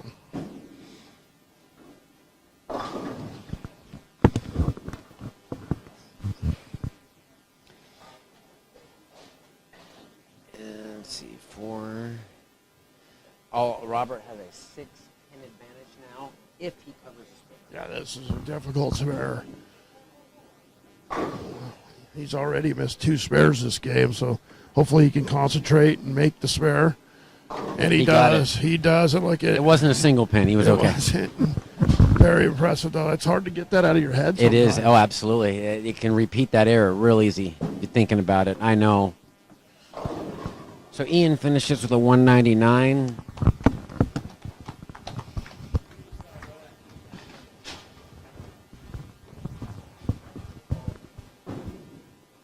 Michael Kennedy. Oh, leaves the 1-2-8. And now Robert has a 9-pin advantage with 2 frames remaining. And our one match is complete, Mike. We got 646 for Mike Hansen, 530 for Ian Willard. Hansen will move on to round 10, coming right up.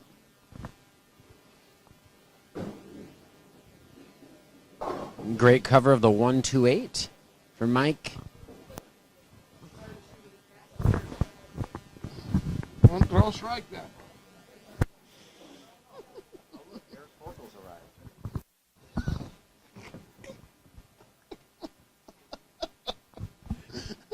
Spitting image.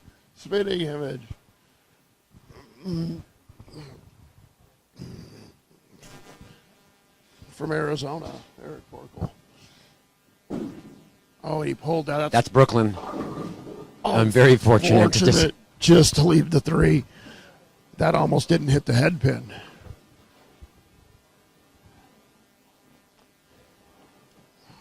So 205 potentially yeah, for Kennedy, and Alcieri's going at a 203 clip.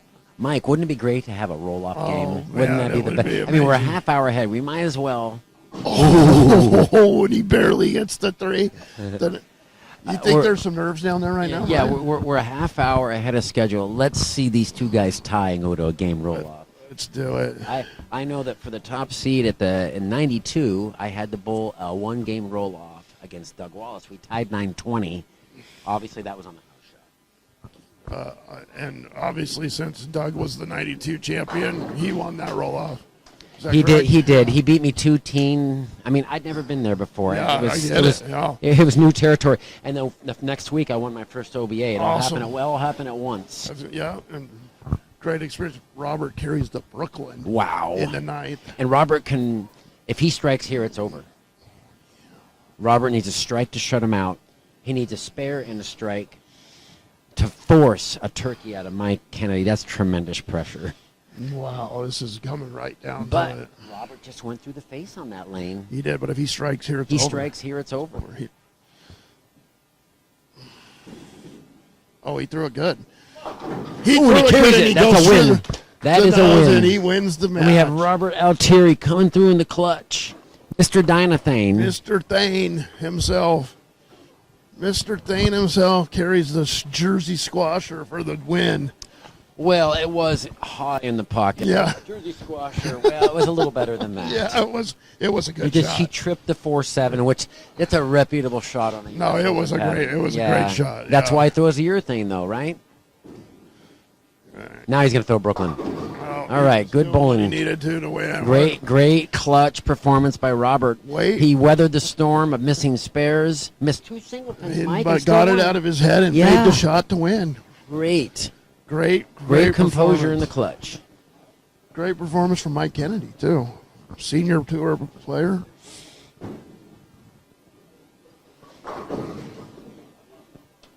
Oh, and he would have needed it because Mike struck in the 10th frame. Yeah, those ones always strike when you don't need it anymore. They always fall down. 210 for Robert. And He didn't he's- need that spare. and he still hasn't made a spare today. And as I mentioned earlier, Mike, a 556 by Robert wins the match. That is a tough pair. Wow. And we see it again where just one person shoots 600. Yeah, that's going to change, I think, coming into this next match. With Definitely. with the winners coming on. I'm so jacked to see this next match. Yeah, 15 and 16 on the end pair on the fresh oil. Really? Yeah. Yeah. We need to go down there and get our spot. Actually, I'm going to sit on the bench. Yeah. These bar stools aren't the best for a fat person. I don't like those.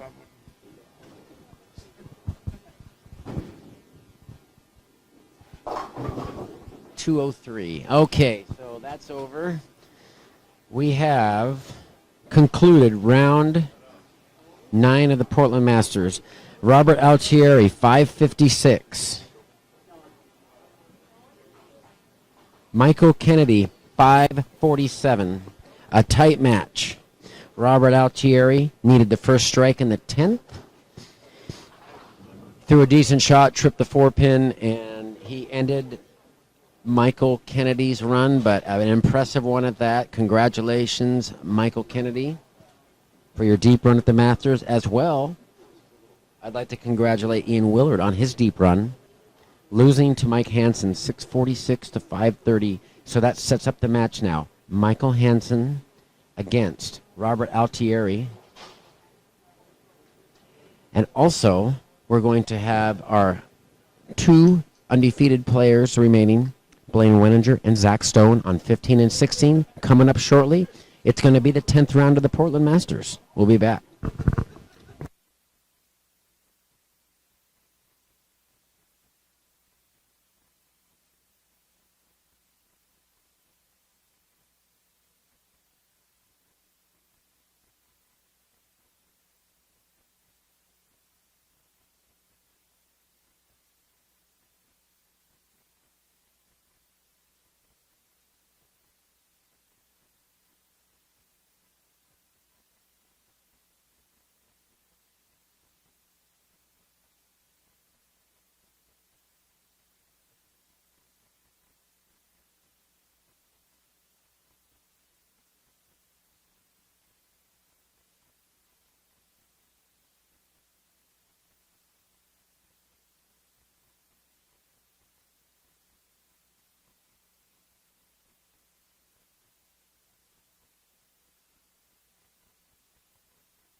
Getting ready to start round 10 of the Portland Masters.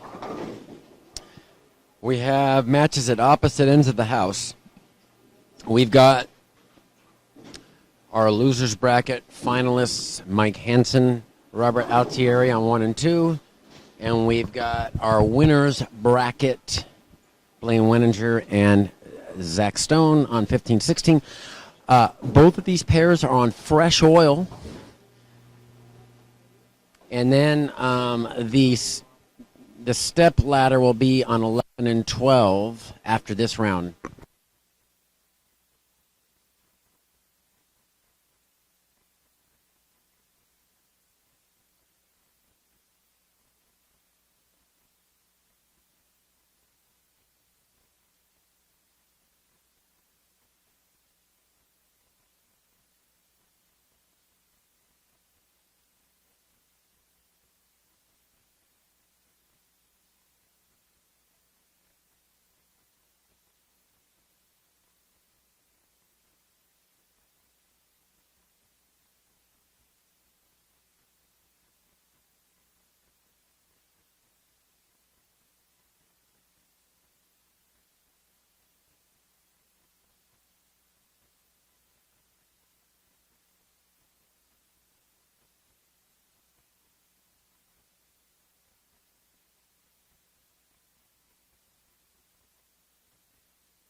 Mike,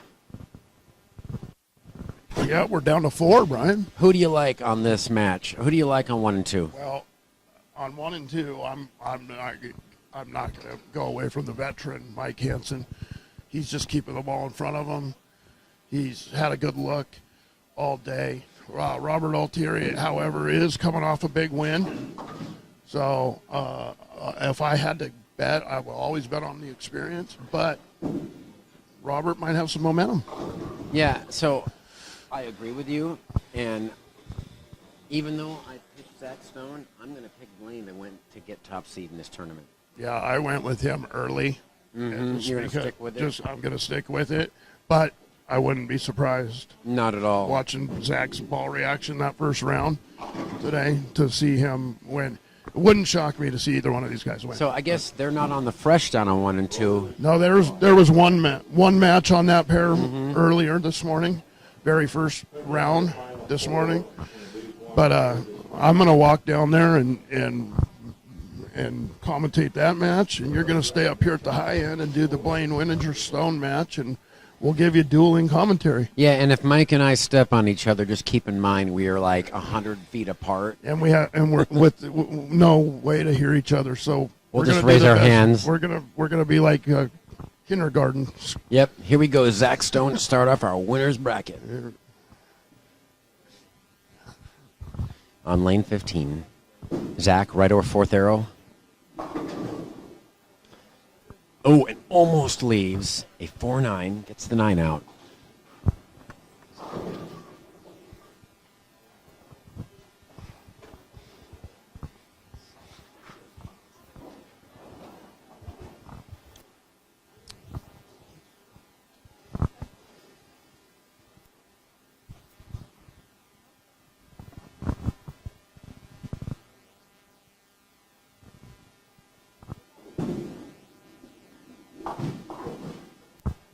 And Robert Altieri makes the 2-pin in the very first frame. Mike Hansen up, lane 2.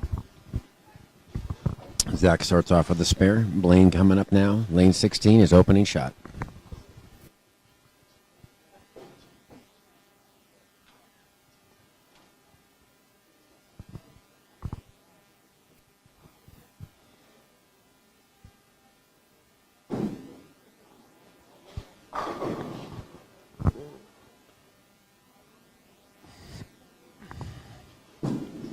Blaine crossing between 4th and 5th arrow. Goes to the face, leaves a 6-pin. And Mike Hansen crosses over, carries the Brooklyn in the first frame. This is a loser's round match, lane 1 and 2, final 4.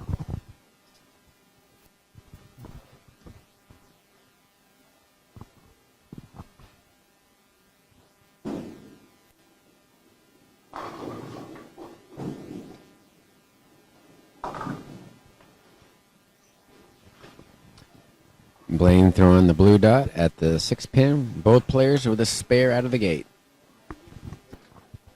Mike, a little half pocket, could have carried, got the messenger, just didn't hit the 10-pin.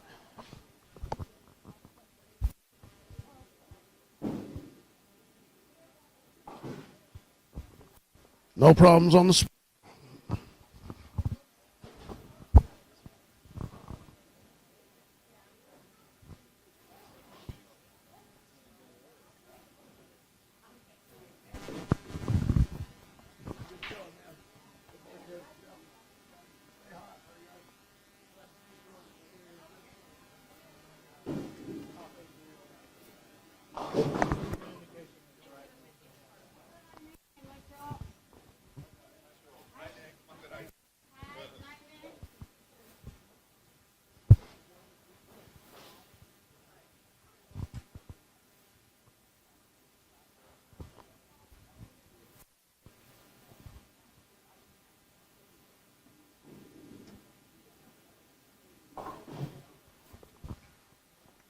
Robert Altieri started off spare, 19 in the first frame.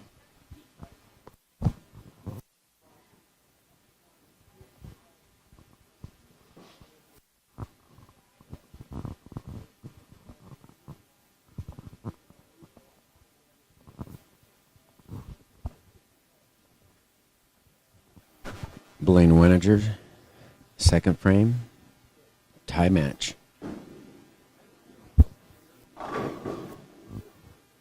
Leaves a 4-8. Robert Altieri high on the face. Fortunate just to leave the 6-10. 37 in the second frame.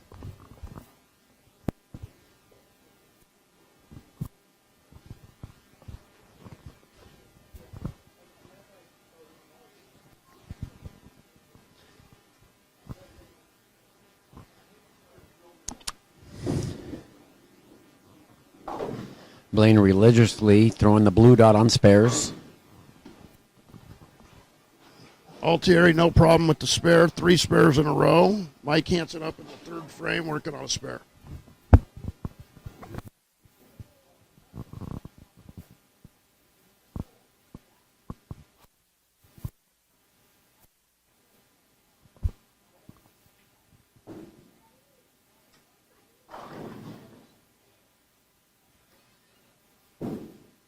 With a 10 pin, decent shot.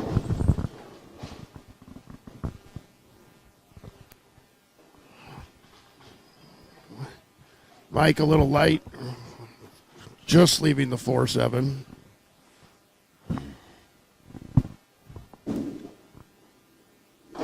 Covers it nicely. No problem on the spare. Mike retains a 1-pin advantage. Both players working on a spare, 4th frame.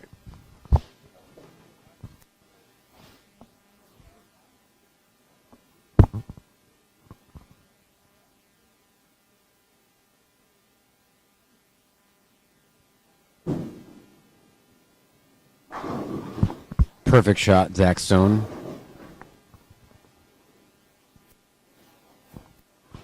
Good shot there by Mike. Half pocket gets the carry this time on the 10-pin. Strike 4th. Robert Altieri up in the 4th.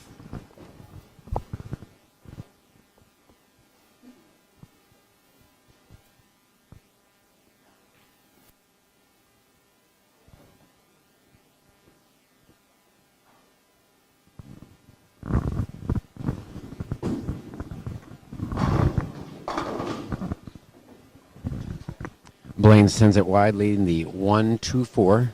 Zach Stone with a 4-pin lead. Robert Altieri with a great shot there in the 4th frame. High flush. Mike Hansen retains a 1-pin lead. 5th, both players are going to be bowling in the 5th frame.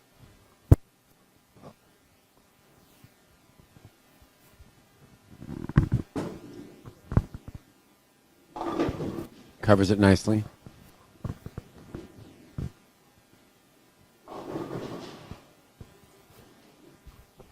Robert through the nose, leaves the 3-6. Fortunate not to leave a split.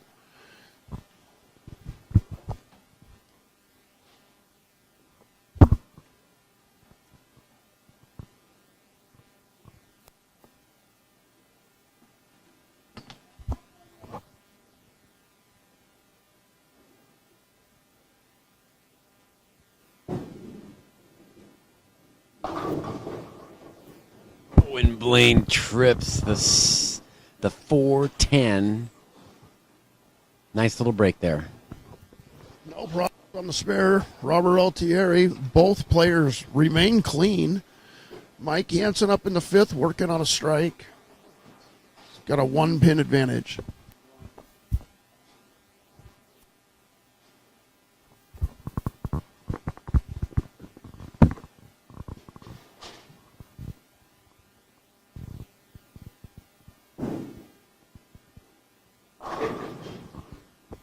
Crosses over for the Brooklyn for the double. Builds his lead to 11. Hands in his pocket. He'll take that break. Dead perfect shot by Zach Stone, opening up a 14-pin lead early on Blaine.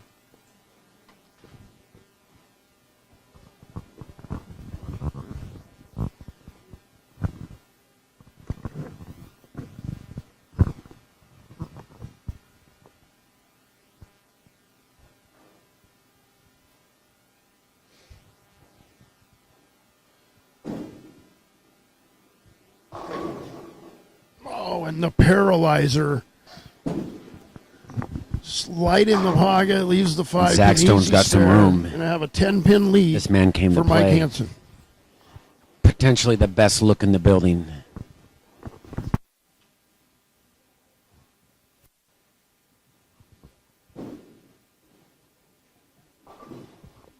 No problem with the 5-pin for Mike Hansen. 107 in the 5th with the spare up in the 6th.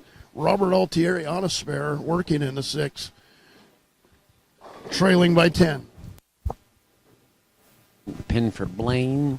An unfortunate break. There's a 24-pin advantage now for Zach Stone.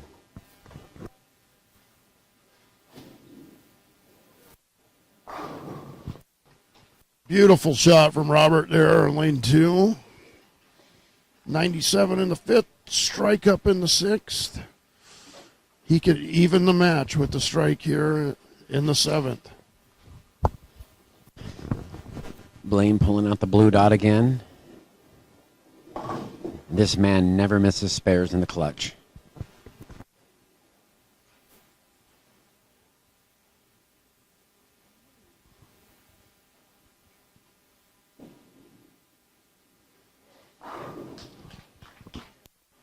Robert with another beautiful shot in the 7th, catches the double. The match is dead even through 6 frames.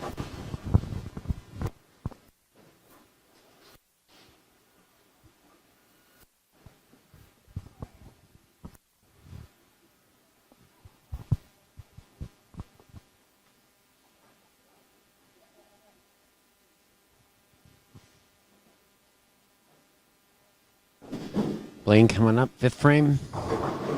Nice little mixer shot. 95 in the 5th frame. Great shot from Mike Hansen there. Does not get the tap. The carry on the 7 could have went. 126 in the 6th. Altieri's going to take a 1-pin advantage into the 8th frame.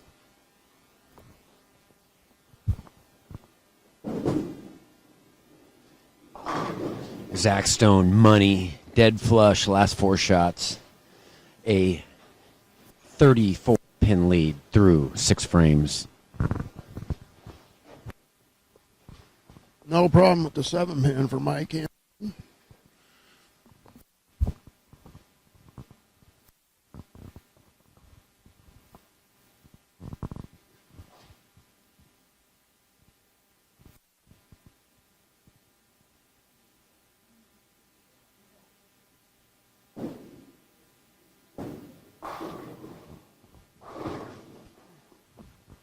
Breaks in a row by Zach Stone. And for the first time this weekend, Blaine is behind.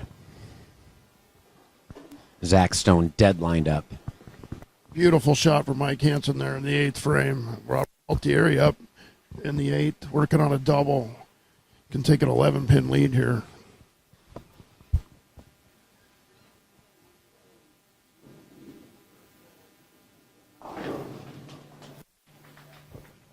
That's the swisher. It's another great shot for Robert. Robert's making some great shots right now.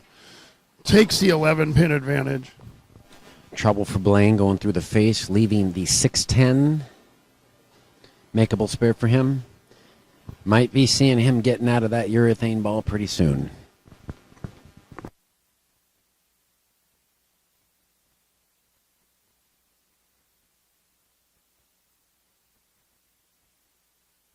A weak resin ball with surface. Altieri with another beauty for a 4-bagger. Takes a 21-pin lead. Mike Hansen up in the 9th. Here he could cut it back to 11 with the strike here. Covers it nicely.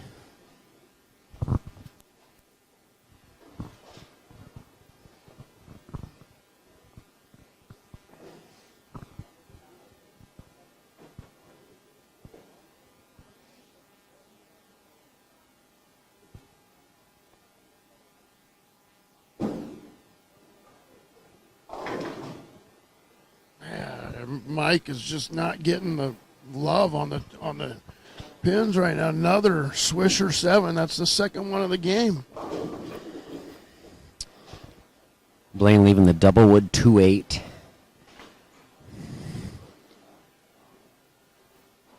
Still fishing a little bit.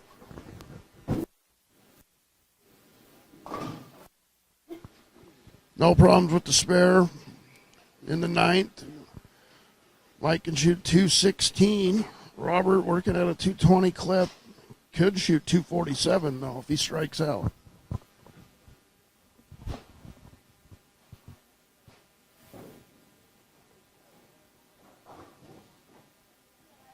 Double wood.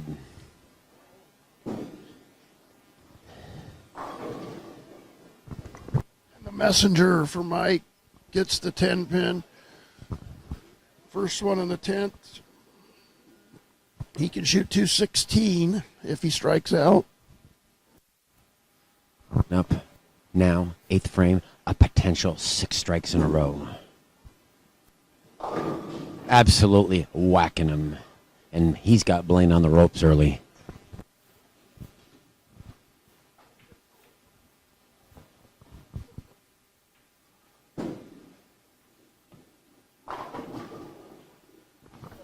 And he carries the 7 this time. Almost left the third one of the game. Going to be in the 2 teens now. Has only missed the pocket one time down here.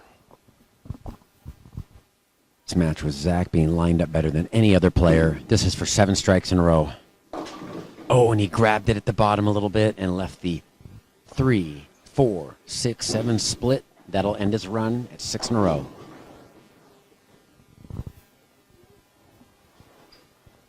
.214 for Mike Hansen. Robert can 247. Only 2 balls out of the pocket though. And he covers the split. Huge cover by Zach Stone.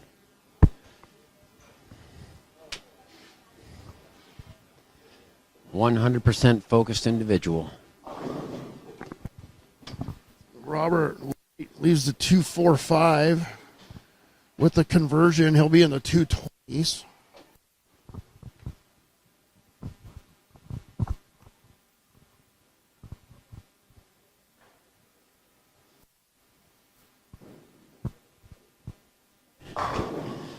And as I mentioned a few frames ago, Blaine was going to get out of that ball, and just like clockwork, he makes the transition, striking the night. No problems with the 245 for Robert Altieri. Strike on the fill. He'll shoot 224, and we'll have a 10-pin advantage.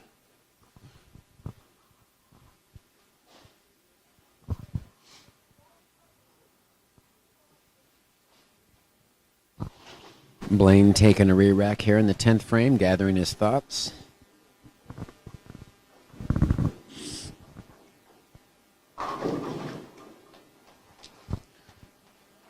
.224 for Robert Altieri, 214 for Mike Hansen.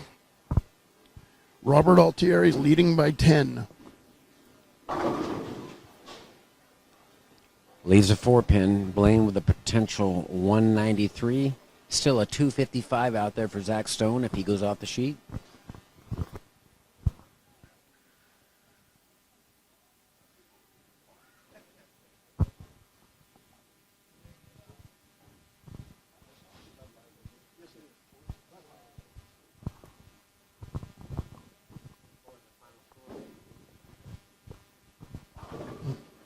After game 1, Robert Altieri has a 10-pin advantage, 224 to 214 for Mike Hansen. Mike Hansen only 1 ball out of the pocket. Just couldn't carry that game. Robert bowled a great game.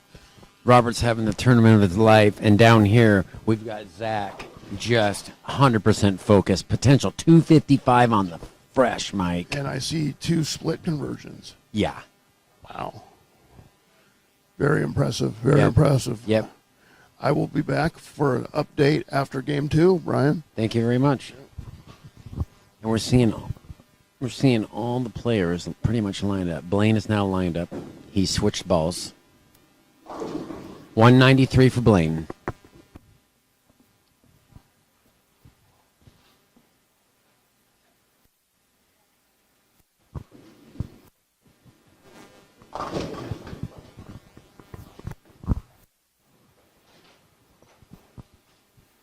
Mike Hansen started with an open in the first frame. Has 9. Robert Altieri leads a 2-4-8. Zach Stone, in the 10th first frame. Perfect shot.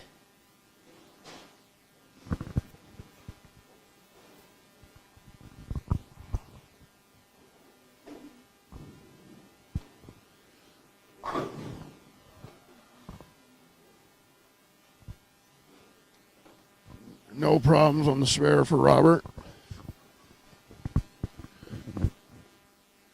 He'll now take a 21-pin advantage into frame 2. Second ball in the 10th, Zach Stone. It's wide. He leaves the 1-2-4-8. He's going to finish with a 245 to Blaine's 193. He covers it, and that will be a 52-pin advantage heading into game 2.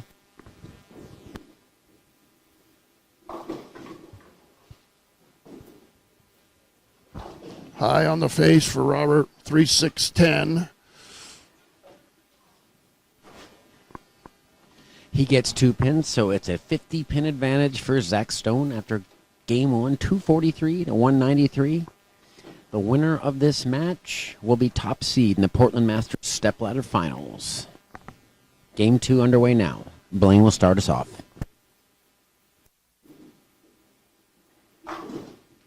No problem on the spare. Robert's going to have an 18-pin advantage after 2.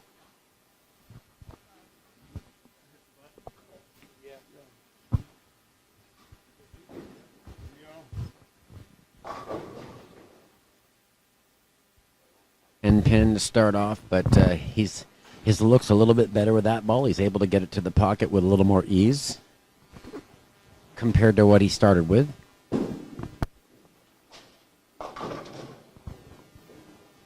And a big 4 for Mike Hansen in the second frame.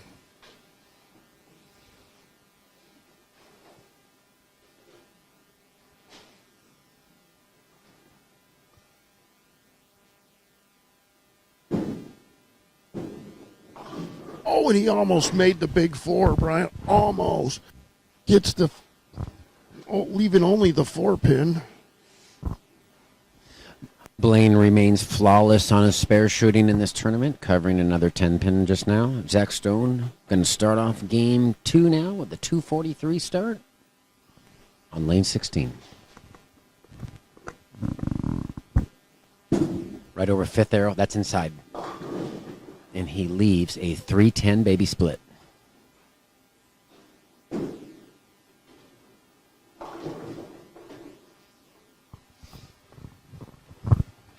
Mike a little light there, leaves the 2-5.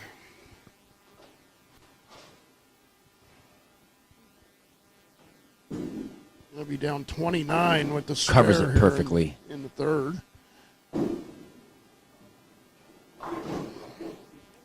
No problem on the conversion. Robert Altieri getting up in the third frame with the 29-pin lead.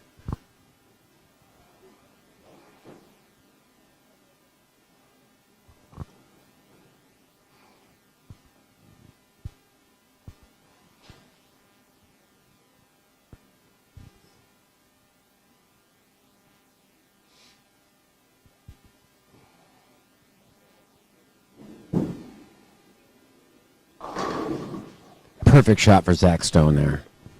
Beautiful shot from Robert for the strike in the third. 29-pin lead. He could build it to 39 with the strike here in the fourth.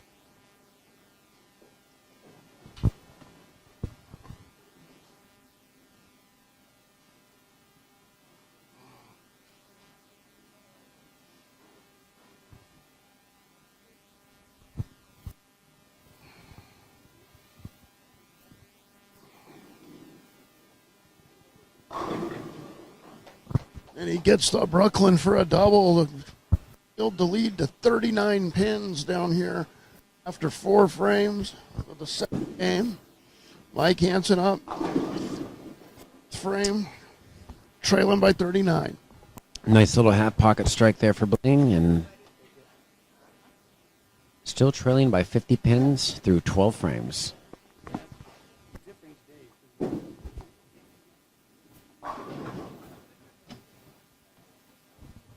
Mike with a good shot, leaving the half 10, but finally got the ball back to the pocket.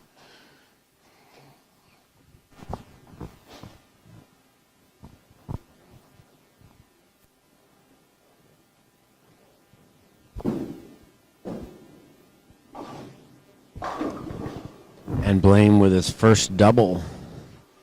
Great shot there. I think he's throwing the new Black Widow 2.0 from Hammer.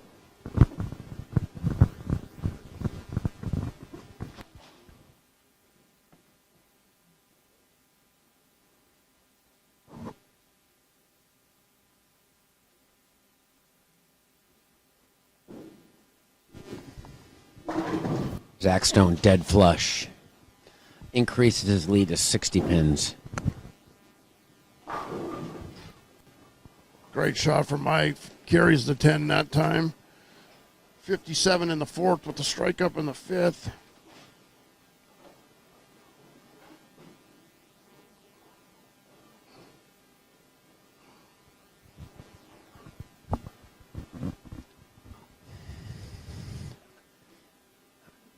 I'm sorry, the lead's still at 50 pins. Zach Stone getting up, getting ready to try to throw a turkey.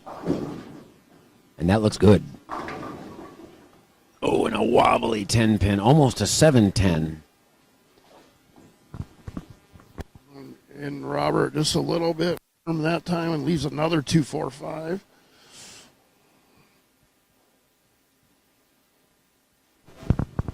He's going to have a 37-pin lead with a spare in the fourth here. And he misses the spare.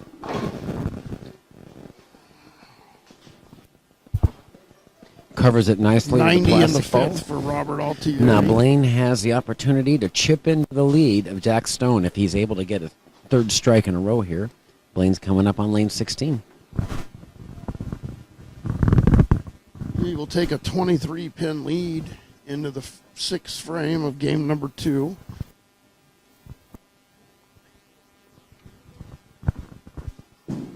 Blaine right over fifth arrow. A little high, leaving a 4-pin. Zach maintains a 50-pin advantage through 14 frames. Robert recovers nicely with a beautiful shot there at 6. Mike Hansen up, working on a strike, 6th frame. He can cut the lead to 13 with the strike here in the 6th.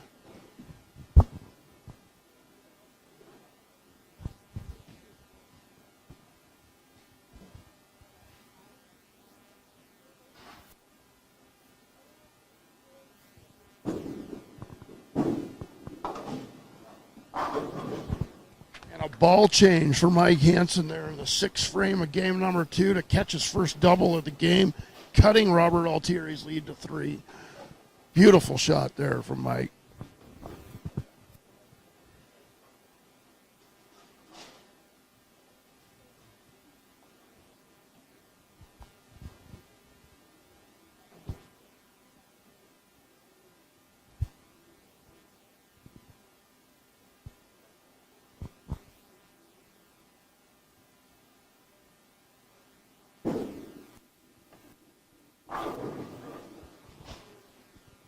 What a gutsy play from Mike. That's a seasoned veteran right there. Changing balls in the 6th frame of game number 2 and catches a turkey. That's somebody that Blaine knows his comes up game. through the face, leaving the 3-6. Cut it the lead to 3 pins. Zach Stone with a 52-pin advantage halfway through this match.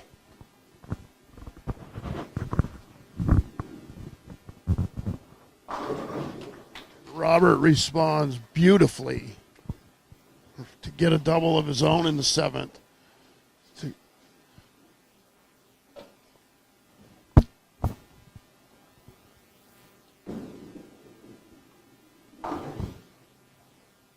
Blaine covers it with ease.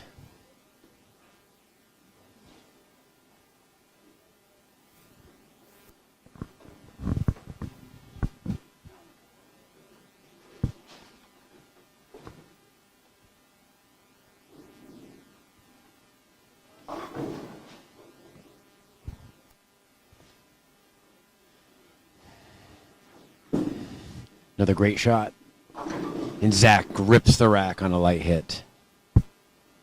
52 pin advantage. Robert goes through the nose in the 8th, does not break up the split, leaving the 6-7.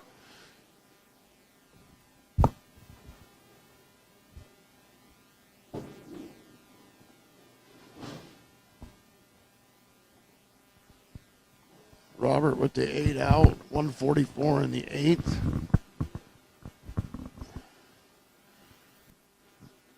Mike Hansen, 87 in the 5th, working on a triple in the 8th. Zach labels it dead flush. 62 pin advantage now for Zach Stone through 16 frames.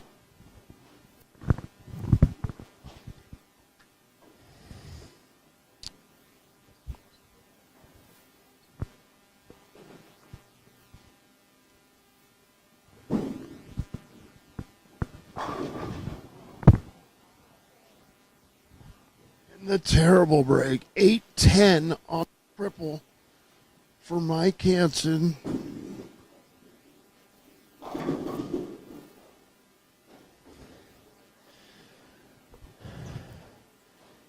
Blaine with a nice little mixer strike there. Still down by 62. Gets 9 out, 143 in the 8th. Robert has 7 pin advantage going into the 9th frame, second game.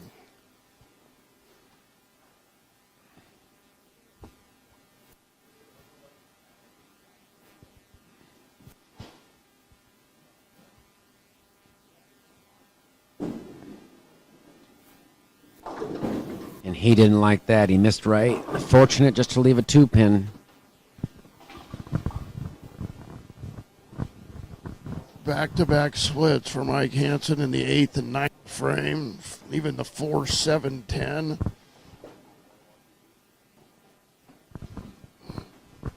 We got a tight match down here, Brian.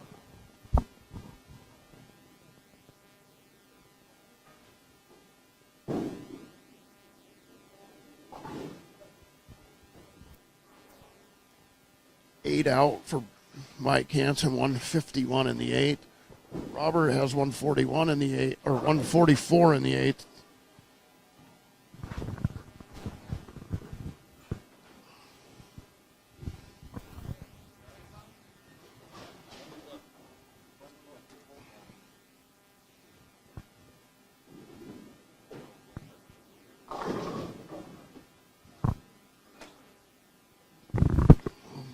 That's the third time Robert's left 2-4-5 this game on that right lane. Oh, and a solid 9-pin by a horrible break for Zach right there. But he'll cover it up, and he has a 61 pin advantage through 17 frames.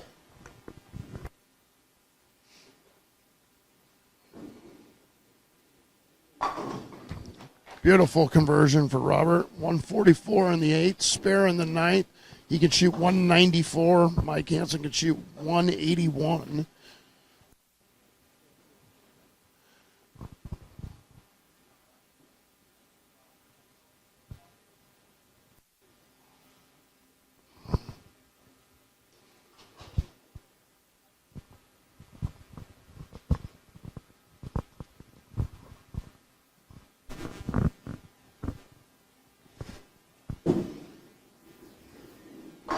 Another perfect shot by Zach. Zach has a potential 248 if he goes off the sheet. 62 pin advantage. Robert goes through the nose. Fortunate only leaves the 6-pin. With a conversion, he could shoot 183 with the spare and a strike. Mike could shoot 181, and we could have a 12-pin game going into game 3 if both players strike out. Zach's throwing the ball better than anybody in this building last round, and it's continuing this round. He's just not making any bad shots. Ooh, ring 10 by Blaine. Good shot there. Blaine's trailing by 62. Robert, no problem with the 6-pin.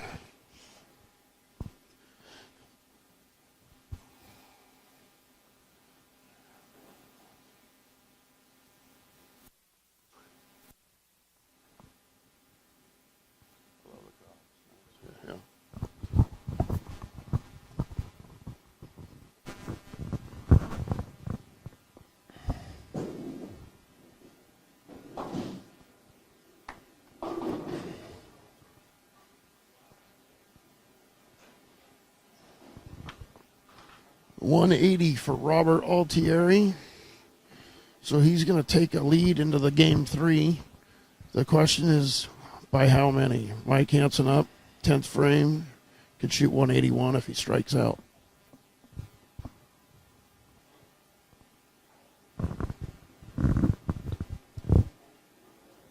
All right, Blaine up in the 9th frame here.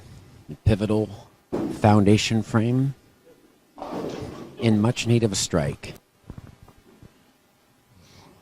Mike gets the old guys carry, Michael Kennedy says. It gets the 7 out that time.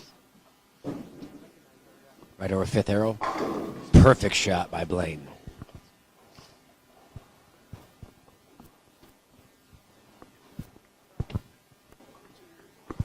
And Tim Myers mentioned to me that he's still throwing a 16-pound ball.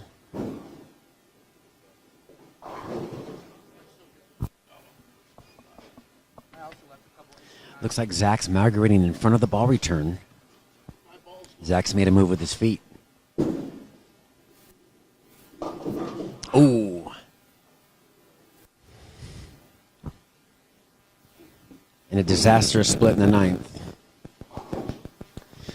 Saw Zach cover the spare already earlier. This is the 2, 4, 6, 7, 10. Can he go for 2 for 2?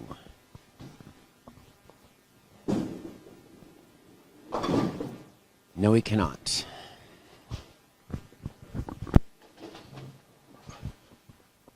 So, Brian, game 2 is complete down there. Robert Altieri, 180. Mike Hansen, 171. Robert's going to have a 19-pin advantage going into game 3. Wow, so they got real ugly. How's it going down here? Zach had a huge lead, but he just went 5 count through the face. He can still shoot 212. At the moment, he has a 46-pin advantage over Blaine. Wow. He's rolling the ball incredible. That was his only second bad shot of the match. I see he's moved way in. Yep. No, he just moved in the Yeah, 9th. yeah. He moved in front of the ball return. Wow. Good I move. love the motion of that ball he's throwing. Yeah, it looks good. I'm going to head back down. I'll see you at the end of this next game. We'll Yeah. have a summary of the matches. Maybe Mike and I will be together next round.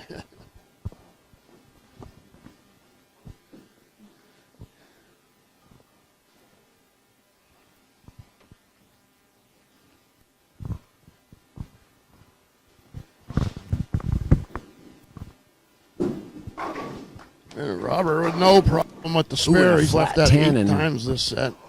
What was 2, 4, looking like 5. going to be a 220, 230 game has turned into a 2-0 game for Zach. He got 1 split and a couple corners. 202. Blaine can make up half the deficit right here in the 10th frame.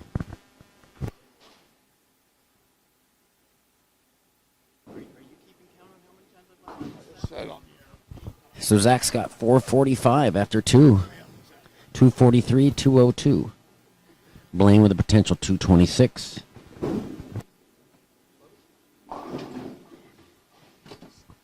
Mike leaves the bucket. First frame, game 2, trailing by 19. Game 3, pardon me, game 3.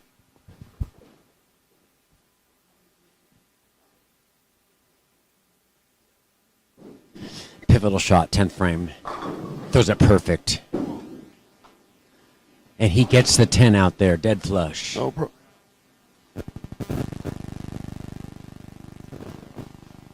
Little emotion there from Blaine. He's a little bit frustrated as at problem. this point. Blaine started off the last round with at least a double or a turkey every game, and he's had to be a little more patient this round, but he just got a key double.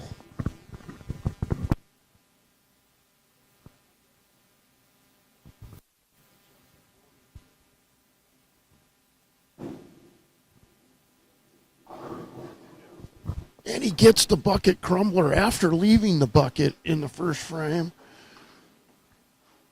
We got a 19-pin match. Robert Altieri up in the second frame, game number 3.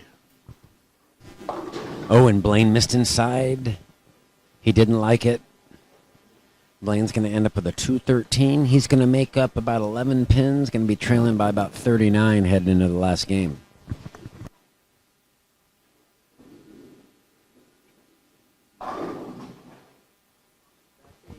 The Brooklyn Fast 8, only leaving the 610.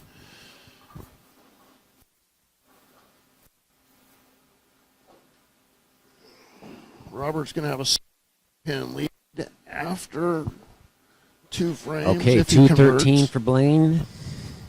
202 for Zach Stone. We've got Zach Stone 445, Blaine 406.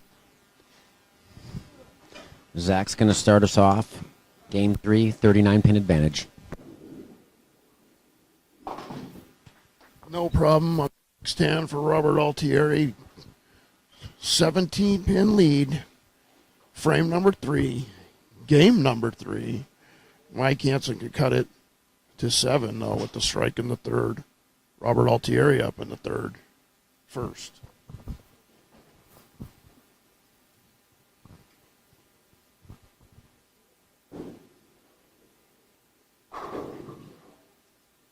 There. Our next match, the semifinal, will be on lanes 9 and 10 coming up.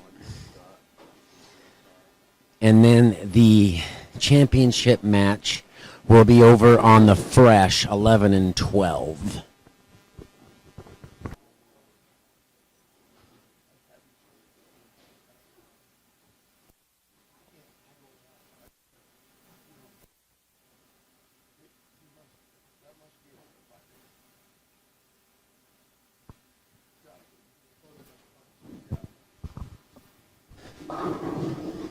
Blaine with a nice shot, trip in the 4, a little high.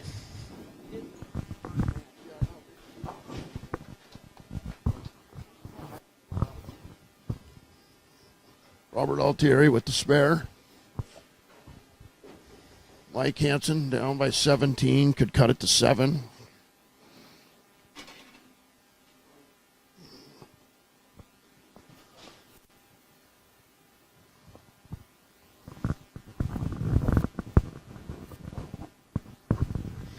Blaine steps off, recomposes himself.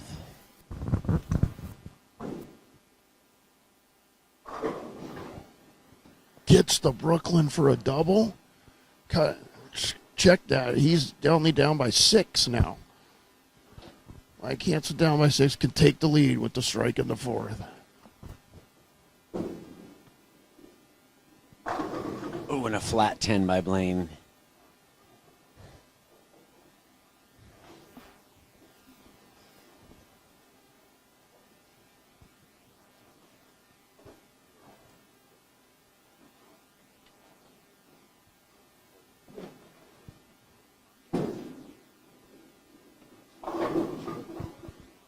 The tickler on the 4, light hit, race for a triple.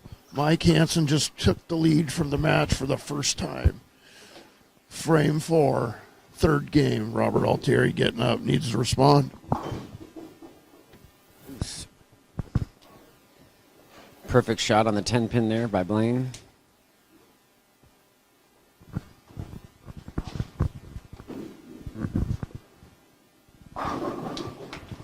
Beautiful response from Robert.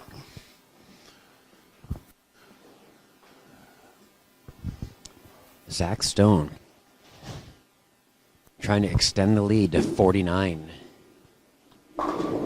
Beautiful shot by Zach.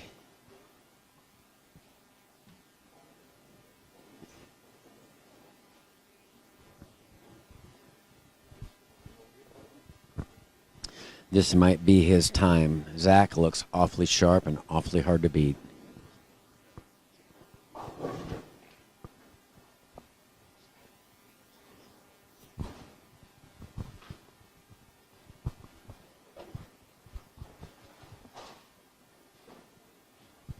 Robert Altieri with the washout.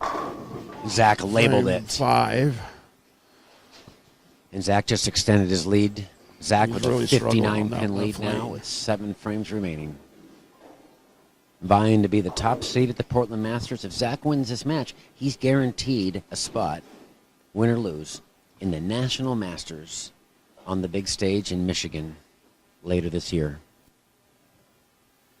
Misses the washout. 8 gets 8 He's out. earning it. 83 on the 5th for Robert Altieri. Mike Hansen could get up right now, 5th frame, and put a strangle didn't like on that. this match. leaving He a just 6-10. took the lead for the first time in the match last frame.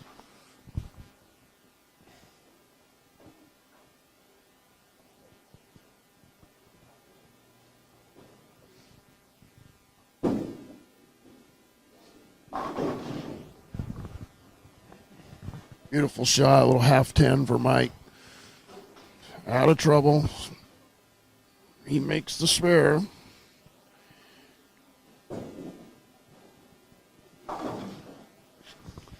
Covers the He's gonna have a 6-10 nicely. 17-pin lead with the spare here in the 5th frame.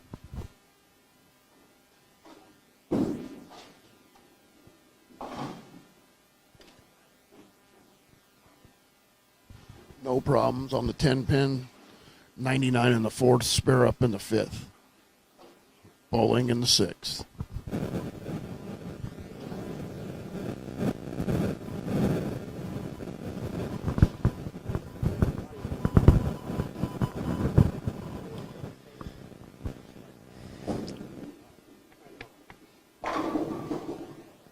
Fourth frame, Blaine throws it perfect. But he's in a deep hole now. As Zach Stone strikes here, he really puts a lot of pressure on him. Good shot there, a little high in the pocket. 4-pin. Robert Altieri getting down to the nitty-gritty of the match. Getting close, not quite, but almost must-strike territory. Zach standing in front of the ball return. And he sends it wide, but just leaves a 2-pin. He's happy with that. Definitely happy with that. He's sitting on a 60-pin lead now with 6 frames remaining. Carries the 4. 9 only leaving the 4. Could have been a strike. Good shot from Robert. No troubles. 4-pin only standing.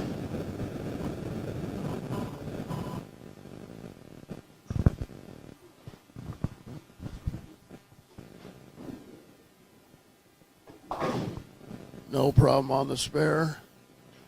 17-pin advantage for Mike Hansen. 6 frame, he could extend it to 27, strike in the 7th. Robert Altieri out bowling. Zach Stone, 5th frame. Flat 10-pin there. Decent shot.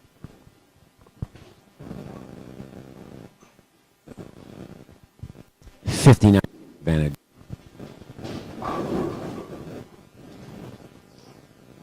Still having troubles with that left lane. Crosses over, carries to Brooklyn. 103 in the 6th for Robert. 7-10. 119 in the 5th for Mike. Bounced it working on a out right strike. at, yeah, that definitely would have picked up the 7-10 with that fierce ball speed. Extend it to 27. The strike in the 7th. Zach, a very physically imposing person. Zach is a war veteran, served our country, Korea, Afghanistan. Thank you for your service, Zach.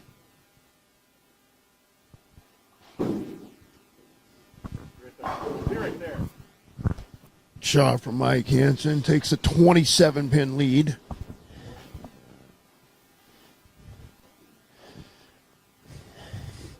Blaine in a must-strike situation, and that's inside a target. And that's trouble. Once again, coming up high on that right lane. He didn't like that shot.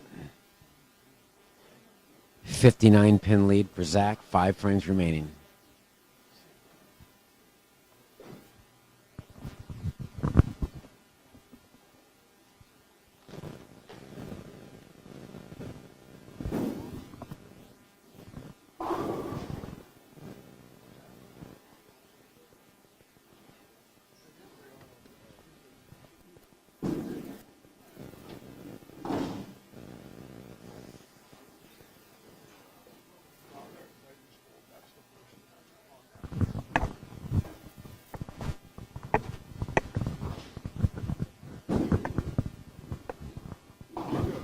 Mike Hansen, 6'10", no problems on the spare. 167 in the 7th. Spare up in the 8th for Mike Hansen.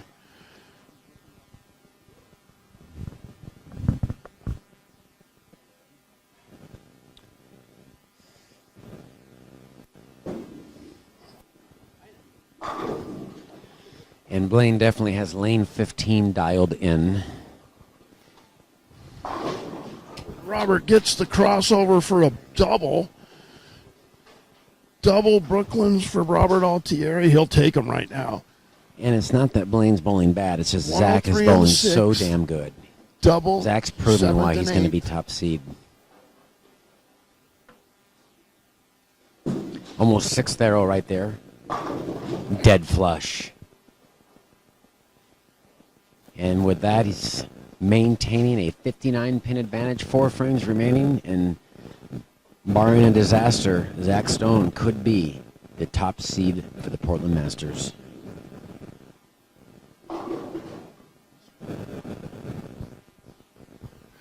The left lane is really giving the players a lot of trouble right now.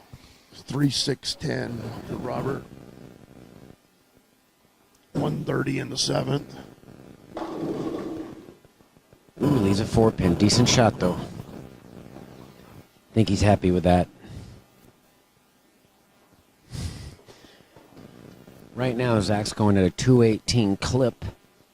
And if Blaine were to strike out, Zach would need a 210 to shut out Blaine. Big trouble as Robert misses the 3-6-10, leaving only the 3-pin. 158 in the 9th. Robert can shoot 188, which means Mike would have to. And Zach keeps Two going away. over to the phone, doing the DMs, trying to distract Needs himself one from spare. the Needs one pressures more. of the tournament. A lot of bowlers like to do little fidget things in between shots to lower their stress level.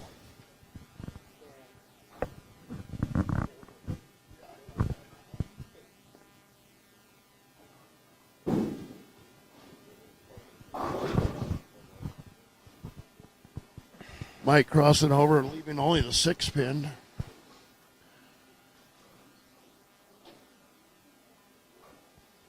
Okay, Blaine's been having trouble on this lane 16. This is a must-strike situation here.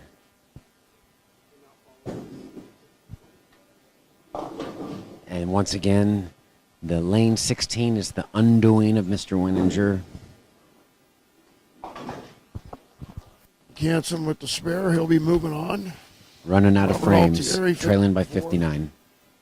Great tournament for Robert Altieri. 4th place finish at the Masters. Great accomplishment.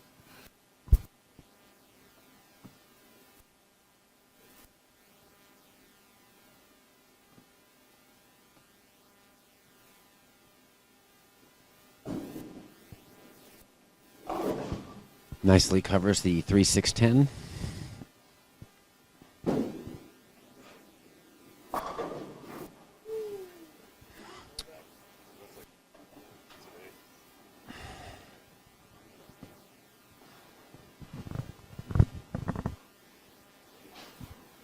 To have any hope at all, Blaine is going to have to strike out right now.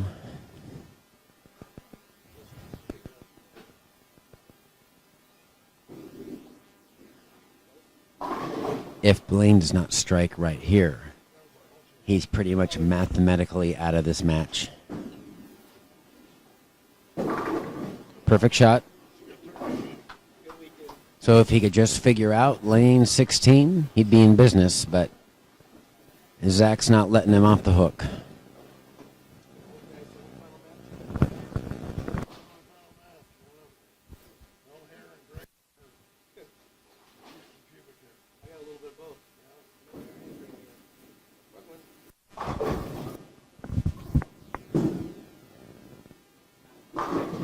Solid 10.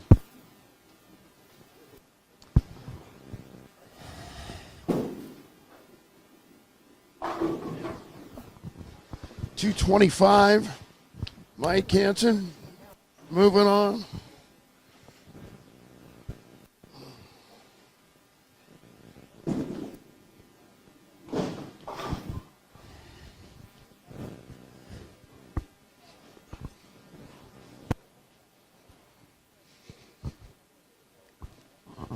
Man, Brian, we got with a big 225 game, Mike Hansen moving on. Robert Altieri 178. Wow, Mike he Hansen just pulled it total out. clutch on the brutal condition. Yeah. We got Zach Stone, top seed.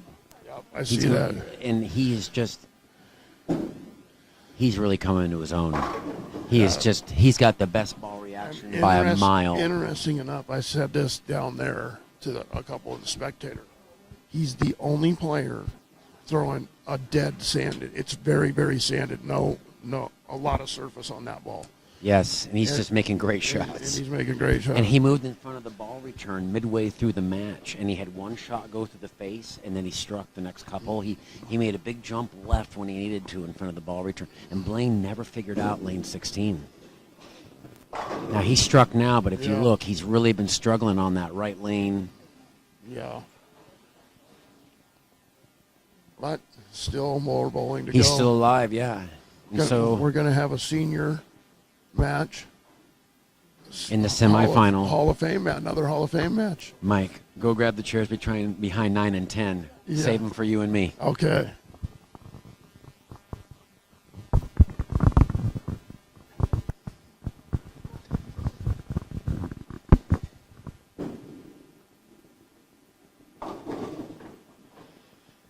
And it really didn't matter at this point because Blaine had already lost the match.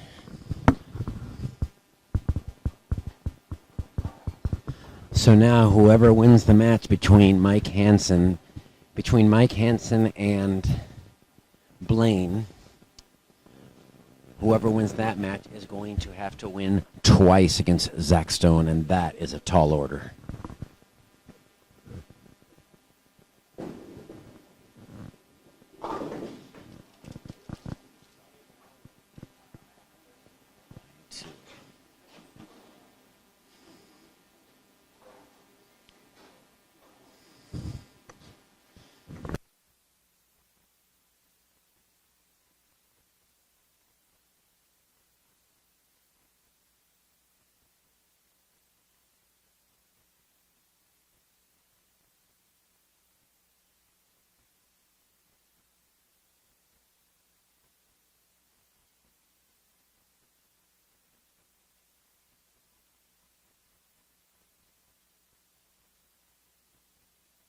So for Robert Altieri, fourth place finish. And he must get what, $800 or so for that? Nice. Now, would that be his largest check ever? I'm not sure about Pretty that. close. We should I'll have ask to him. ask him. I Yeah. bet. I got $1,000 for third place, so. Oh, I he bet got it. Yeah. I got 1,000. I know you for- did. Yeah, I So bet he's got to get at least 750 or probably, 800, yeah, right? probably. Hey, you're still alive, brother. Come on.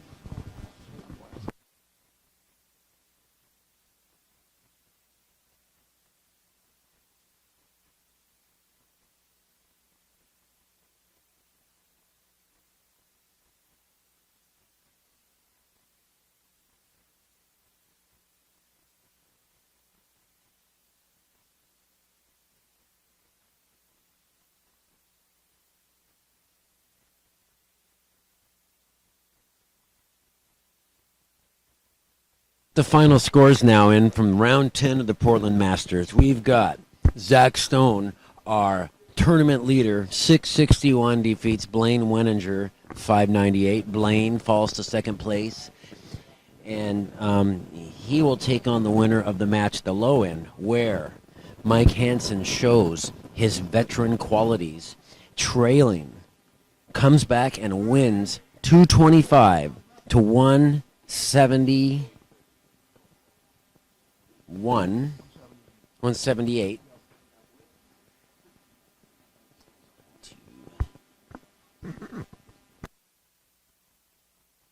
And to 582.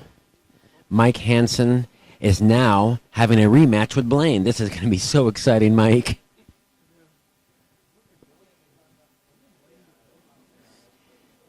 Did they make those amends? When did you get those shoes? Did they make them amends?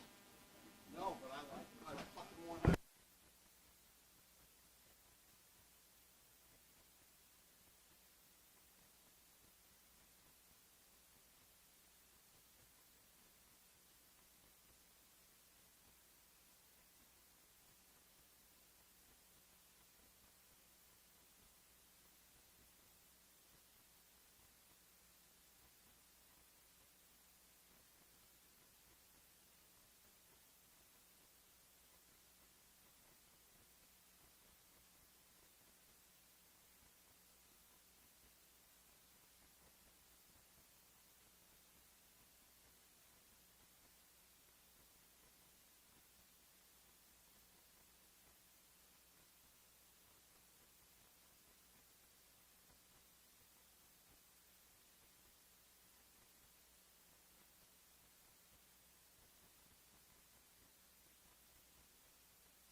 both the senior players wanted to get started early, Ryan, so they have started the match.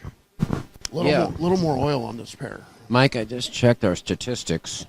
We're going viral, bro. We have 145 people watching this stream right now. No way, really? Yeah. All right. See if we can get that up to 200.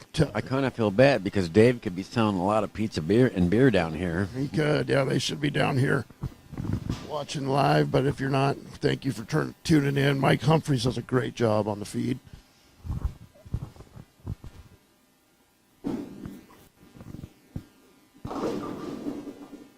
Seems to be a little more head oil and push on this pair. Both players have moved right. Yeah, I like head.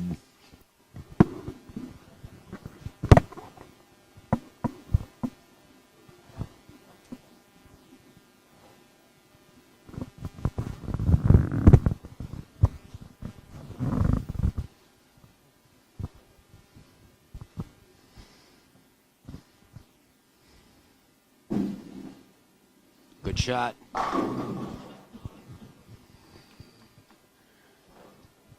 Yeah, Blaine looks pretty dialed in right now. Better pair here for Blaine.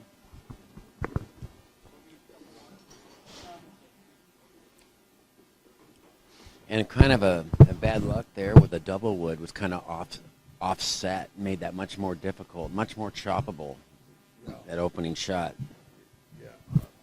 I said this on the feed last game, and you were all the way down the other end, but Mike Hansen came off 2 weak 10s in a row in the 6th frame of that game and switched balls and took the lead. Wow. Got an instant double, took the lead in the match. And that takes a lot of confidence when you're hitting the pocket on a tough pattern and switching balls. Yeah, Just to manipulate your carry. he did. He left a couple swish 7s and just he knew right then.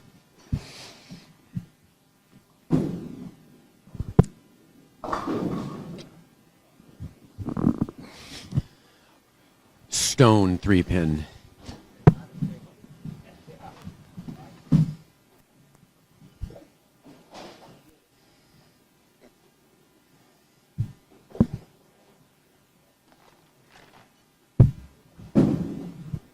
Nearly one. Mike, I was just thinking about something. If you took Blaine's age, 54 and a half, and Mike's age, 53 and a half, how many years is that? That'd be 108, Brian. Yeah. Amazing. They should go on an African safari. 108 years bowling experience between these two individuals.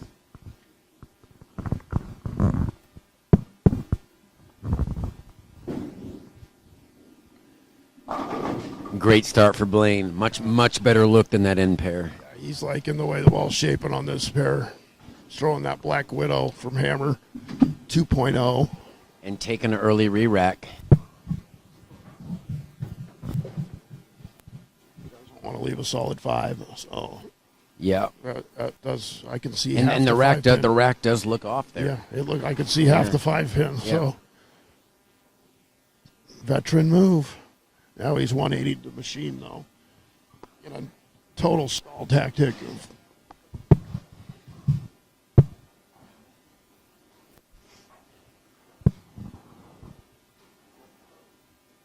And Blaine has an interesting cadence where he swings the ball 3 times. Maybe that's the secret, Mike.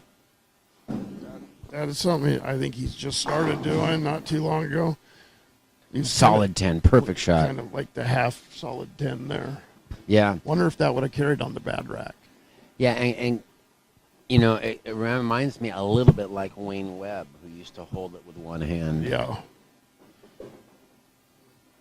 I think it's just a timing mechanism, and that something maybe him and Chris Burnett are working on. Yeah, it's like a pendulum swing starting type of thing, where he winds it up. Johnny Moore for the spare. Yeah, can you remember the last time Blaine missed a routine spare?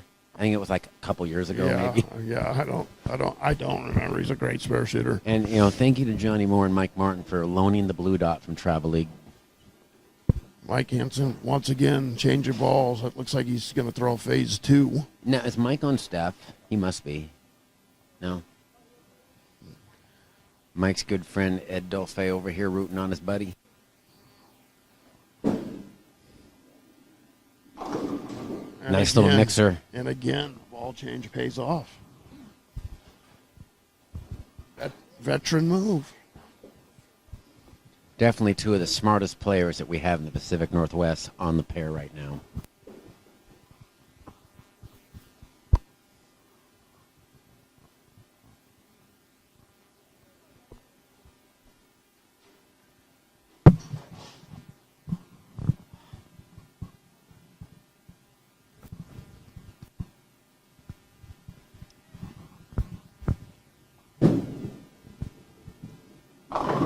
Wham! Great shot.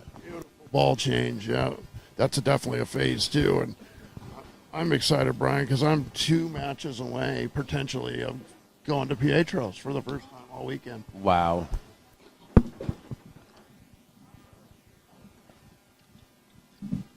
And it's interesting, Mike is bowling in jeans. Is he really? I think so.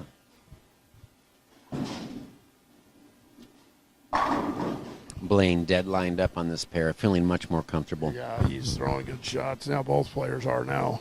So nothing that happens is going to be a surprise to either one of these players. All the experience. Really, all the players left are experienced. Zach's got a lot of experience too. But we will see some significant adjustments on 11 and 12 being on the fresh. But he's by far bowled better on the fresh than anybody. He's throwing that sanded ball. So we'll see. That needs the hook. Oh, And it it does. did, and he gets the Great shot by Blaine there. So Blaine has a 20 pin advantage through 6 frames. I'd like to thank our sponsors again. Let's see if we can remember them all. Edwards Construction, thank you, Rob Edwards. Gliss Employment Services, Rocky Oaken, thank you very much. Salinas, Benny Salinas. Diesel Repair. Great shot. Budweiser, the king of beers. Yes, and the Houston family and Hazeldale Lanes. Hey, Mike, we remembered all of We them. remembered all of them. And look at that. Another great shot from Mike Hansen for the triple. Cutting the lead back to 10. No, it's still at 20. Still at 20. He could cut the lead to 10 here with this strike, though. Impressive ball change, though. Mike, it's such a treat to see this guy bowl. I mean, I've seen his name before, and I'm glad I finally get to see it in person. Man, both players Wow. are making quality shots right now, Brian. Yeah, they're just bowling on the house pattern, right? This is the Sunday morning Industrial League. I'm thinking that if a couple players here jumped in and bowled pot games with them, bad idea right now.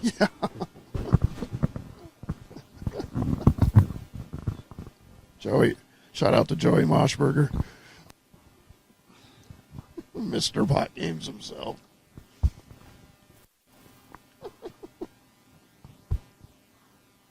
And Keith Fingerpenny. Oh, and a kind of a flat 10 there for Blaine.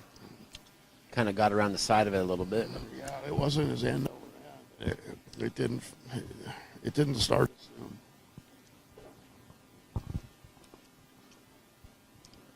Both players, Mike, with a potential 250 plus off the sheet.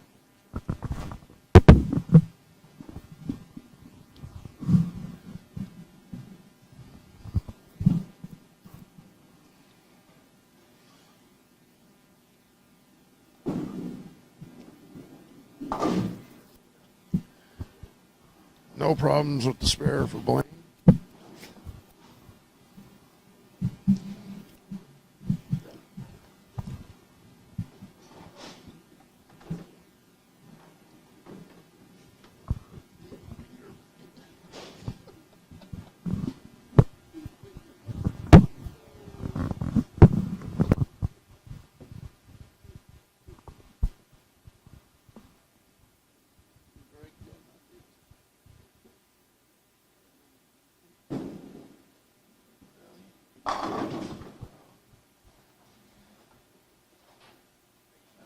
there. Blaine still has a 258 off the sheet. Michael Hansen 259 if he goes off the sheet.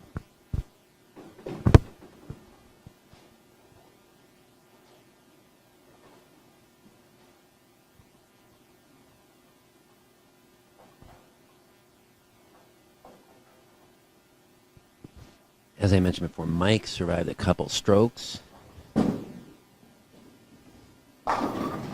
Ooh, the love tap on the 10. He gets the Oh, love tap yeah. where Blaine did it. Oh, and we see him clap his hands for the first time. Wow.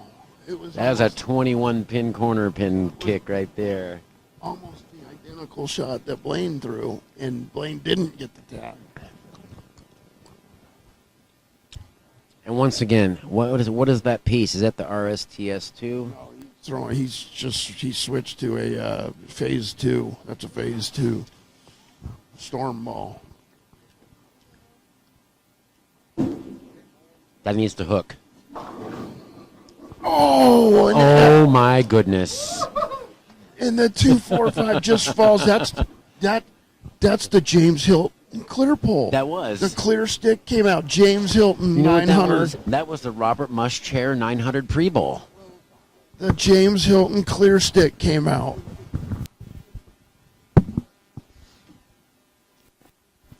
Now he's saying, when am I going to leave a ringing 10?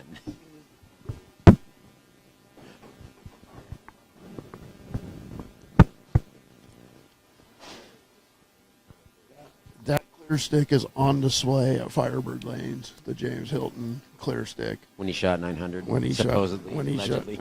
900. Good shot for Blaine. Oh, and it goes high. He coming off that week 10. It looked like he might have tried to help that one. Yeah.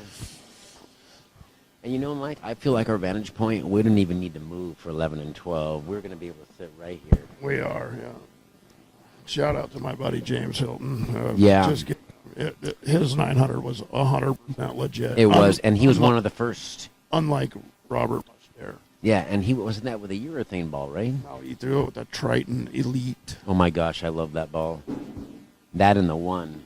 I think I might have drilled you a Triton Elite. You drilled all my stuff. You and Greg go knucklets. Go Knucklets. Greg, go Knucklets.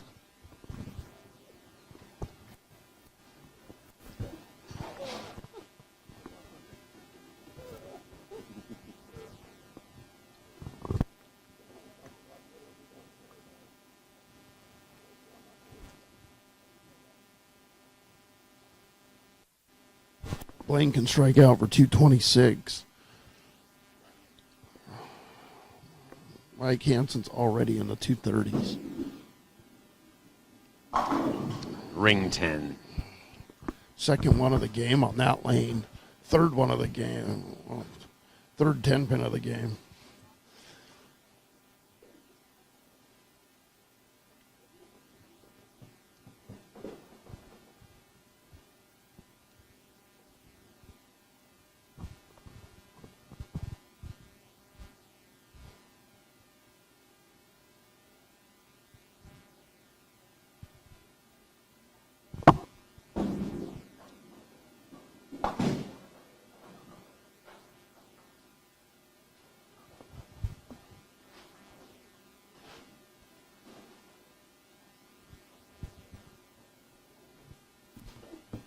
Okay, so a very respectable 216 out there for Blaine if he strikes on the count ball.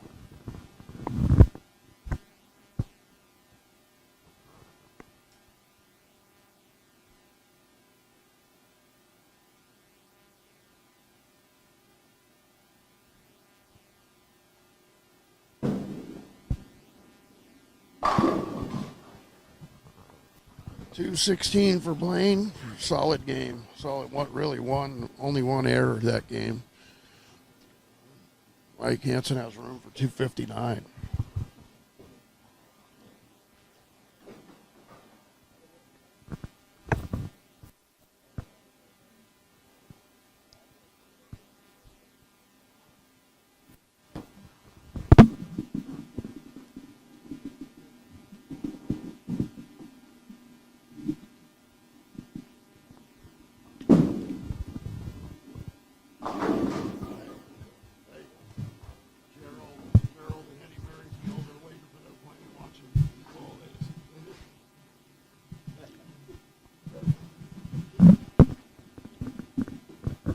Great shot there by Mike.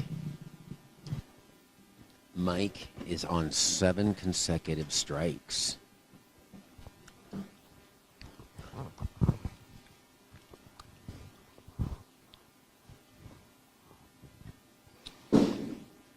That's going high. And he carries the Brooklyn. Wow. And right now, Mr. Mike Hansen's getting all the breaks. He sure is. Now, you know what? You'll know that he's living right if he leaves a solid 10 on the out ball, right? They always say the count ball always carries. He might want to miss on purpose here. I give a big shout out to my old buddies, Gerald Sewell and Eddie Merrifield, waiting for a flight. Yeah, Gerald Sewell won the King of the Hill here. He did, yeah. Yes, I remember that. Mike, 9 strikes in a row to close out that match. He started with an open. Mr. License to Bowl himself, Gerald Sewell. 259, 216. Mike Hansen with a 43-pin lead on 2-time Masters champion Blaine Wininger. Blaine's going to start off game 2. Mike just looked at Ed Dolphin and said he was going to switch balls again.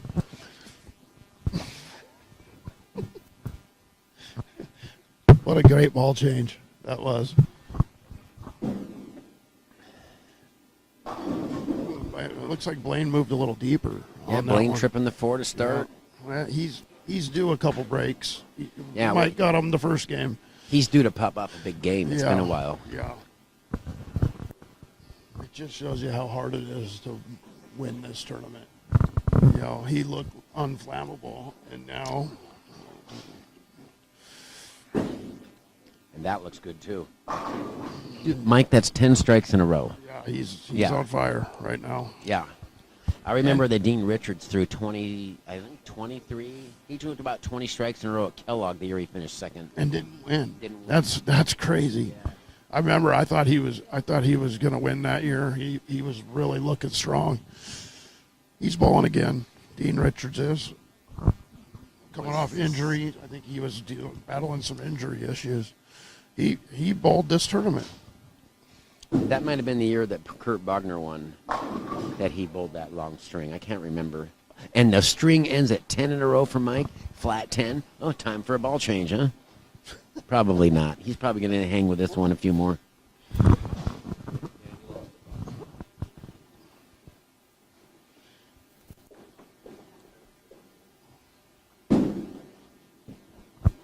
No problems on the 10-pin for Mike. He's a very, very good spare shooter. Now, Mike, the biggest string that I've witnessed, I don't know about you in the tournament, it was Tom Anderson, 33 in a row at an Astoria at a senior event. I heard about that. I wasn't there. I was there My biggest string's 30 in a row right here. for an 879, people.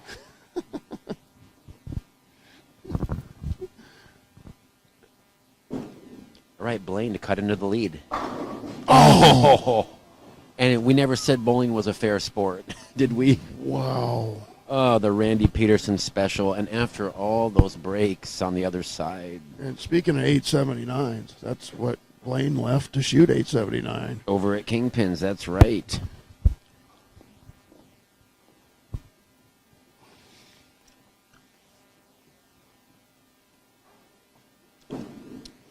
It's trouble. And he missed it. Oh, my goodness. Mike, how surprised were you on that? Yeah.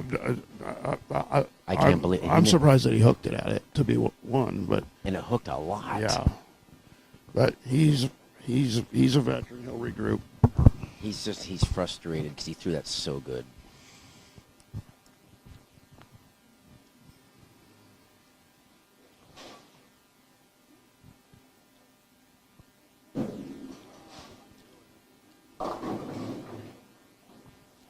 A little bit slow there, maybe. Yeah, he's moving in on that lane. It looks like it's picking up earlier the more you move in. So either you got to go way in or just throw it a little firmer.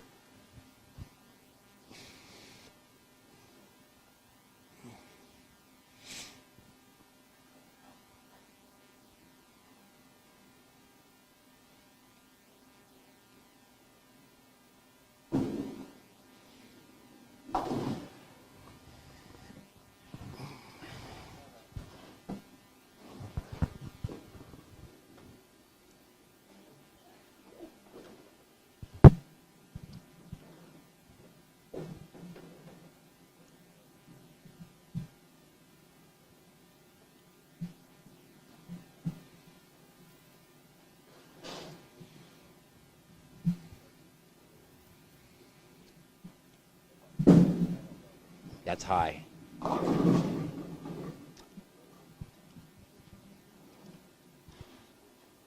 Mike Hansen with a 54 pin advantage.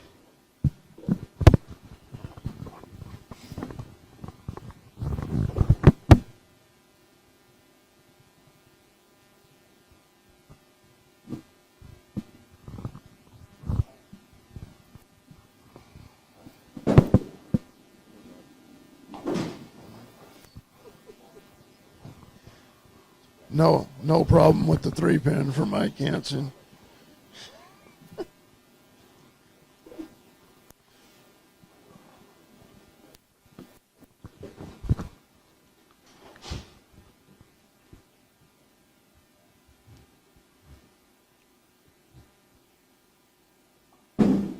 Just inside of fourth arrow. Perfect shot. Beautiful shot, Mike there. And it's kind of interesting, isn't it? And Blaine threw the blue dot. It appears that almost every single spare. And just the one time he decides to throw his strength ball at it, and it hooks a mile. Yeah. You just can't let your guard down on this U.S. Open pattern. I would venture to guess he would not be hooking it at any more spares.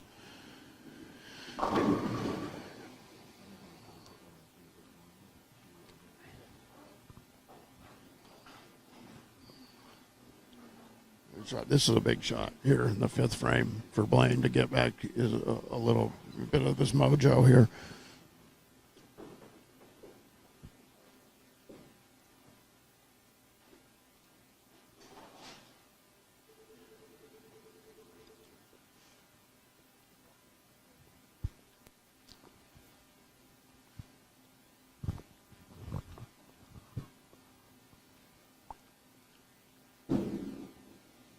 Good shot. And he gets the hit. See, he's moved deeper in that lane, and he threw a little harder that time. So, good shot there from Blaine Winninger. Mike gives him some good sportsmanship, clapping for it, realizing his fortune. He doesn't really mean that, though. No.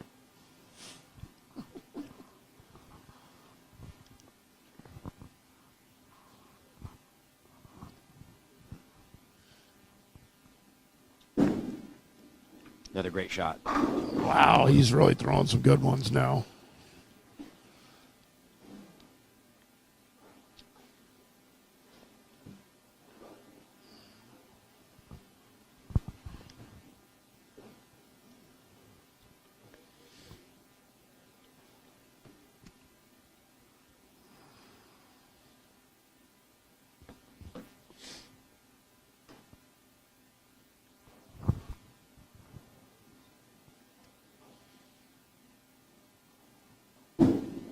That's going to have to hold. Oh, it did hold, and it held too much. Yeah. Wow. He's got some room, though. That's a bowler that knows his game because he switched to that ball. Yes.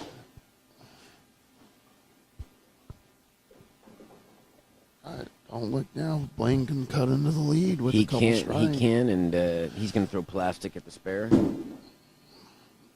I think that's an old rubber ball. Is that a It Manhattan? looks like it might be like some kind of ebonite rubber ball. It's older than he is. I never liked throwing rubber. It seemed to hook earlier than plastic for me. Yeah, you need a Black Knight. Yeah. You need a Chicago Bears plastic ball. Yeah. Pivotal shot in the match here. Oh, And he and does gets the Dick Weber He special. does. Look at that. That's some knuckle pus right there. Fruit salad. Shout out to Ernie Schlegel on that one. The coffee breath.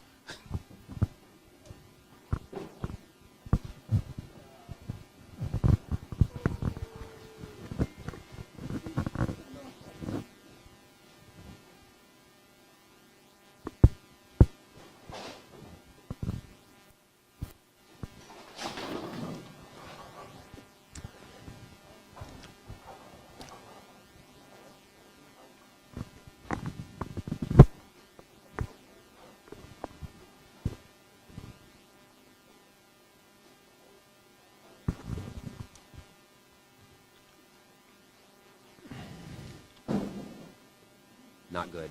And he carries a Brooklyn, and Blaine gets his first break of the match. Does, and they're almost even now. Chalk one up to the veteran, getting a break.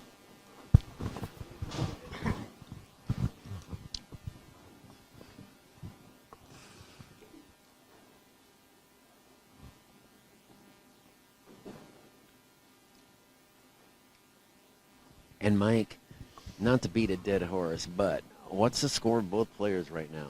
It's, Mike Hansen 108 in the fifth. Blaine Winninger 108 in the fifth. Oh, and almost a 5-7. And all of a sudden, that was kind of a bad break. Yeah, that was a great shot. Could have struck. That's the double-edged sword. It's either a bad break or a great break that the 5 can out. Yeah, But it could have. It was a great shot. you got to believe with those extra good breaks last match that he's got a couple corners coming. And no problems with the 7-pin. Not messing around with any of that stuff that has surface on it. Oh, that's a rubber ball. He's just been rock solid on those spares all day. It almost looks like a Black Beauty.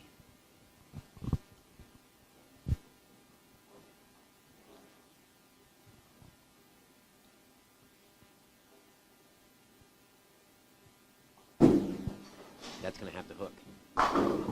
And another 10-pin. Yeah, and you almost can feel the pendulum of luck swinging right now, you know? That, we mentioned it in the first game. That rack is a little weird, and both players having trouble carrying on that lane. We're seeing all the re-racks come off that lane, obviously. No problem with the spare. Now, can Blaine jump on that huge break? I feel like he's got this right lane dialed pretty good. I 100% expect this to be a good shot here.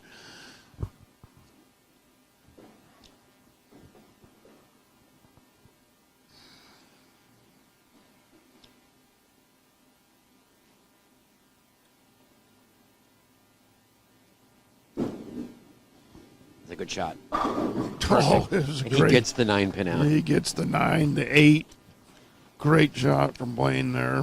And I said it, didn't I, Mike? He's due for a big game, and here we go. It's right here. Here we go. He might go off the sheet for 250 now.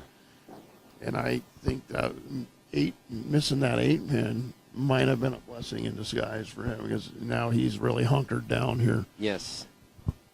And however, he just went Brooklyn on this lane. So he's not 100% certain what it's going to do on 9. This might be a recipe for a corner pin. As I was saying. That lane's tricky. Yeah, hooking early. But he just made up 20 of the deficit. So Blaine currently trailing by 23. Lots of time left. He's got 11 and a half frames to catch up.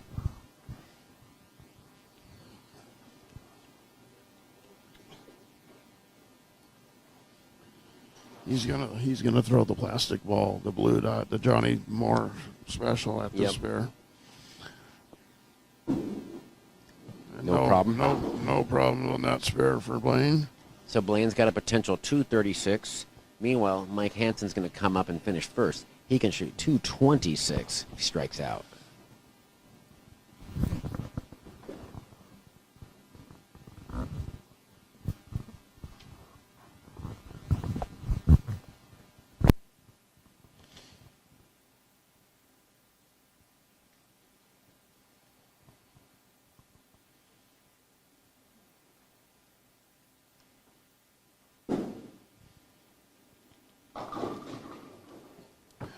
A little high on the nose, leaving only the 4-pin though. That's a good break there.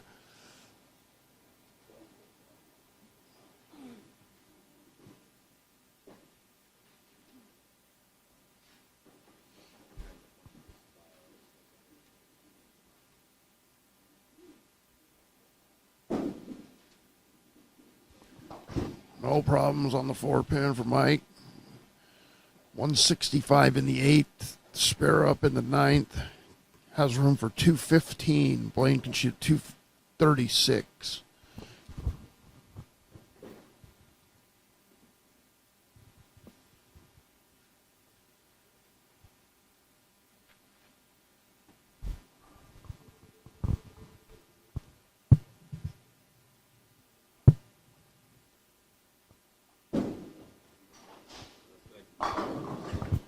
Third 10-pin in a row for Mike on lane 9. I hate to say it, but we kind of saw this coming with the breaks. Oh, the lane's like the lane remembers when you catch breaks and it pays you back. That's his 5th 9-count in a row. And he His couldn't have thrown 7th that any better either. 7th of the game. Wow.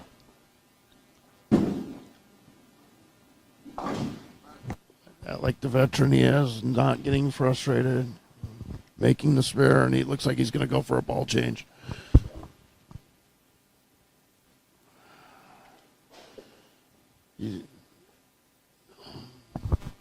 He's grabbing a Zen global ball.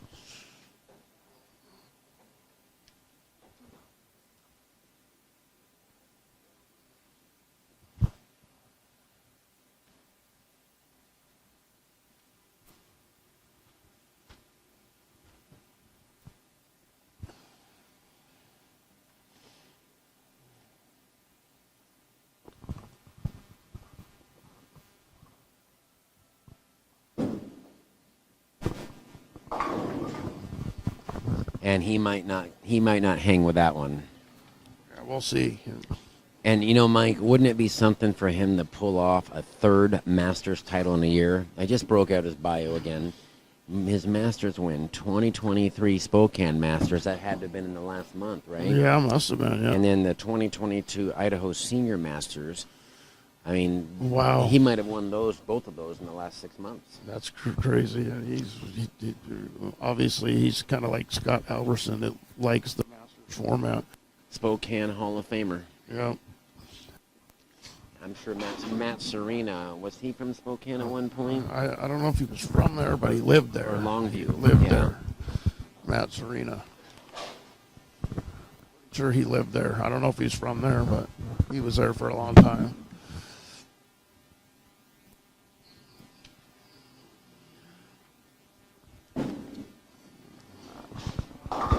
That ball checked early on Blaine. He's got a little left.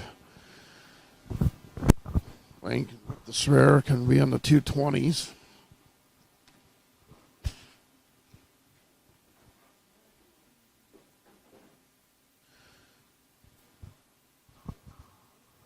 If Blaine makes a spare, it'll be about a 20-pin match.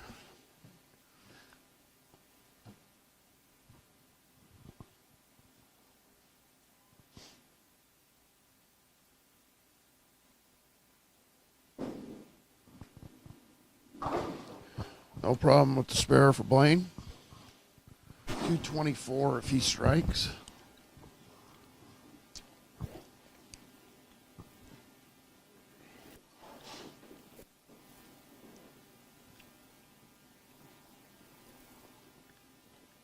He strikes here. He exactly cuts the lead in half. Wow.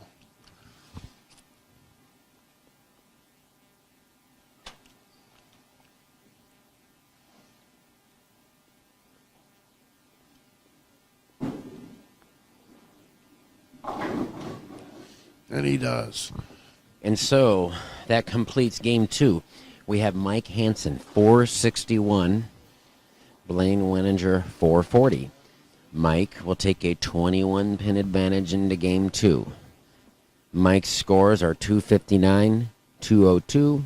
Blaine, 216, 224. Game 3 coming up right now, and the winner of this match will have to bowl Zach Stone on 11 and 12. The winner of this match will have to beat Zach Stone in 2 3-game sets if they want to become champion, as Zach is undefeated.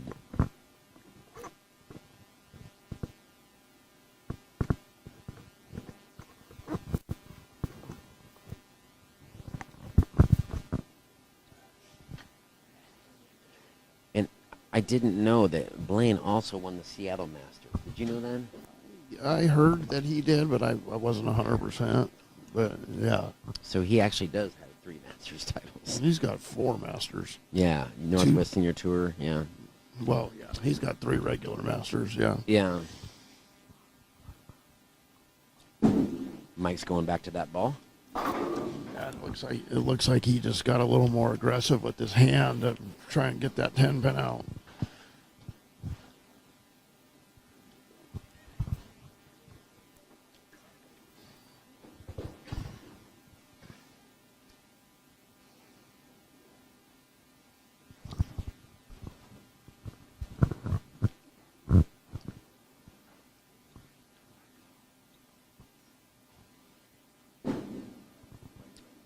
Great shot.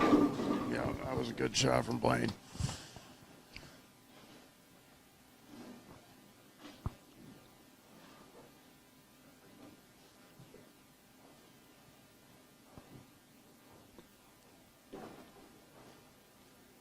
A much better look than on the end pair earlier.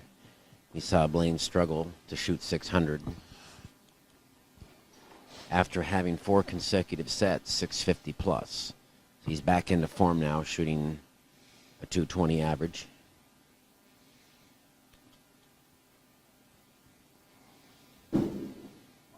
That's in. Yeah, that Yeah, and it looked like he missed it at the front. he's definitely baffled by that lane right now.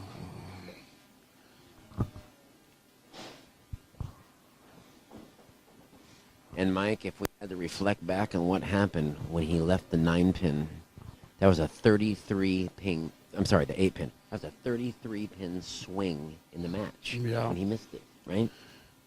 He would have the lead right now if that carried. Absolutely. We haven't seen very many split conversions of that type. The 6-7, 4-10. Yeah. I don't think I've seen one of those converted. I haven't. I've seen a couple 210s made, but Yeah. not the 4-7-10 or the 6-7-10. I think it's just so much friction in the front, it's hard to judge. Okay, so now the lead has gone back to 33 pins for Mike Hansen. He can extend it to 43 with a strike right here.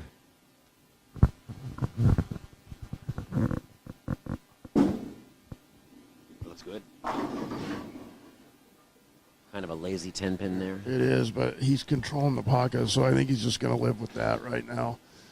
He tried that Zen ball, and it kind of started a little earlier, so bowling with the lead, I think he's just going to live with hitting the pocket, and whatever happens, happens.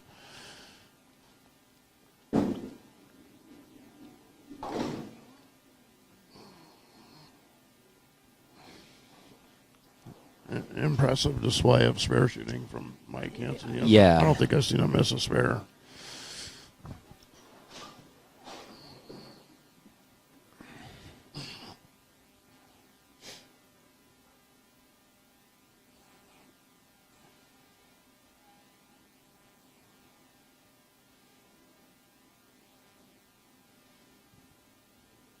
That looks good. Another 10 pin. Yeah, it's just it's starting so early in the mid lane that if it's not high flush, Or if it's not in the Dick Weber swish zone, Yes. it's a 10 pin. Yeah. It's either soft 10 or ring 10.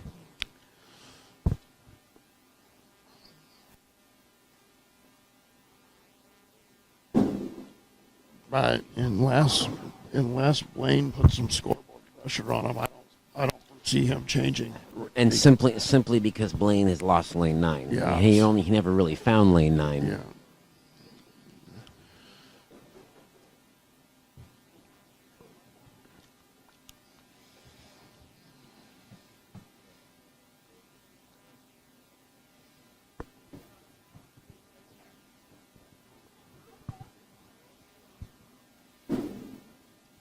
That's a good shot. Oh no, in a pocket 8-10 at a horrible time, Mike. Wow. That was just DOA. I think that might have been a bad rack. It had to, man, because it didn't hit the pocket or look like. It looked like a flat 10, but that Yeah. was a stone 8-10. Like the 5 pin, if I had to guess, 5 pin might have been a little left of spot. This is makeable here though. Yes. That Milwaukee ball.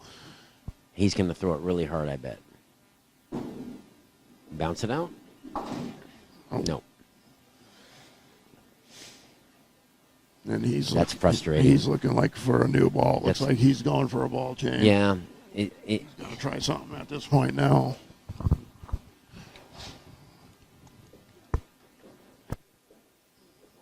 Yeah.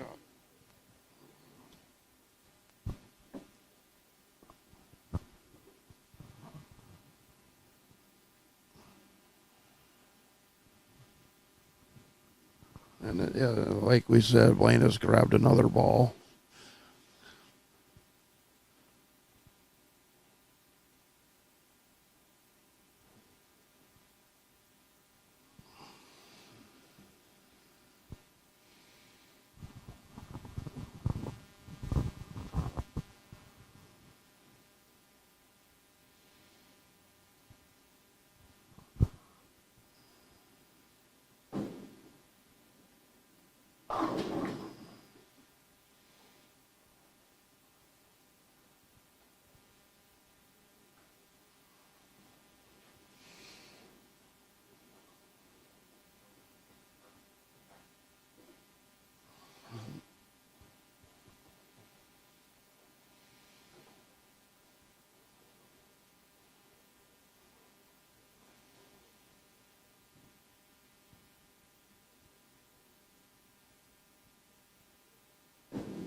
Blaine did switch balls, pulled it left, and it crossed, leaving only the 6 pin. Didn't get a good read, did he? No, not at all. And then Mike Hansen now with a 43 pin lead again. And that's the margin that we had after game 1.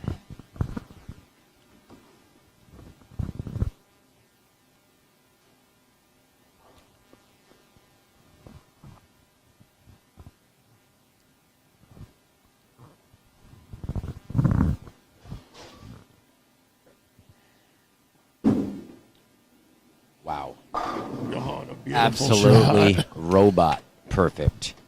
That was a beautiful shot. And I wonder what I haven't seen in prize fund, but is this match for an extra $500 or an extra $1,000? I wonder. I don't know. I'm pretty sure that third place gets 1,000. Yeah, it used to. And 2,500 is it 2,000? I don't know. I'm not 100%. It's from year to year it varies between 1,500 and 2,000 per Yeah. second. Ah, and just no love right there for Blaine.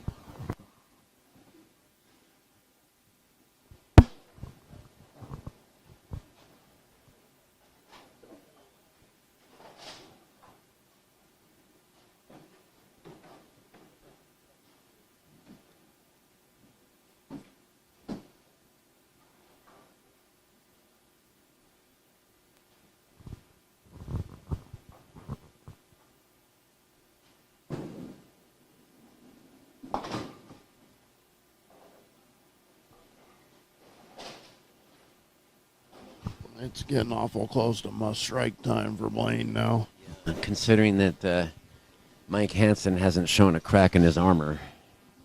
Blaine could strike out for 226. Mike Hansen's already into 2-0s.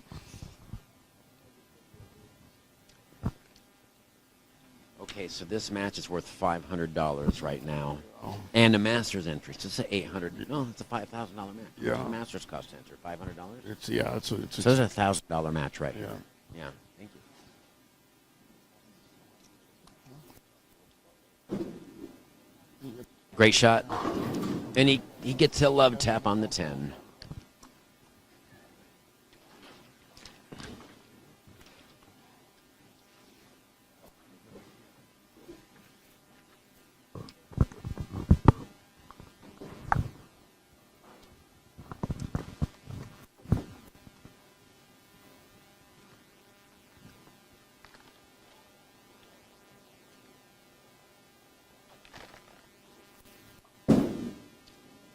Needs a hold. Oh, and very fortunate. Staying out of trouble.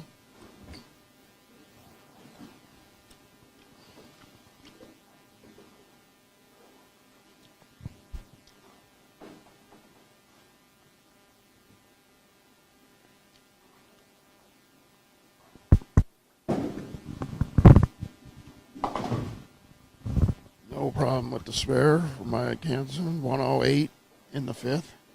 Yes, we're seeing a lot of scores similar to that. Last game, they had it simultaneously in the fifth frame.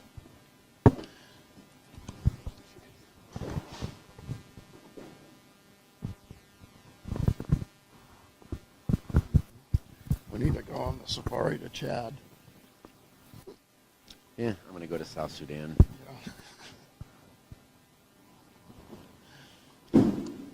And that looks really good. Oh, and I'm wrong. Whoa. I shouldn't have said anything, Mike. It's a Yeah. big 4. And Blaine still has life. Yeah. With an 8 out here, he'll have 132.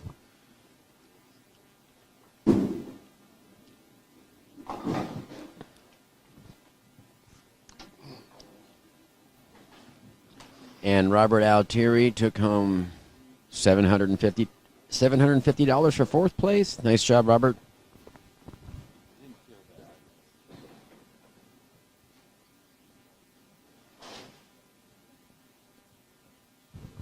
Michael Kennedy, $650 for I'm not sure who got fourth or fifth there. Yeah. Yeah, it was between him and Ian Willard, correct? Ian Willard, that's right. I don't know how they determined that. They both lost in the same total pins. Total pins. Uh-oh. And that's going to And yeah, that's Mike Hansen.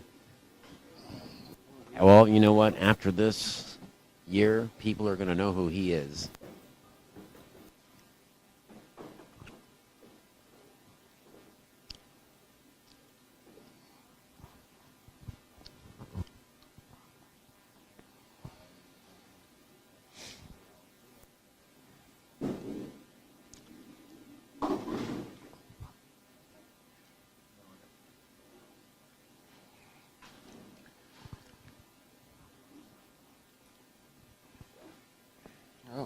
be another impressive deep run for Blaine Wininger. Seems to do that all the time here.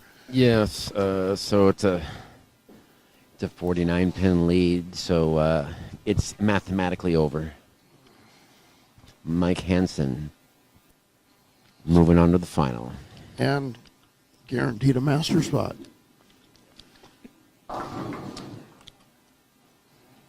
And that lane 9 has given Blaine all kinds of problems.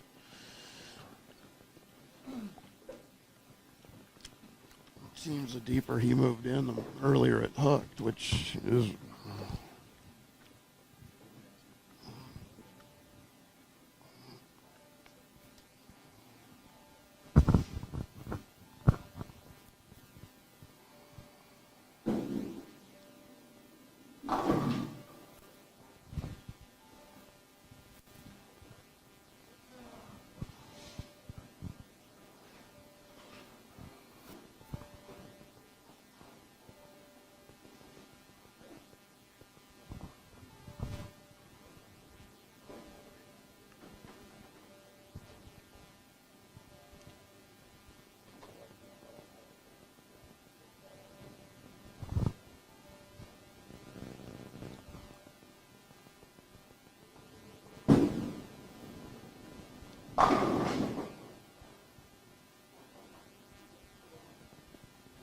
another half 10. Mike.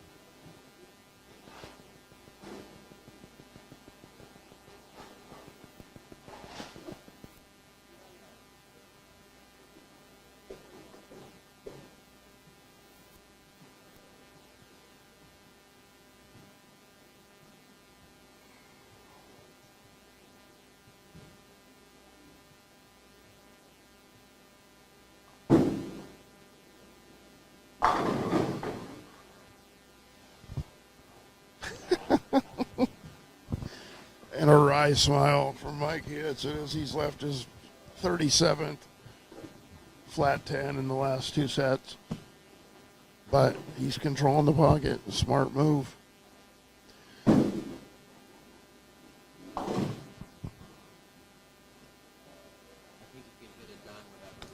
Yeah, he's very impressive on the spare shooting. I just said that on the feed.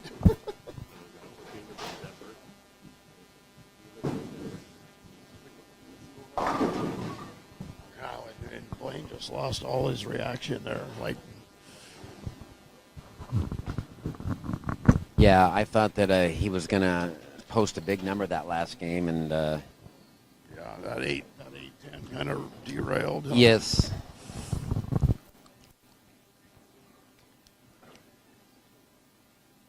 But Mike Hansen, he went 20. Let's see, he went 26 frames in a row without an open. Yeah, So that's one thing that makes it tough to win. that's smart.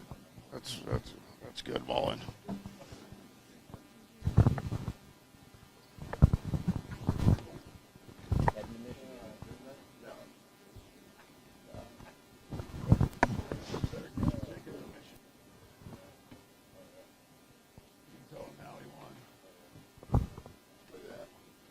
Yeah, better get your flight plan.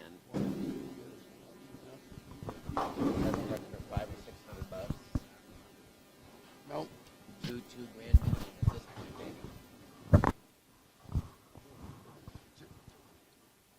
It's in What'd you get? beautiful Detroit, Michigan.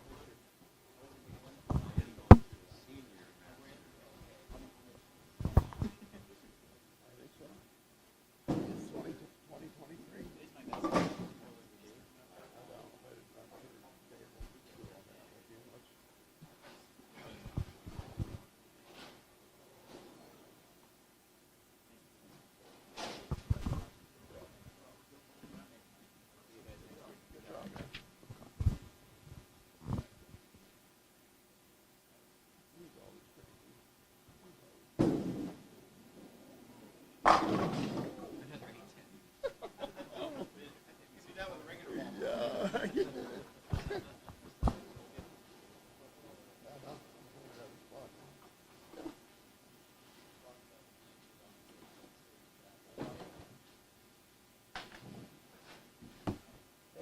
Thanks, man. Proud of you, brother. Thank you. Send me a message. And Mike goes to a different ball and strikes with it. He's up here swaddling. What time Toys R Us closed? No need to share. Anybody got the number to Pampers?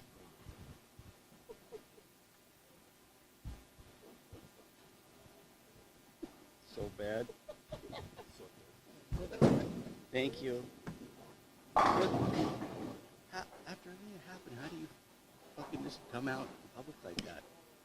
Man almost stayed till the last, but he was falling asleep. I don't blame him. I go home. It's Sunday. It's time to go rest. I was so tired. I went last night. I didn't even home. I was Thanks. so bummed. Not now. I hope not. No. Thanks for coming, Papa. Just enjoy the check. Oh, fuck. Hey, enjoy the I'm check. gonna. It sucks, but Yeah, he's gonna go get a steak. Special sauce. Get a rare one at the rack. Semifinal match is complete. We have Mike Hansen from Spokane, Washington, 662. Blaine Weninger, 599. Mike now moves on to face Zach Stone in the championship match on the fresh pair of lanes that have not been bowled on today, lanes 11 and 12. Bowlers are going to start practice in a couple of minutes. I'd like to congratulate Robert Altieri, fourth place, $750. Blaine Weninger takes home a third place check of $1,000. The prize fund for the first two spots and the Masters, the first spot is $3,000 for first place and a berth into the National Masters Second place is 1,500 and a spot in the National Masters.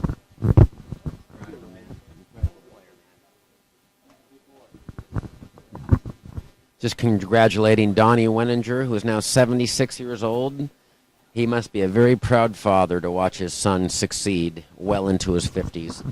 So the scores were 259, 202, 201 for Mike Hansen, 662, 220, 216, 224, 159 for Blaine for a 599. In a few moments, we're going to start the championship of the Portland Masters. We had about 145 people online watching the feed. And I got to tell everybody who's watching online, we have wait a minute. We have 7 spectators in the building here because everybody's enjoying the YouTube feed so much. Thank you very much for that. We'll be back shortly.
Ladies and gentlemen, it's round 11, and it's the championship. We've arrived. We started with 142 players last weekend. They bowled 10 games, a score of plus 97 to make the top 32. Zach Stone qualified fourth. Zach Stone hit the tough, longer pattern better than any player in this building, and here he is, top seed. It was no fluke. Zach Stone is come to the top level of his game, and he's taking on Mike Hansen. Okie dokie, boys, this is for the whole thing, for the Portland Masters Championship. Remember, Mr. Stone is the undefeated person here. He does have to lose twice before he's eliminated. Zach starting the match. Best of luck to both of you. Good luck and good bowling.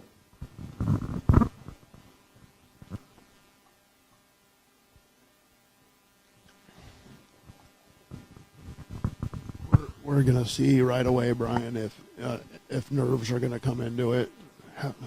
If Zach can handle his nerves, That was fierce. He's definitely got the best ball reaction of anybody here. No doubt about it.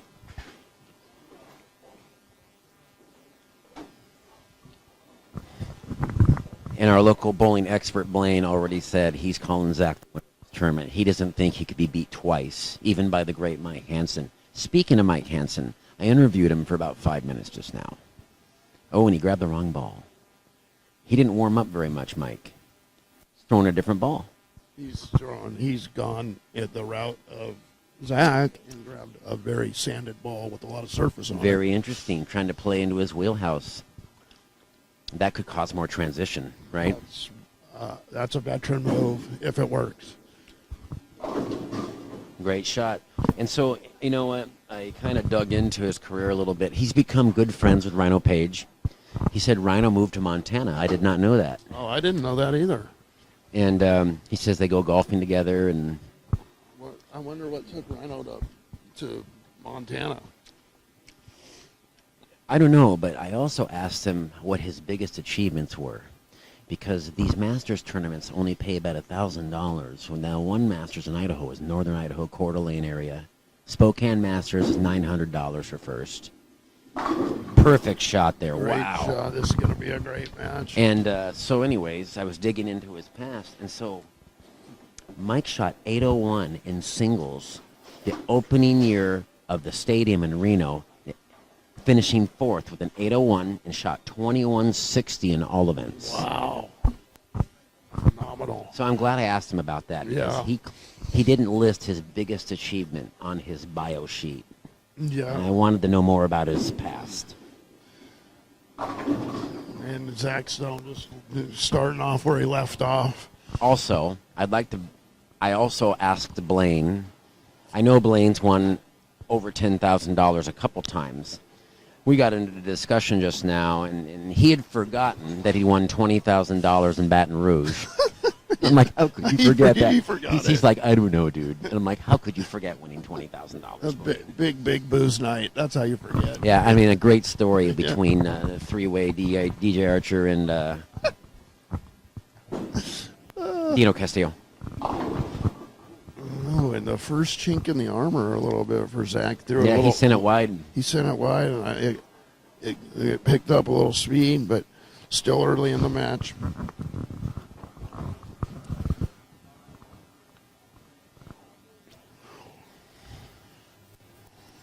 And Mike, you know what? I have a funny feeling that Mike might take this first match. I just feel like he's so calm.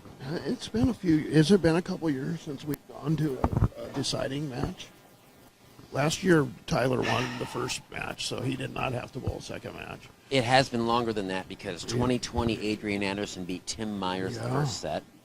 Ian Willard.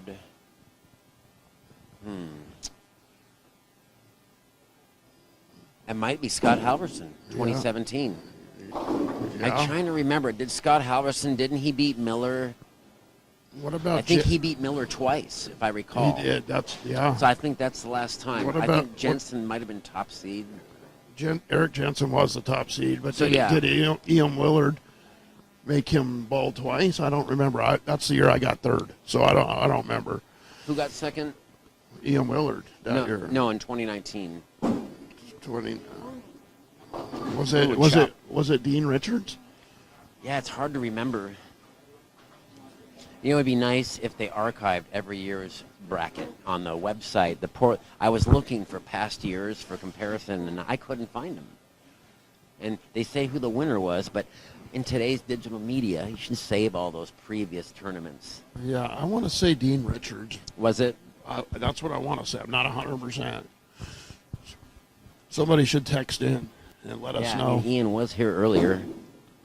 Okay, Mike came off an open there. Oh, and he trips the 4. And so early on, Mike Hansen has a 3-pin lead. Both players opened with a double and then split, and then a strike again for Mike Hansen.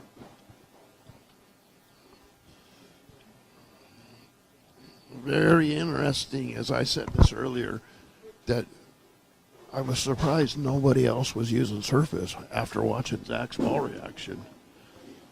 And Mike probably heard you say that.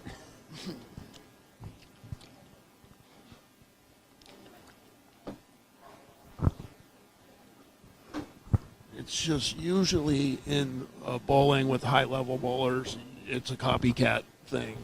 People will, especially if somebody has such a much better ball reaction than everybody else in the building. Yes.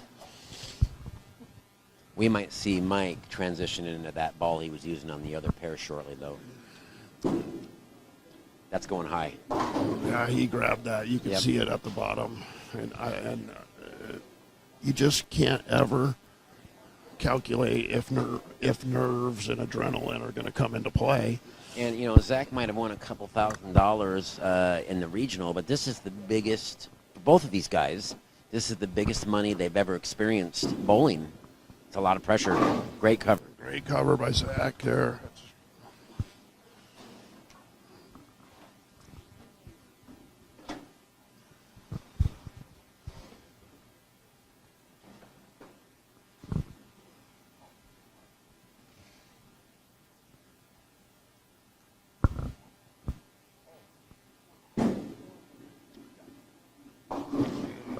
Never picked up as he sent it a little wide. Yes, he did.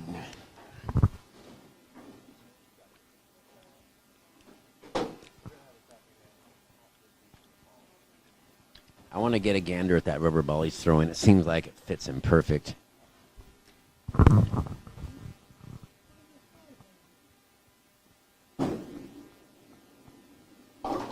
Oh, and almost covers the washout. Haven't seen too many washouts get covered either. No, yeah, and we saw a lot of them left. So it's definitely an ebonite ball. I could see the E on it. I saw it too. Yeah.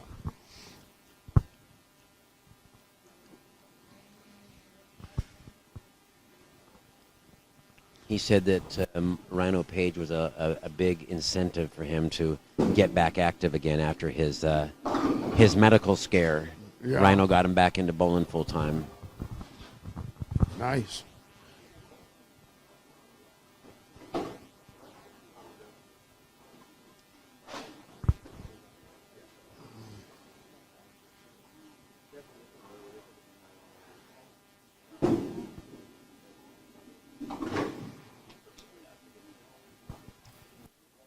And this match is for a $1,500 differential in the prize fund. $3,000 for first, $1,500 for second. Both players seeded into the National Masters held in Allen Park, Michigan, Thunder Bowl.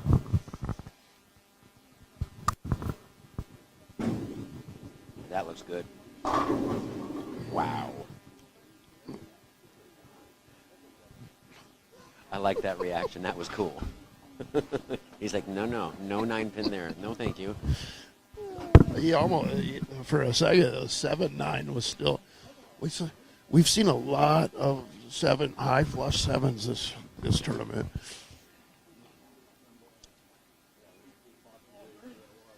Mike, this is the fewest people I've ever seen on the concourse. That's because they're enjoying our commentary so much. That's good. Uh-oh. That's trouble.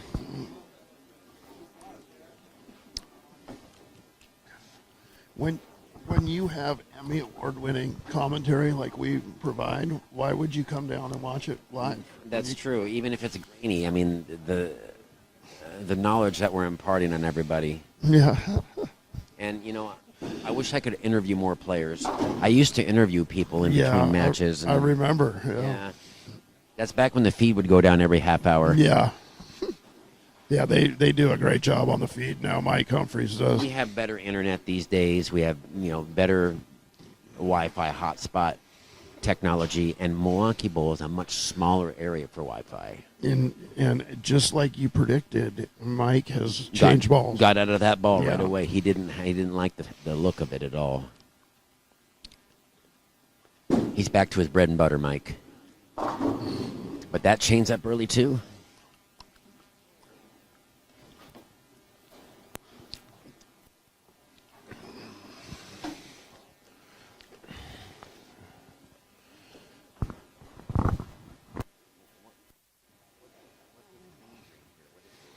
This-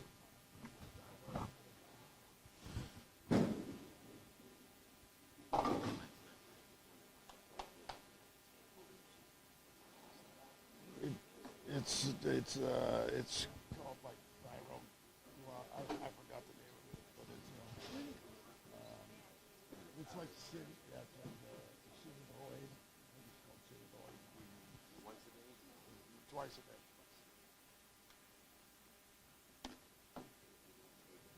Well, I don't have a thyroid, so I will not be aware. I don't know what happened.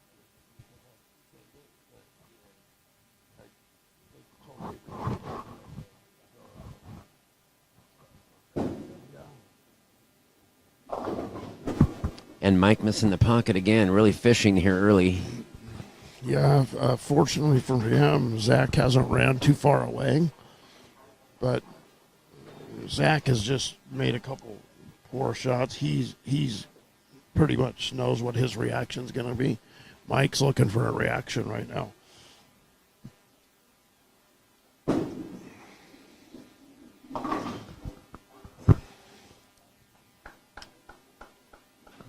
All right, currently through 7 frames, Zach has a 12-pin advantage, and Mike Hansen on 3 consecutive spares.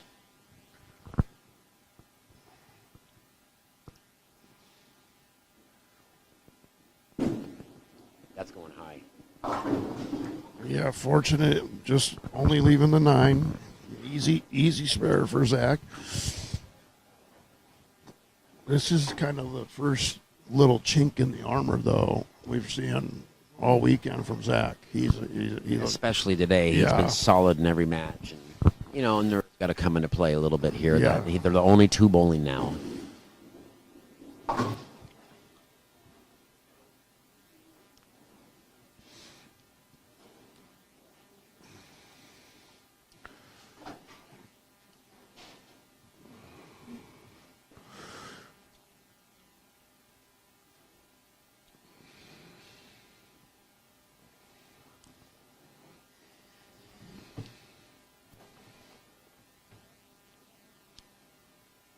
Ninth frame.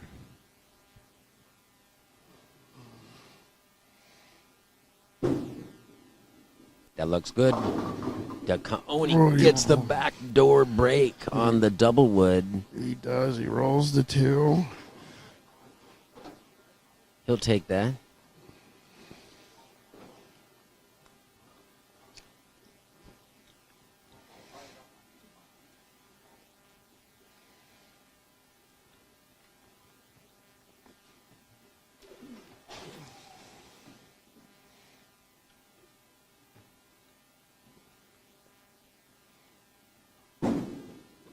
That's going high. Runaway Brooklyn. Mike did not like that off his hand. No.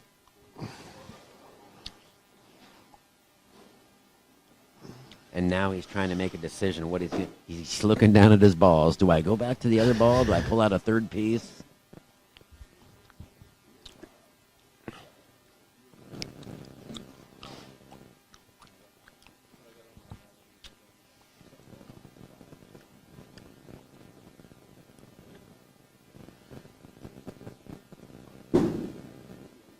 Good shot. Nope. He liked that shot. You could tell by his reaction, and it broke off early.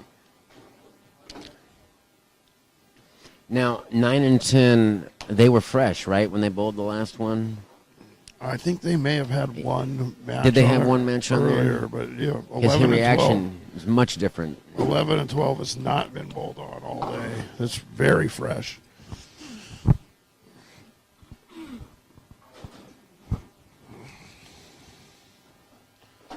right. He's going to grab another ball here for the count ball. I'm pretty sure. I'm pretty sure Ian Willard bowled a match on 9 and 10. I think that I forgot who he was bowling. Oh, Robert Altieri, maybe. No, maybe Yeah, not. you're right.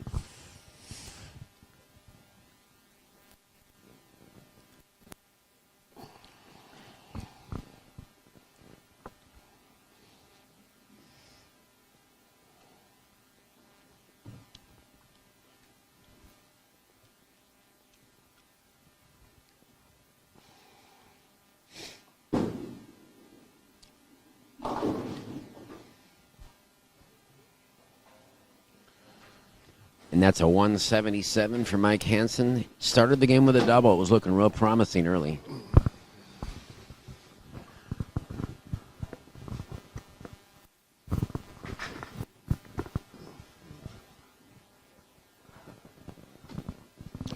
He's over there getting support from his good friend Ed Dolphy Jr.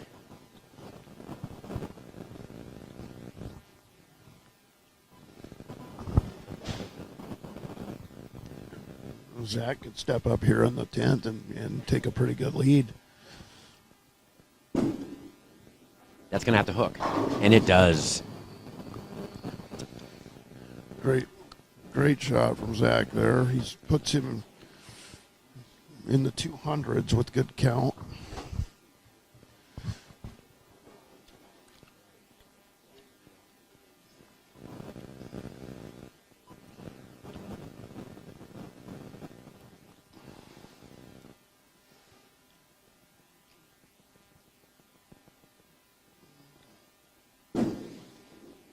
Good shot. Wow, great shot there. Good finish. Finishing with 4-bagger potentially.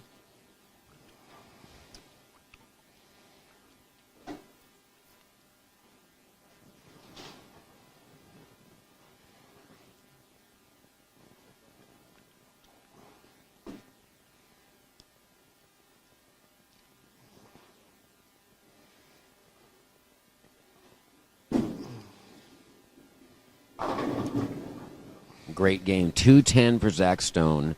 177 for Mike Hansen.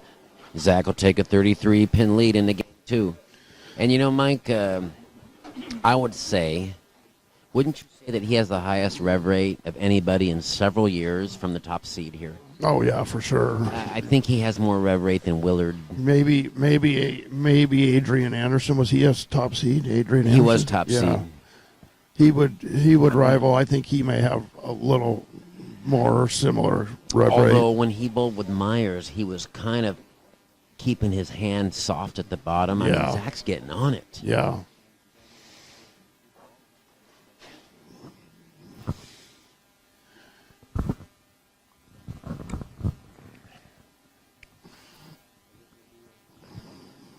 All right, we're beginning game 2.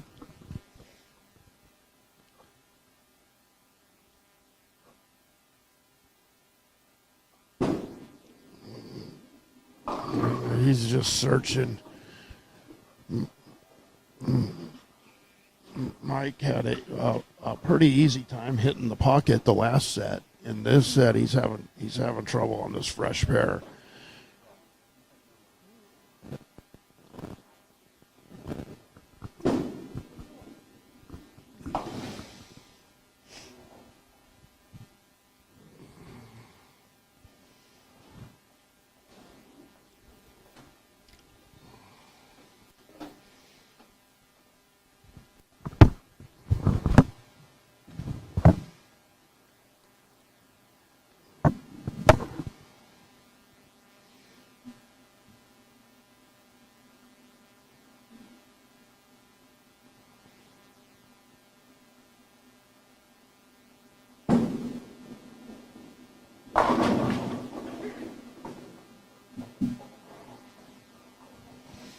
Another great shot by Zach. Oh, just didn't get the messenger.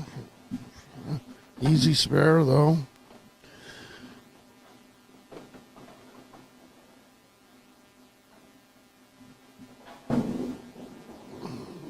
Makes the spare. He's going to maintain a 33-pin lead.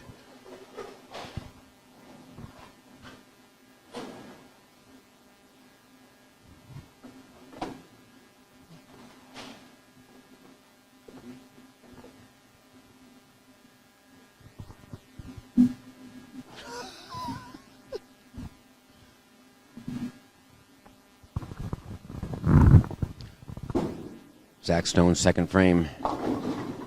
Leaving a 2-pin. Yeah, he'll take that. He said he made an adjustment there and said too big of an adjustment. So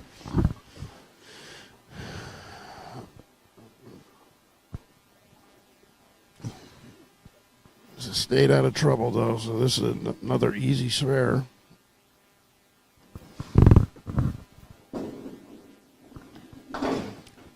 No problems for Zach on the 2-pin.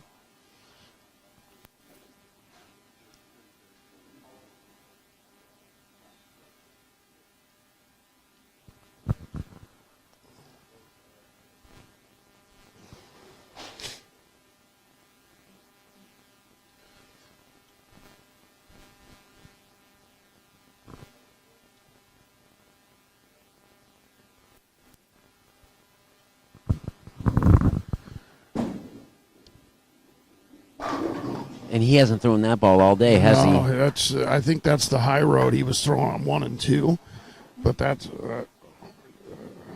That looked really good. That might be. Oh, here it comes. There they go. They got it. The spare ball held it up.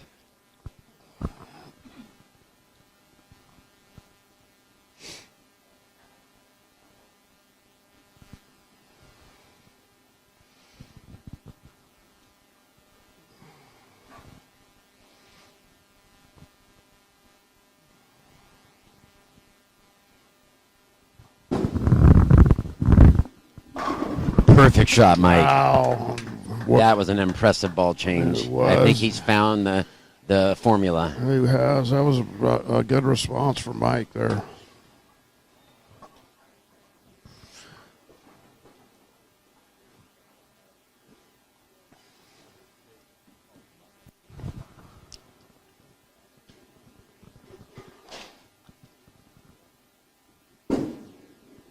Good shot. Yeah, that was a beauty by Zach there. The differences in the emotions of the two players. Zach shows emotion. Mike doesn't at all. But is Zach even 30 years old? I don't think so. No.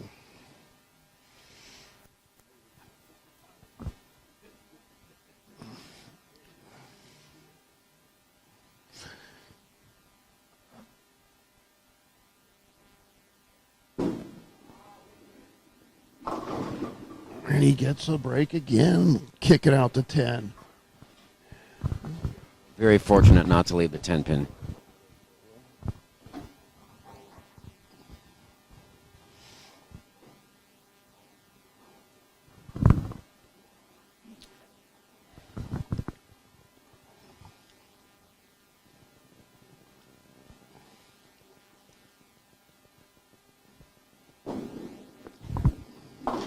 No problems from the 2-pin again for Zach.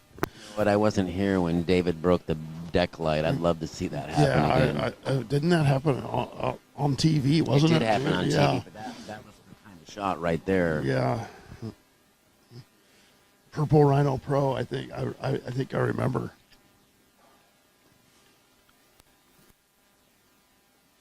Okay, Mike, let's see if the ball change. It was a golden opportunity for him. That's in. Yeah. Oh, He carries the Brooklyn. He gets the break for And a he triple. Look at that, a little of emotion for him. Yeah. He's laughing about it.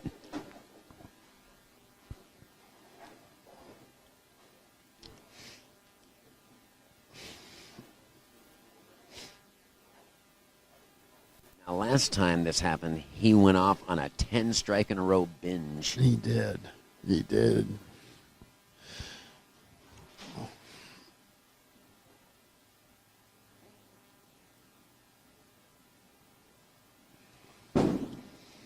That looks good. Man, Wow, it was a Mike. beauty to Wow. capitalizing on the break. Every time. What a shot. And he just erased the lead. He did. So let's see. Yeah.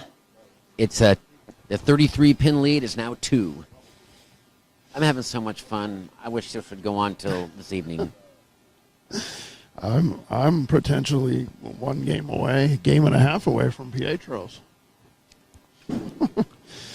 Good shot, Zach. Yeah, Beautiful. he's got that lane dialed in. It's the left lane he's struggling with.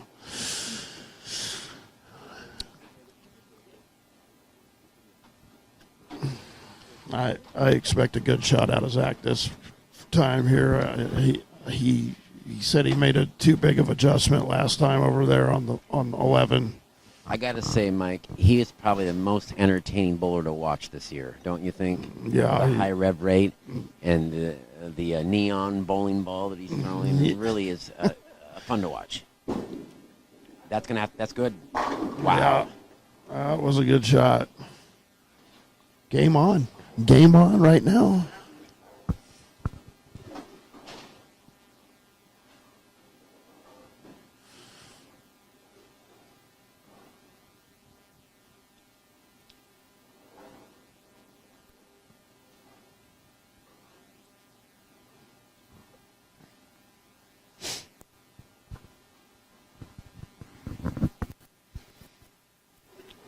As I mentioned earlier, Mike has shot 800 at the USBC Nationals in 1995 when he was 25 years old.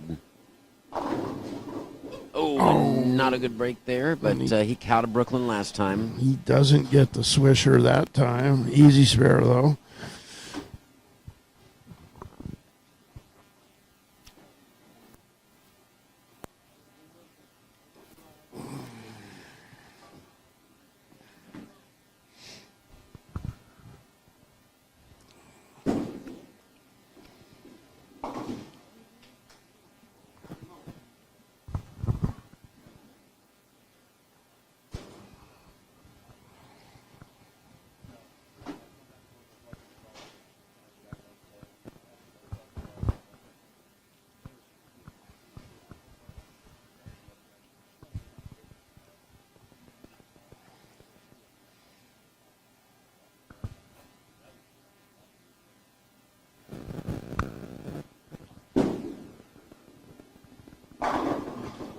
He's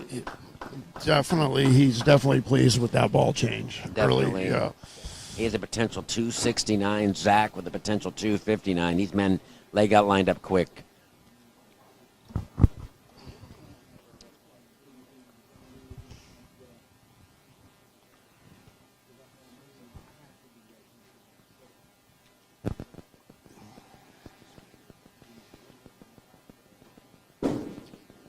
That's a good shot. Ooh, and gets a half 10 pin. Doesn't get the bird dog. Doesn't get the bird. He wanted that one. You could tell he lets out a little yell. Speaking of 108s, Seems to be cropping up every game here. all over. the place. Yeah.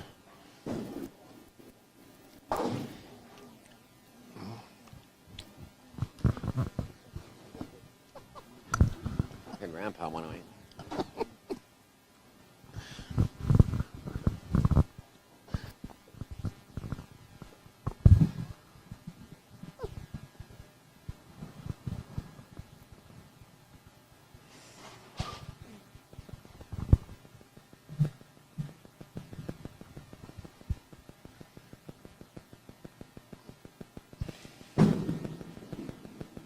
Oh, that one broke loose a little bit.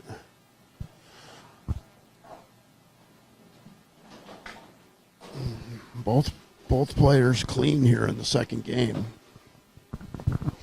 I keep trying to videotape a strike of Zach's with my phone, and each time I turn on the phone, he misses.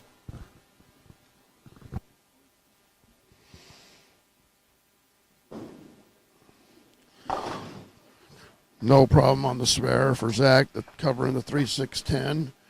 145 in the 7th with the spare up in the 8th.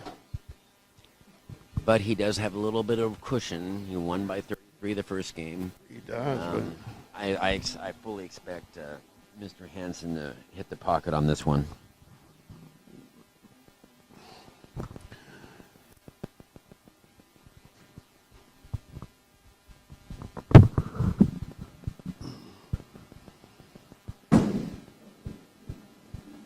No, and a beautiful shot.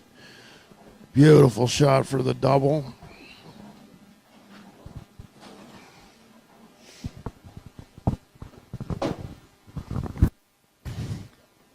And just like that, he just took the lead, He Mike. did. One pin. I remember, You might have to call Pietro till that pizza for an hour. I might. I better call Tyler Coates and tell him to. Taylor's dad to save me a salad bar. That's gonna have to hold. Oh, it did. Beautiful. Oh, it did. Now that's the type of thing that could potentially get into Zach's head a little. It does. Someone's really challenging him for the first time. Wow.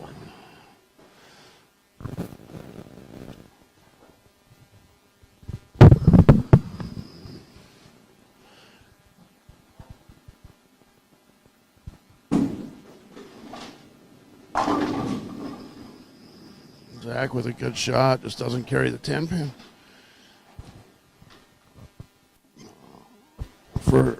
For the first time in a long time, he's kind of losing the reaction with that ball a little bit. He is, and what's he going to go to, Mike? He's been so comfortable, and we've seen Hansen make ball changes at will. Yeah. And Zach's kind of foreign to that right now. What's the answer going to be if this ball doesn't carry? I would totally expect, like on a fill shot or something, for Zach to try a different piece here.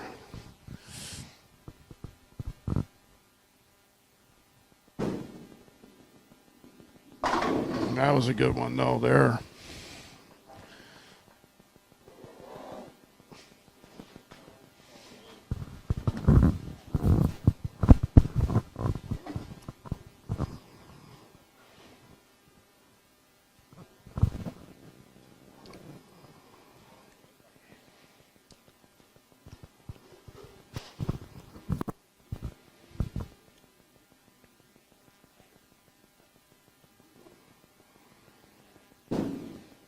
That looks good. Oh, he goes wide, and he's lost the He reaction. does.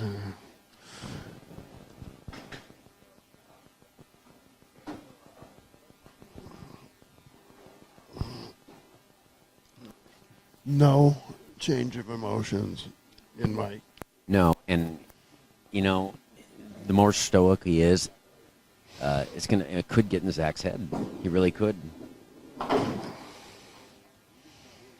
204 for Zach.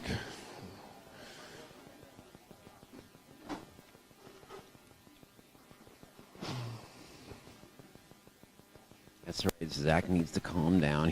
If he loses, he's got another whole match. Yeah. It's still out there for him. Huge opportunity right now for Mike. 10th frame.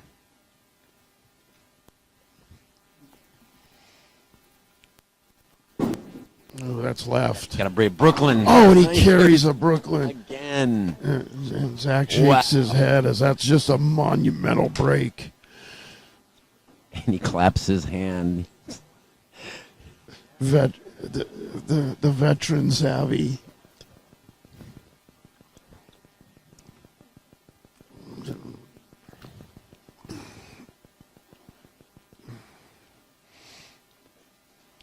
This one is to get into the 260s. Every time he's had a Brooklyn, he's followed it up with a perfect strike. Oh, what is it? Great 258 game.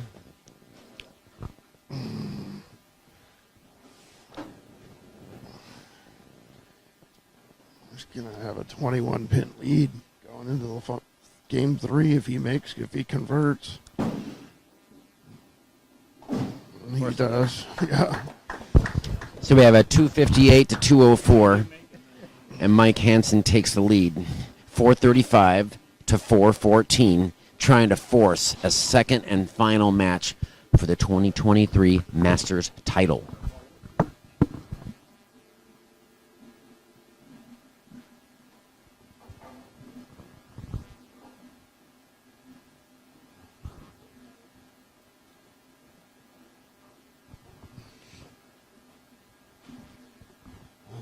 Zach's gonna stick with his bread and butter, though. He's going with that TNT, the Roto Grip ball.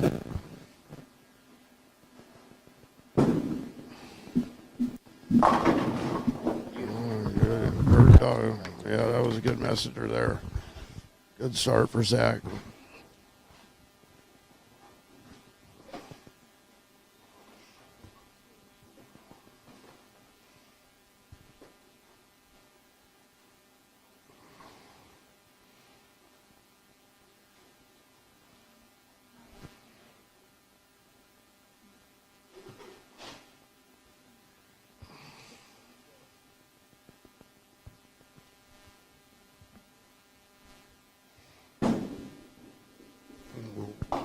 Oh,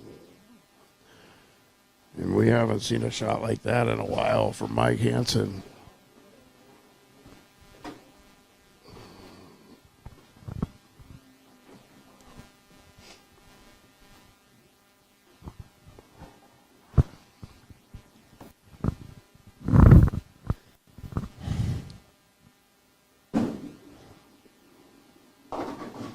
Misses the washout. And Just like that. it's down to 10 pins again. It is. Mike still has a slim lead.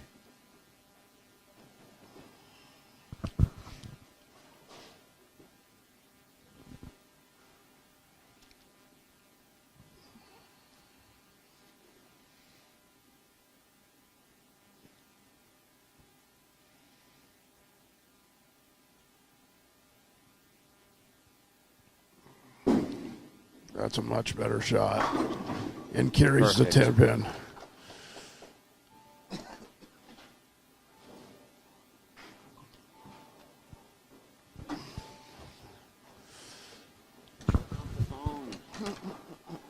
And Mike, you know what? I didn't even look to see where Mike qualified here. Mike Hansen qualified 14th, middle of the pack. Yeah.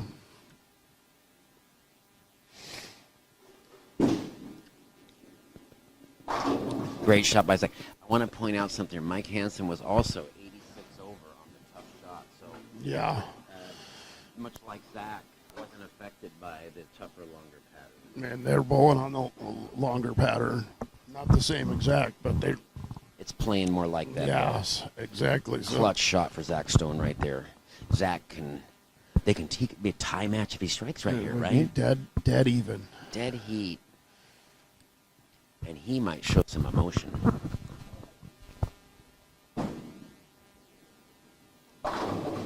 Oh, and he throws a good shot, just leaves the 4 pin. Maybe you know this. I would expect you to know this, but who is the lowest seed to ever win this tournament in the finals? Do you know? Who's the lowest seed to ever win this tournament? Who? Russ Nicholas was 30th, I 30th since told. 1991. Wow.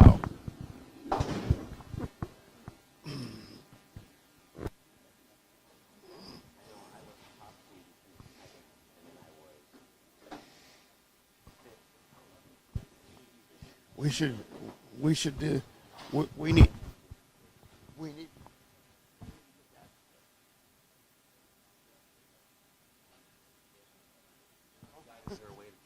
Yeah, I don't know. Yeah.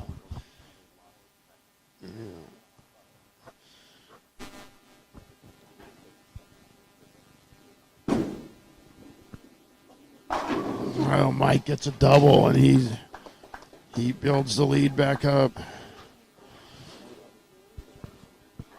11 pin lead could cut it, bring it back to 21.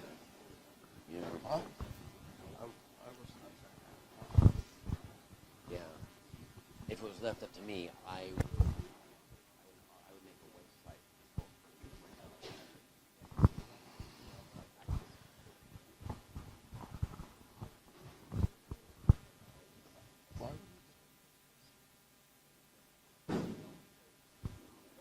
Oh, a beautiful shot from Mike Hansen.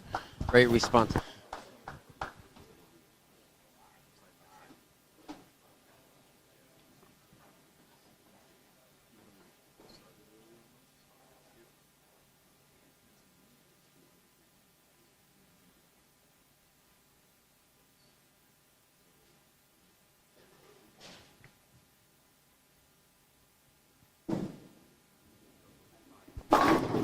Ooh, he trips the four pin.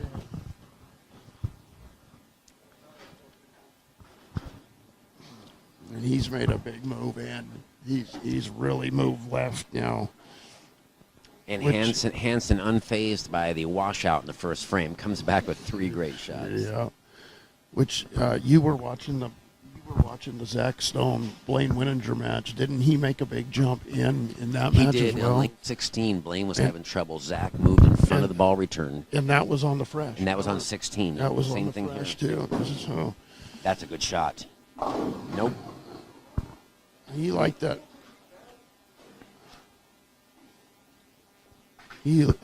Zach liked that shot, and it didn't pick up. Just a little too much belly, a little too much speed. Yeah, he liked that. I know what he's thinking because he left a 4-pin on the last shot there, and he probably just adjusted a little bit off of it. This spare shooting's been impressive, though.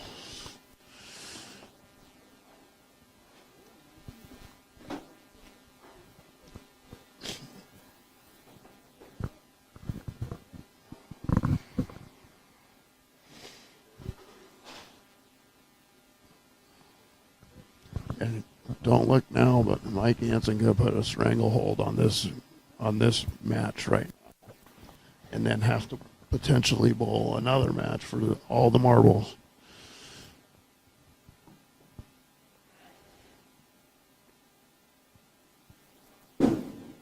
That's looking good, Mike. And it goes wide, leaving a 2.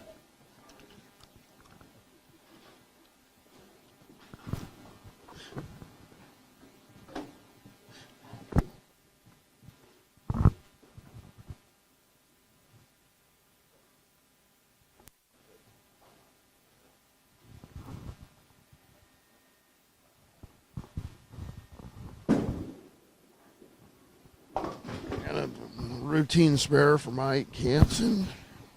Gives him 88 in the 4th. Zach has 89 in the 4th, so it's going to be a 20-pin match right now. And I still haven't seen him miss a makeable spare. And both of these bowlers have been phenomenal spare shooting all weekend. So, Mike, we're halfway through the 3rd game. The line is Hansen is up by 20. Yeah, it's coming down to the nitty-gritty here.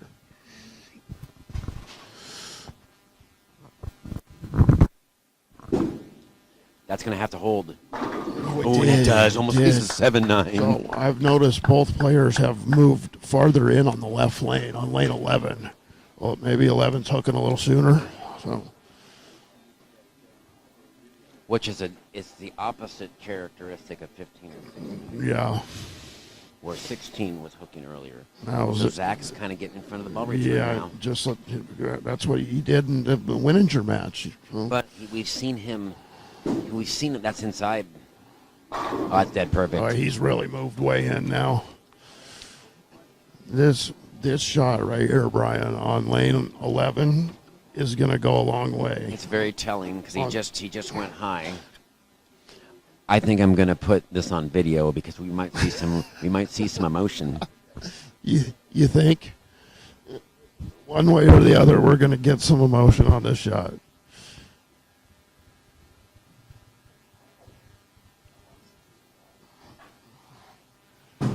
It's right. Oh, and he does. He makes a great shot. He bellied that ball a little more off his hand, and it worked. And he has cut the lead to 11 pins. Yeah, it's Or 10 pins, 11 pins, yeah. it is imperative that Mike stays with him here. If Mike doesn't strike here, it's a tie game. It is. I hear the train rolling by outside. The gravy train? With biscuit wheels.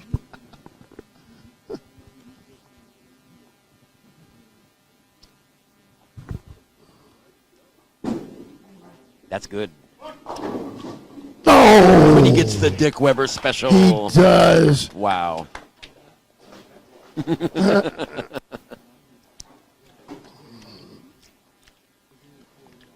Wow, what a big shot. Definitely the sentimental favorite. Well, after you told the story, the strokes, how can you not? How can you not be the sentimental favorite?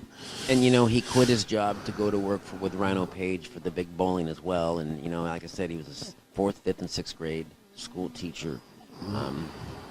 That's why I like pulling people aside and asking them about their lives. It's very interesting. That's a good shot. Oh, it's Oh, not. wow. And a big turn of events just happened. A big turn of events. Zach Stone can control his he destiny. could become the 2023 Masters champion with a couple good shots here. Now, we haven't seen very many split conversions. We might see one here. You're calling it early? You calling it early? Yes. Nope.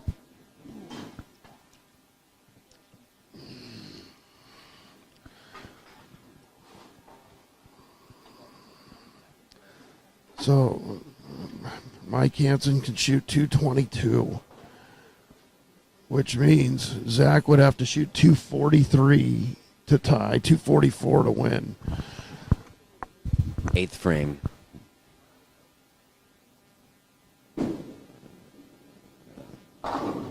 Oh, and it was a good shot. Left the Oh, 4 it was pin. a great shot. That was He a wanted very good shot. He wanted that shot so bad, and it was a great shot. He tripped the 4 on that one earlier. He did. So let's see. Wow, we couldn't ask for a better final. This here. is phenomenal. He's trailing by 5 sticks. The millions of people at home are getting a treat. Zach with the easy cover. Could shoot 238. He cannot shut out. So it looks like the count didn't hurt Hansen. It was good for him to go for it there because Yeah. it's the difference between leading by 5 and leading by 7. Yeah, Which it's just going to depend on who performs in 9th and 10th frame. it's absolutely whatever happens, Zach cannot shut out Mike.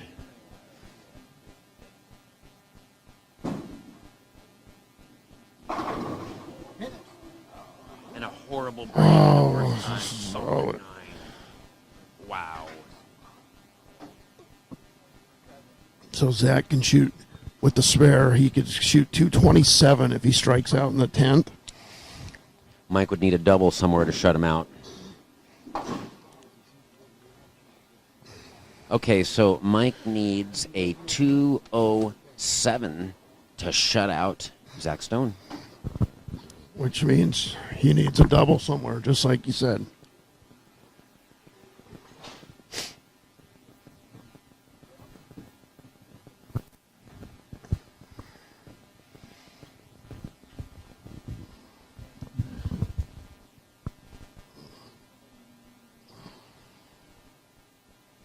Ninth frame. Mike Hansen. No, and he gets a great wall shot there.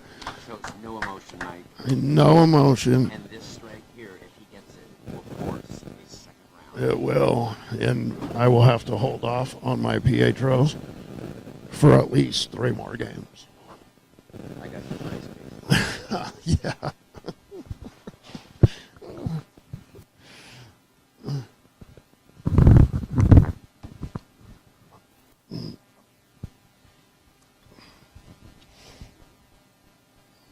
Now remember, he left a 210 on this lane last shot, so does he make an adjustment? Does he gas it and go through the face? Oh, he went with more That's right. loft. That's not going to make it. Oh, it did, and that's He good. forces a second match. He forces- Mike Hansen just forced a second match. Well, you said he needs 207, right? Yeah, so he needs 5 spare, or he needs, I believe, 7 pins on the first Yeah, ball. 7 pins. I wonder if he did the math.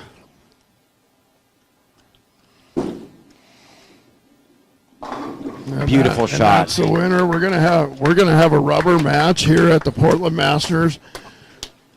How exciting is this, Brian?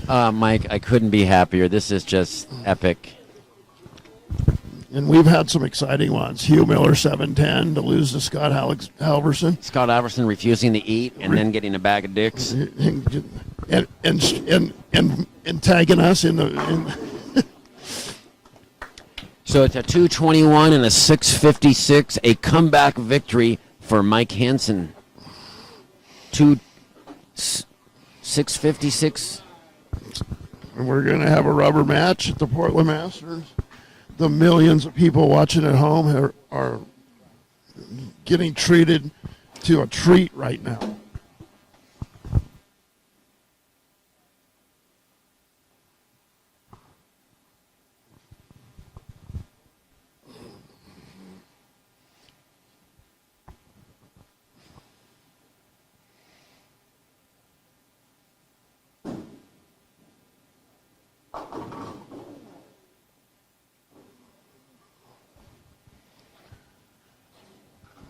Zach should do some recon work here. Make sure he makes this spare, and then maybe try another ball. Is the next set on the same pair of lanes, Brian? It is, yes. It is. And he's doing some recon. He's going to get another piece, I think, and try another shot. He hasn't had to change balls all day. He doesn't even have another ball down here.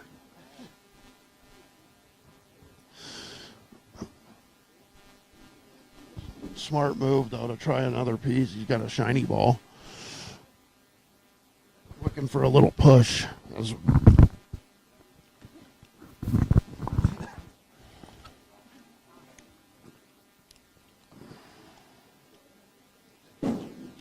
And that ball's real shiny. That ball. 214. So we have 656 for Mike Hansen, 628 for Zach Stone. The final match of the Portland Masters is coming up right now. And it's going to be a rubber match.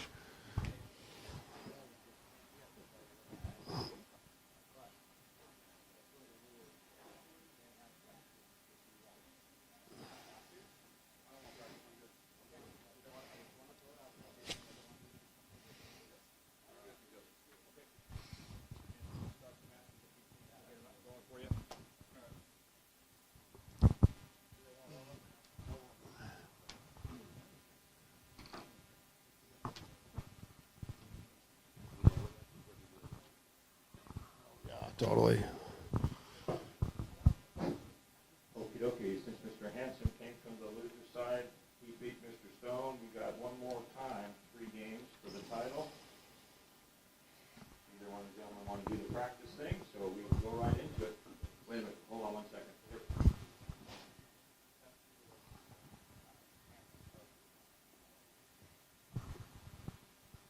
Okie dokie.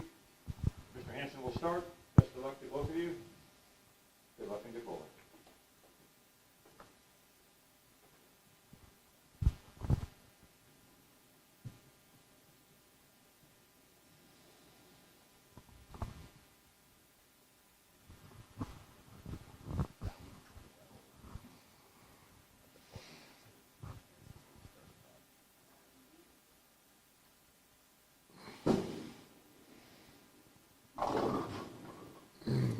And a little light in the pocket. Swisher leaves the 7-pin.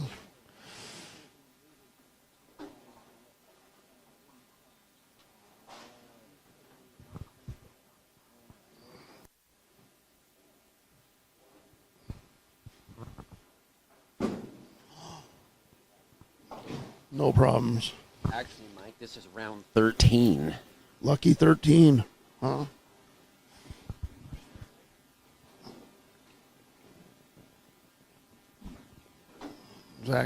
Zach Stone has switched balls. He's going with that shinier piece.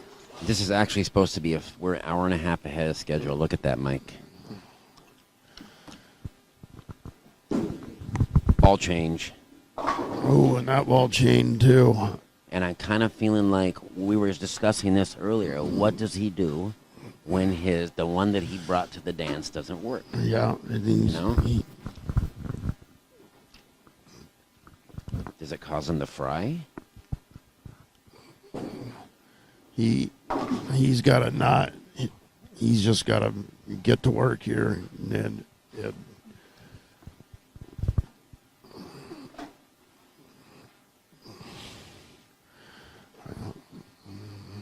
he's going to stick with the shiny one.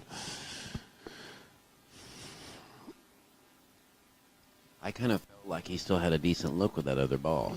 Yeah, he was just battling some carry issues when he threw it good, so I understand why he switched balls, but.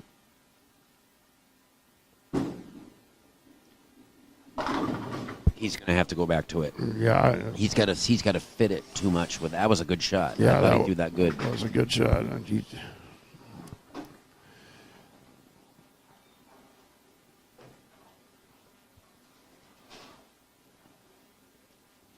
I think that he should probably, like you're right, and go back, and at least he can control the pocket with that other ball. Yeah, and we've seen him miss the pocket twice now, and yeah, he needs to just be patient with that other ball. Yeah. But this is really his kind of his first real test of the tournament right now. Definitely. Mike coming down with a fresh Aquafina, staying hydrated. Hopefully he didn't step in urine. He just went in the bathroom break there, Brian. Oh, he did. Yeah. He's checking the shoes, making sure there wasn't any Keno spray.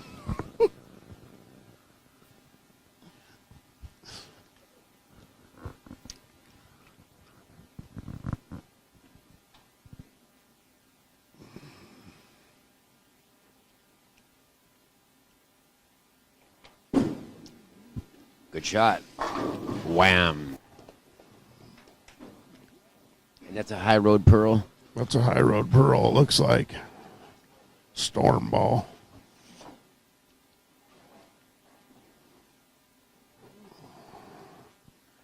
Kyler Crevier said that's a high road pearl. So if that's not a high road pearl, DM Kyler Crevier and let him know.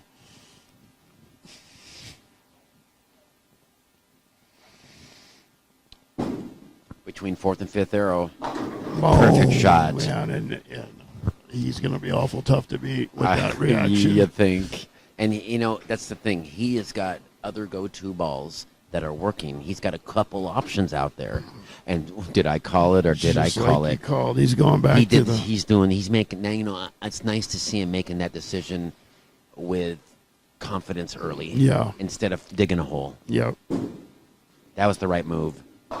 There we go, Mike. it There it was. is. It He's was. back in the game with the ball. Yep. Yep. He didn't get fooled, So this could save him right here. Absolutely. He's had such a good look with that ball all tournament. And obviously his feel of that ball is comfortable because he didn't get out of that other ball that clean.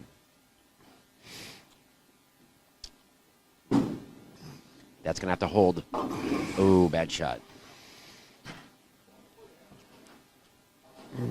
He's feeling some nerves. Yeah, he's dealing with his first adversity Yeah, of all the smart weekend. gameplay of Mike Hansen is definitely playing with his head. I said that might happen. It's early, though. It's real early. His spare shooting has been phenomenal. Really has. He's thrown it straight at every spare and made everyone. And really, power players have a tendency to gas some of those spares, and he has not done that. He's thrown it straight at single wood, double wood. It doesn't matter.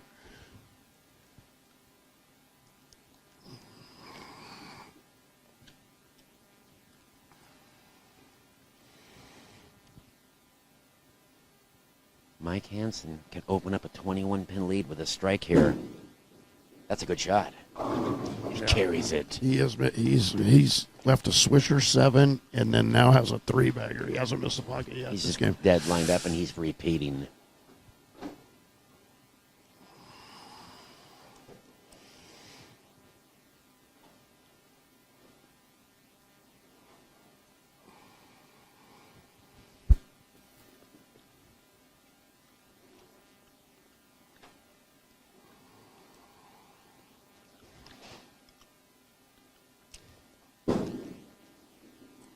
Wham! Oh man, he just labeled that shot. And no reaction at all. None. And Zach has got to step up here and have an answer. And he's got to be feeling some nerves at this point. He hasn't been challenged at all. No. He's going to get in front of the ball return here. Yeah, he's not struggling so much on the right lane. It's lane 11 that's giving him trouble. That's going to need to hook. He threw it out the window, Mike.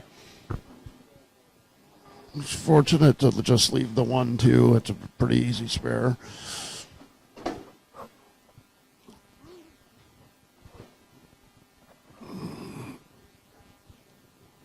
He's throwing it straight at all his spares. It doesn't matter what he leaves. Oh, and he misses the 1-2. Yeah, and he's really getting nervous. He just needs to regroup, take a little time. That's a smart move. He takes a re-rack. Just taking a little time.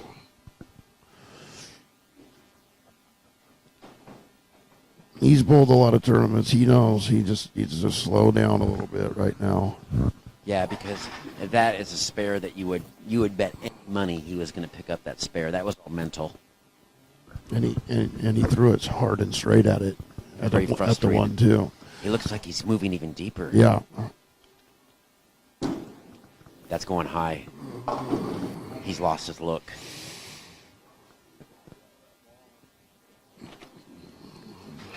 He leaves a 6, 9, 10.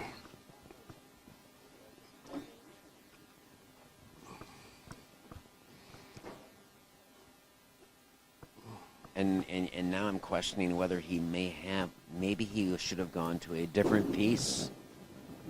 Maybe he just took a wild guess and grabbed the wrong one when he Yeah. switched, and Yeah, maybe he's got something else in the bag. He's walking away now.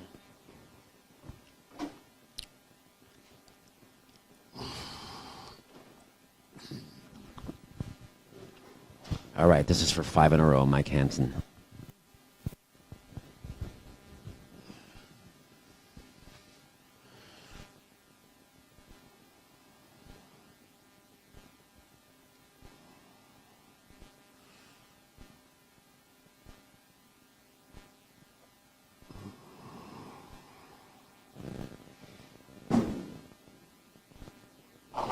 Oh my goodness, and he's getting On fire. He is. And for the first time in this tournament, Zach Snow not in control. Mike Hansen's in control. So we're gonna see what Zach's made out of if he can battle back. Mike Hansen battled back in the first set, so we'll see. Trust me, I've been there. I had a 73-pin lead on Thomas Alt, and he threw 18 strikes in a row against me on the show to win. Oh man. Wow. Oh, and he's just so impressive, Mike. He is This is where I impressive. wish we had an HD camera Yeah. to showcase his talent, you know? Yeah. I'd watch that. If he shoots 290 on this, And Specto. yes. Because he's repeating shots Yeah, right I'd like now. to see his ball speed and his rev rate. Yeah. And We need clutch in his bowling. laydown spot, too. We need clutch bowling to come in. And get, Yeah, come on, Dave. Pony up 30 grand. What are you doing?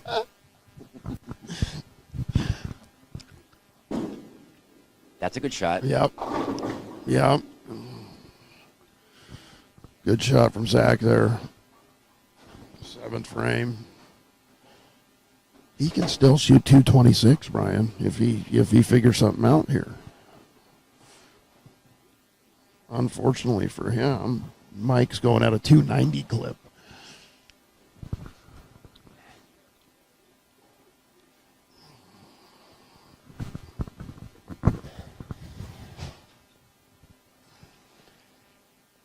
All right, this is lane that's been problematic for Zach. That's good.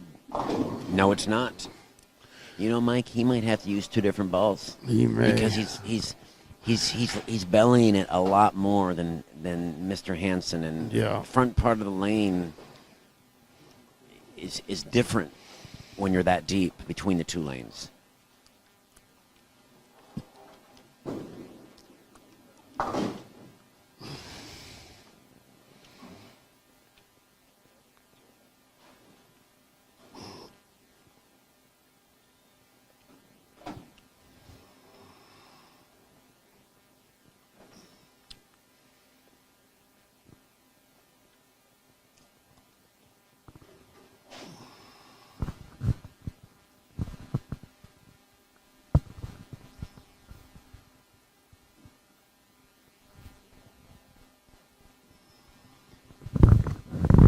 Mike Hansen going for 7 strikes in a row.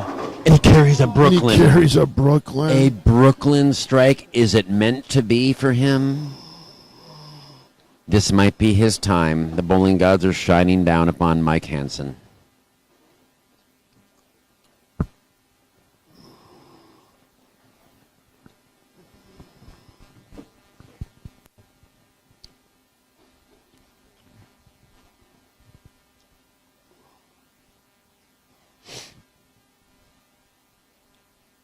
This is for 8 strikes in a row.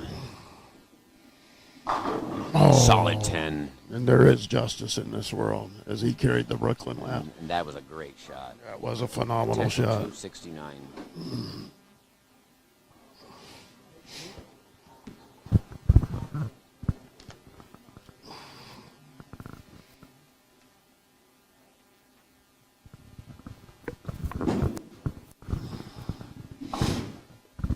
He literally hits the 10 pin just left of center every time. single time.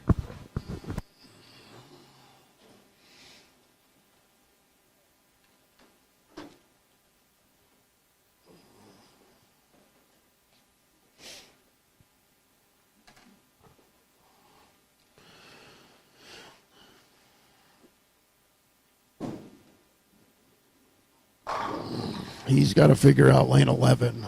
Looks like lane 12 he's kind of figuring out a little bit. So very, very imperative that Zach figure it out right now.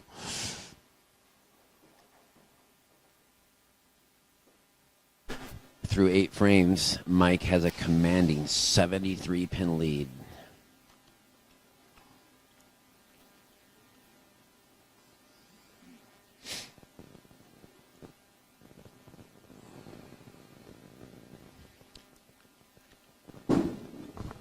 That looks good.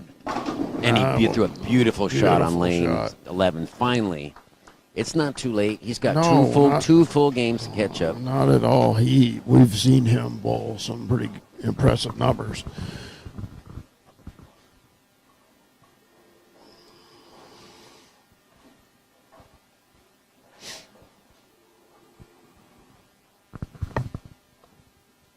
This is important. That's a good shot. Oh, A vicious 10 pin. That's okay because he's lined up now.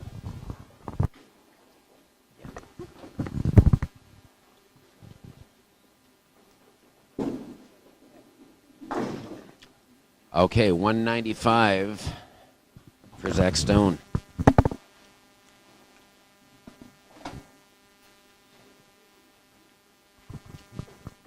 Where everybody finished. Oh, that's awesome.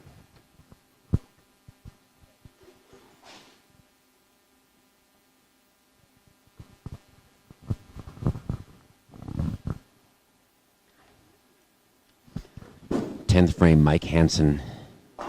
And he flags the head pin, leaving the 1, 2, 4. It's makeable.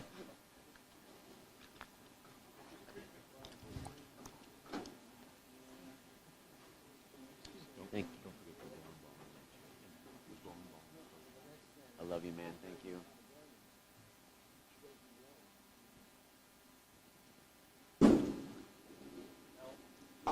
He covers it.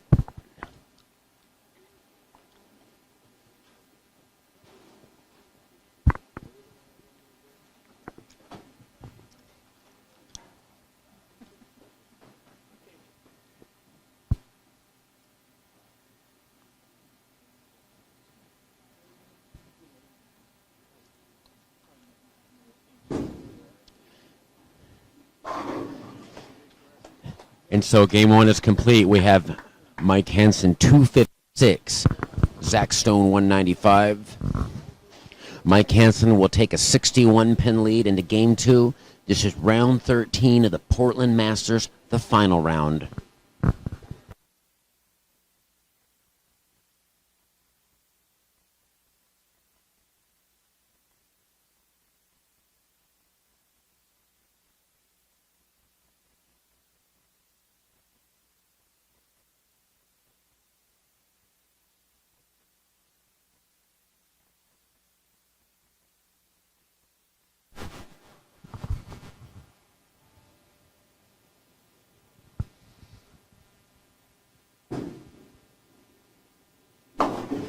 Oh gosh, and it's a washout. And Mike, when you walked away, Mike Hansen, he flagged the head pin in the 10th and left a 1-2-4, but covered it and then struck. So 256, huge game in the clutch.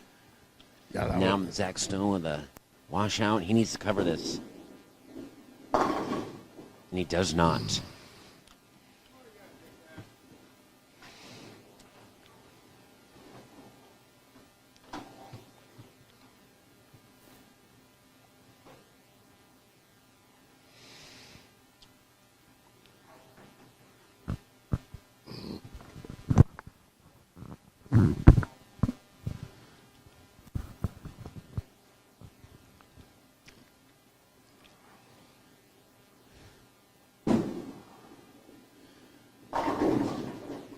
And he gets the bird he dog. Wow. does. He seems to be getting the fortunate breaks right now because he's throwing really good shots. That but was a still, perfect shot. I see we got a list of some of the other finishers We here. do. Yeah, Would you like to go over some of these? I will. I will.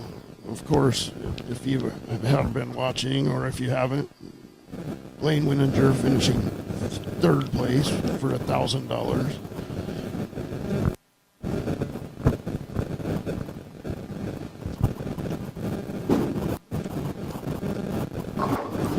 Great shot by Mike there. Robert Altieri finishing fourth place for $750. And I asked Robert, Mike, he said that he won $1,000 in the Ed Bleak Mini Masters last year, which was the biggest check of his career so far. Oh, he was the winner? He won that. Last year. That's right. I remember Yeah, now. this Yes. year Tyler Cruz won it for $1,000, And- and Johnny Leggett got second. Rest in peace, Ed Bliquet. Yes, he was a fantastic man. Fantastic. 1996 champion, Hall of Famer. Good shot there by Zach. Zach's got to get something going now.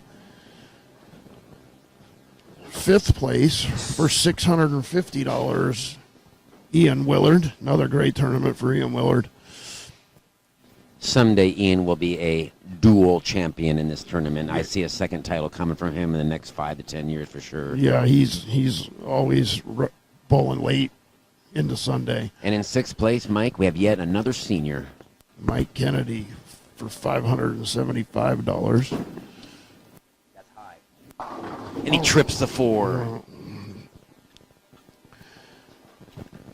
In seventh place for $550, Jordan Yoke from Longview. Zach also bowls out of Longview. Yeah, both at Triangle. One of the favorite bowling centers of a lot of bowlers. Shout out to Kurt Bogner, their 2014 champion, and the Eliminator champion for $100,000, Mike. Yeah, you know, we've had from our area a lot of Megabucks winners. Yes.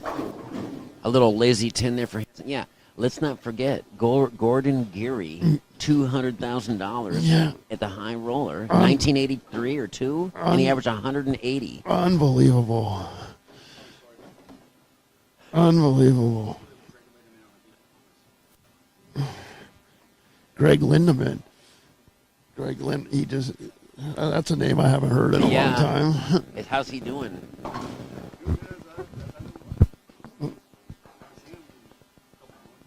In 8th place for $540, Payton Stump from Puyallup.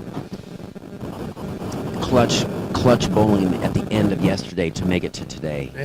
And today this morning he had to throw a strike to close out Timmy Myers, and he buried it this morning early.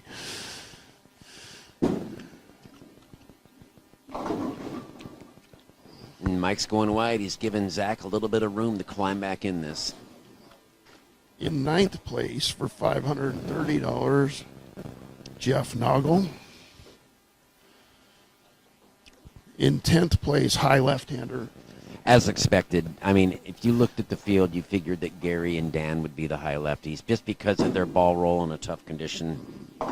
And sure enough, Dan came up top. Dan Jackson for $520. Dan qualified 4th in this tournament on a very demanding pattern. One of the more impressive things I saw all tournament was watching Dan bowl on the long pattern in qualifying. Huge. Zach Stone, he's behind. He's got a double. Great shot by Zach. Yeah, he needed that one. And Zach's cutting into the lead a little bit. In 11th place for $510, the one and only Tim Myers.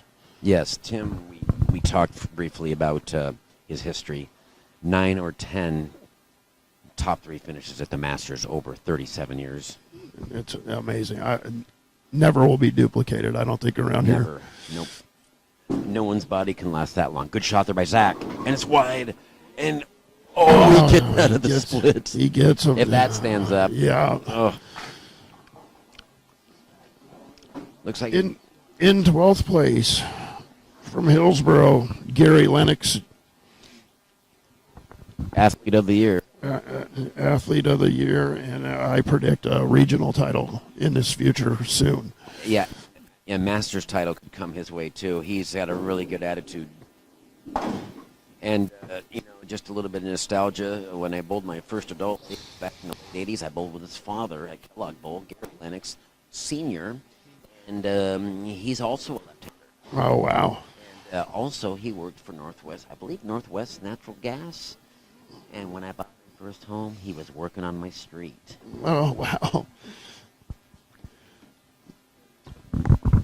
In 13th place for $490, Tanner Acosta.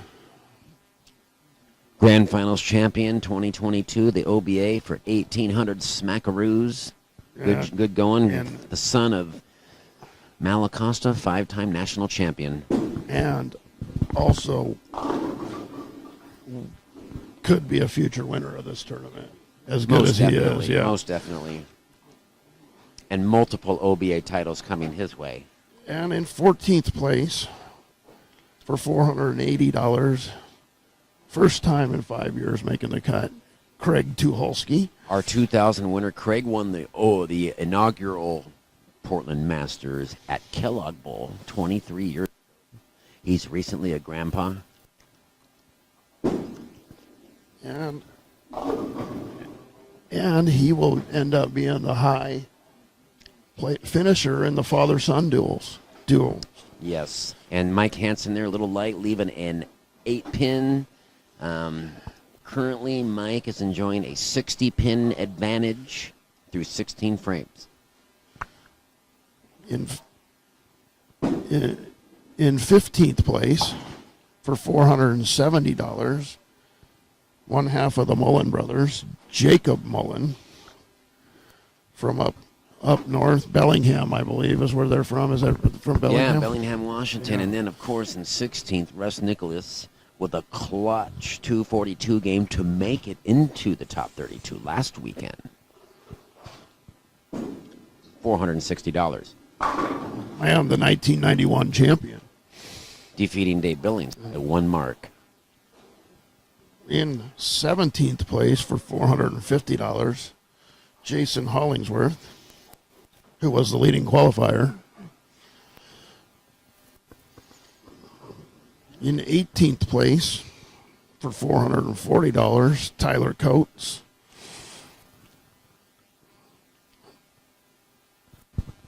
All right, pivotal shot here for Zach Stone. He's on a strike. He can bite into the lead a little bit. Beautiful shot. Throws a beautiful shot. Yeah. And I'm glad that he's stuck with that ball. I Yeah. think that was all he had.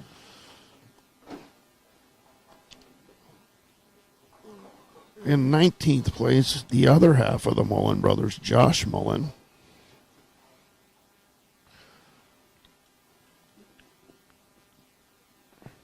One of our sponsors in 20th place, Rob Edwards of Edwards Construction. Thank you very much for your support, Rob.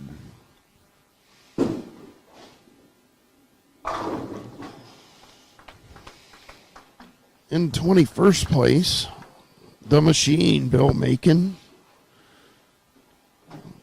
owner of Woodburn Bowl. Woodburn Lanes, is it Woodburn Bowl? There will be an OBA at Woodburn Bowl next weekend. It's almost full. Only A squad has spots left. Go to obabowling.com if you would like to bowl. The 8 a.m. squad has a couple spots left. We're going to do a special eliminator format.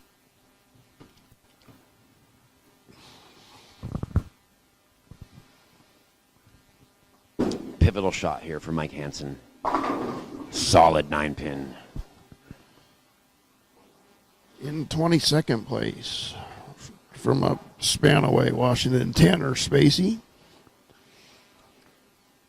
And sitting over here to our left right now in 23rd place, Kyler Crevier. Good bowling to Kyler. $390. In 380th or in 24th place for $380, our youngest finalist, Duke Knutson. and he's got an asterisk next to his name, which means it's going to be school scholarship money for college. It's going to be the Smart Fund.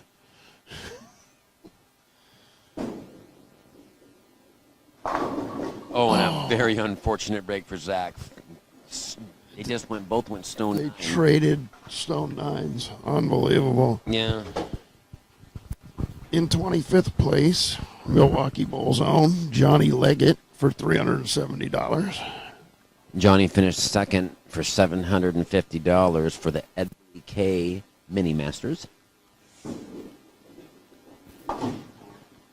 In 26th place, another junior bowler.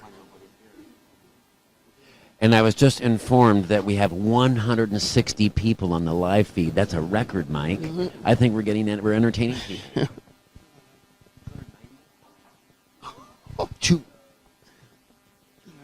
290 people are watching, Mike. Yeah, I think we should start our own show. I want to raise. So in the past at Kellogg Bowl, we would have 120, 130 people on the live feed watching. We have 289 people watching this final. And we have 10 people in the bowling alley. Yeah. Another unfortunate carry for Zach. Zach's really lined up. He's just not getting the love. Yeah. In 26th place, another junior bowler, Bud Sicard, tallest two-hander in the history of bowling. Bud Sicard. Good bowling to Bud. 27th place for $350. One half of the Jensen brothers, Brandon Jensen. And it's really nice to see the younger brother. I know that he's been bowling the Masters, and I believe this was his first finals. He made a finals. Did he make a finals before? I remember he had a match against Zach Stone before. And we've had some maintenance. The balls are stuck here in the ball return. We've got Greg Bingham down here fixing it. And this could be just what the doctor ordered for Zach Stone.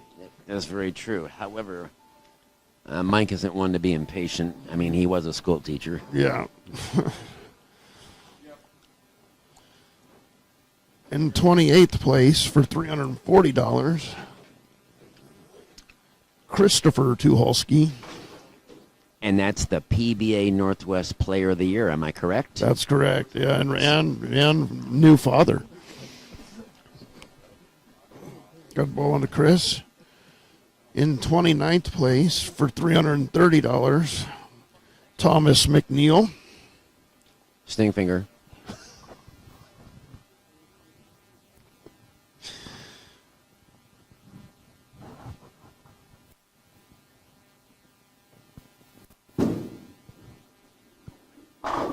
Unfazed. He just buries that Just shot. buried it. In 30th place for $320, Jake Clemson, who is the hottest bowler around right now. Yes, and of course I called him to make the show. Boy, was I wrong.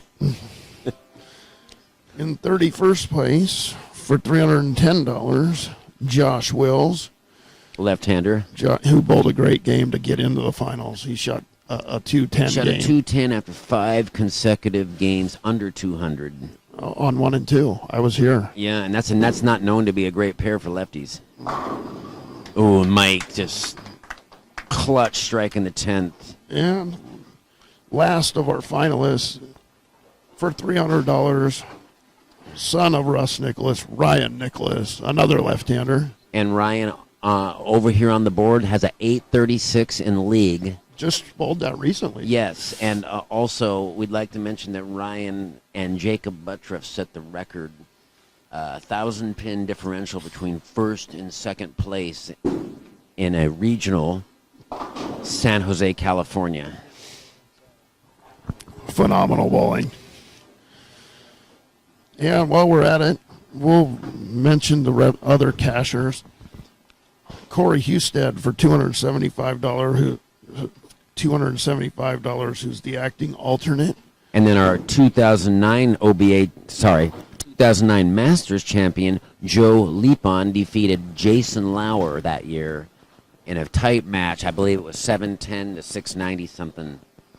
34th place, $260 for Joe. Wow. And Joe, I believe, might be bowling for the senior doubles title right now over in McMinnville. It's McMinnville. Is The it 90 plus is going on. He's bowling with John Marist. He was up there near the top. Jack Stone, great shot in the 10th. He's going to close a little bit of gap here, Mike. He is. He's still got a chance. We've got a 213 for Mike Hansen and an impressive 469 after 2. In 35th place for $250, Ryan Connor from the Tri-Cities. Great bowling, Ryan. In 36th place for $240, Derek Benson. Perfect shot for Zach. Zach's getting lined up for the next game. He sure is. In 37th place for $230, John McGinnis, Skinny Pig. who's another senior player, right? Is that Is he correct? 50? Yeah, I he's think 50, he is. Yeah. In 38th place for $220, Dave Dimhoff. Dave with an impressive array of patches on his pants. 226 for Zach Stone. Great comeback.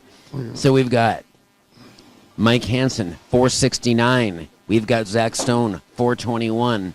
Mike's going to take a 48-pin. Wow, for the whole ball of wax. In 39th place for $210, Mike Devlin. Good bowler, Mike. Enjoys deviled eggs. And in 40th place for $200, another junior bowler, Mac Corin. Good bowler, Mac. That's all the finalists and the cashers. Great bowling. If you get a check or make the finals, it's great bowling in this tournament. And thank you, Mike. And I will be posting this list on the website. Mike does not. And I'm going to start keeping track of the year-to-year winnings.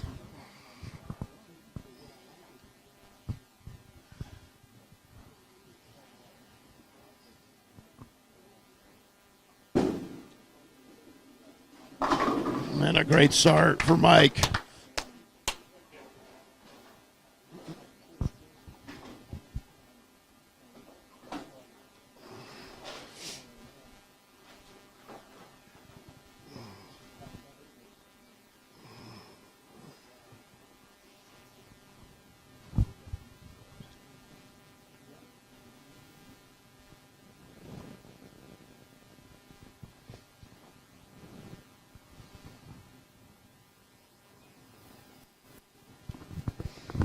Zach starting us off here?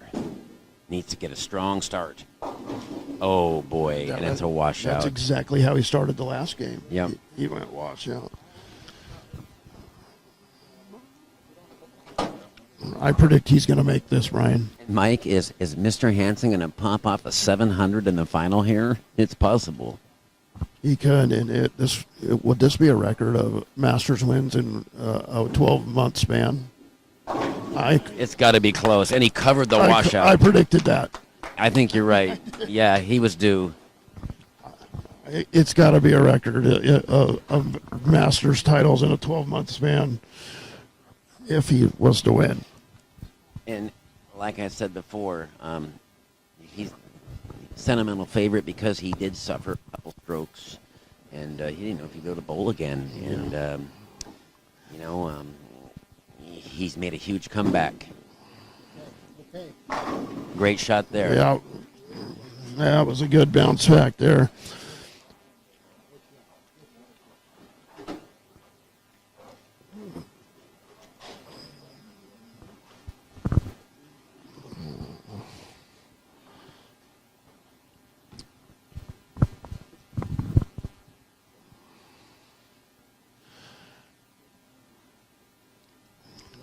Okay, Mike Hansen can really on here. Starts with a double.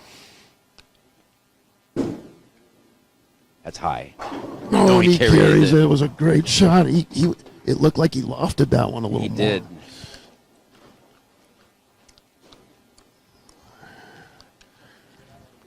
Mike is dialed in right now, but so is Zach. I think he just threw a poor shot in the first frame, Well, but you know, he's got a was- good ball reaction now. He was questioning his ball choice early the first game, and that delayed his success. I think we're going to see both players shoot a good number here. Yeah. But does Zach have enough to beat Mike Hansen? Mike might shoot 250. That looks good. Oh, Trip he to trips four. the four. And he's sending a message. This is the biggest tournament of Mike Hansen's life, and he is performing top level.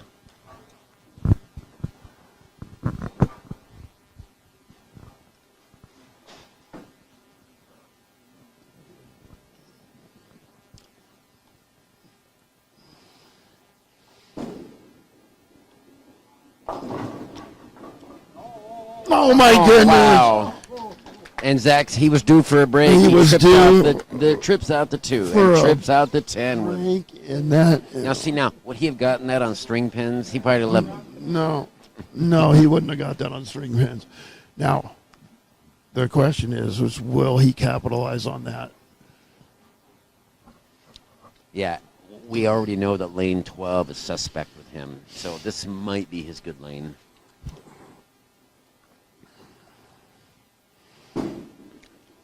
That's good. Wow. Good. Way to capitalize on it, Zach Stone. And so he needs to figure out that right lane. He's had a washout, and then he's had a light hit carry. He's going to have to make some adjustments on lane 12.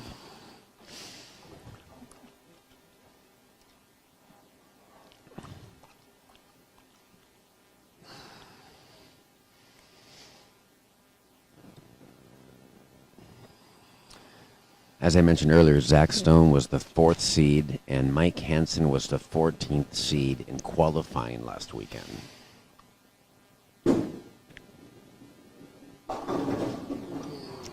Okay, out of trouble, just a 4-7.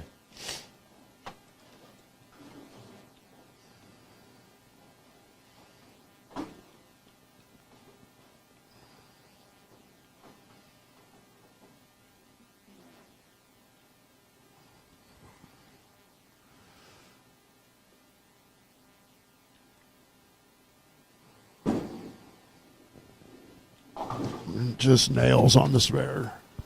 That rubber ball.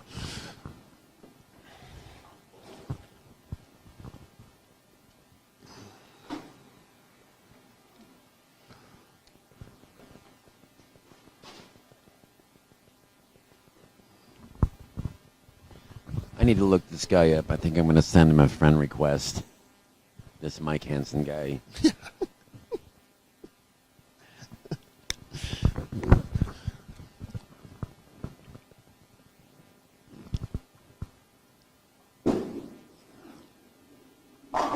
Wow. A beautiful shot. Beautiful. Making it look like a house shot, isn't he? He is.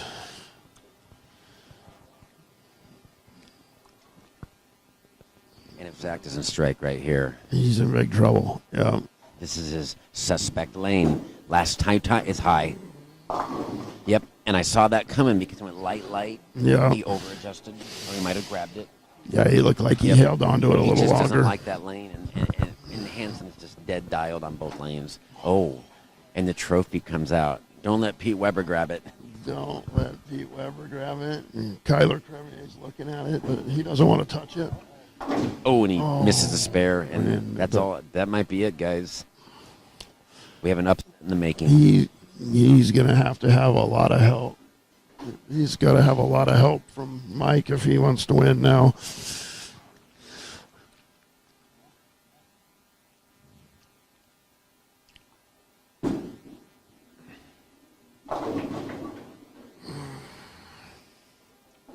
It's bad luck to touch a trophy if you don't win it. So Kyler's shying away from it.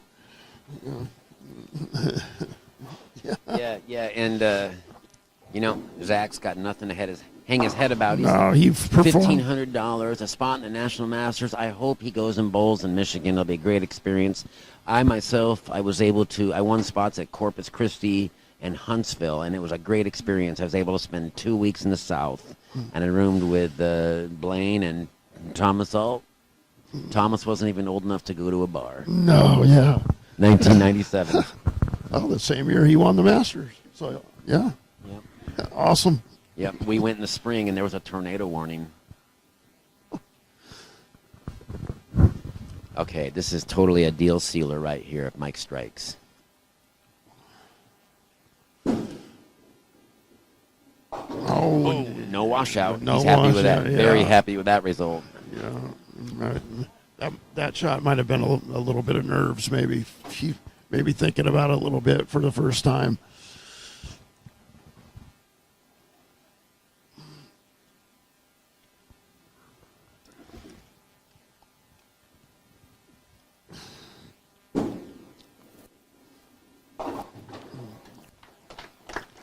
Every spare is so perfect. It doesn't matter what spare with that plastic ball. Yes, everybody, if you're watching out there, make your spares. Spares are so important. They say strikes reverse show and spares make the dough, right? Yeah, and Mike has proved that time and time again this weekend.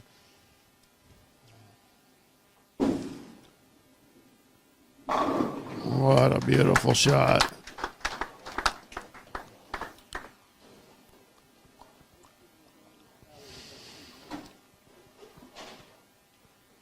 Never any change of body language or anything. Yeah, with I him. mean, is he gonna show any emotion when he shuts him out? I believe so. And now he carries the 9. Yeah, good shot by Zach. He's got to take it off the sheet. He can still shoot 246. And so he could shoot a huge 667 only to lose. I think if he had told him he was going to shoot that in the final, he'd probably take it. Yeah.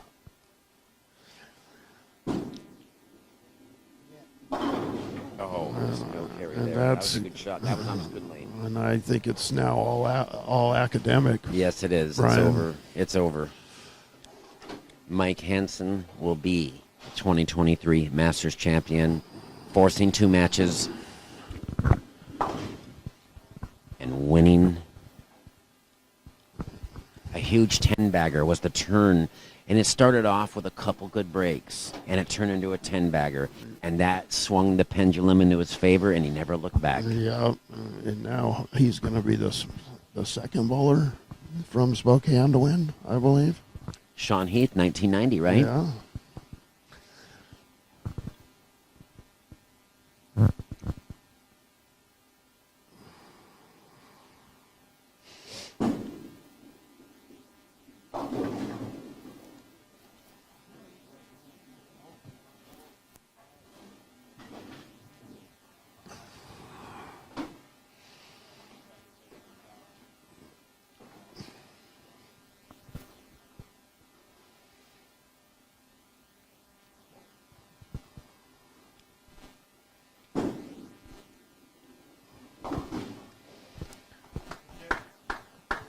Mike Hansen, no trouble with the 2-pin.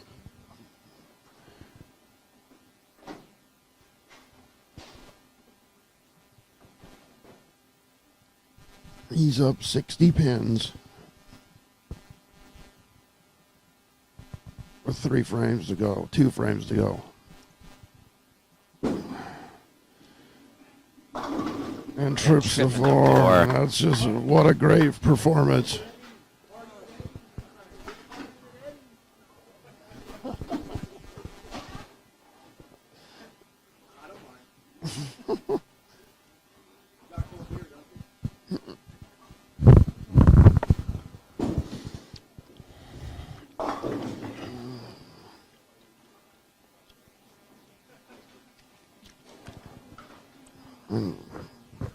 And you said it, Zach. And he's down there celebrating with Ed Bleak-Hay. What a great story, Mike. Yeah, they went to college together, Washington State. Pullman. Yep.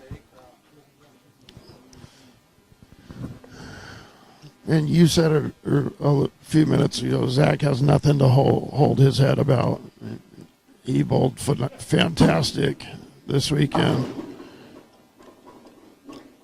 Wow. That ball speed really helped the carry on that one.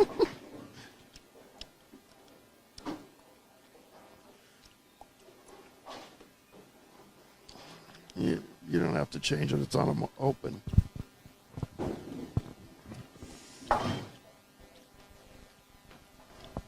A victory lap for our winner, Mike Hansen, 10th frame. Didn't matter, though.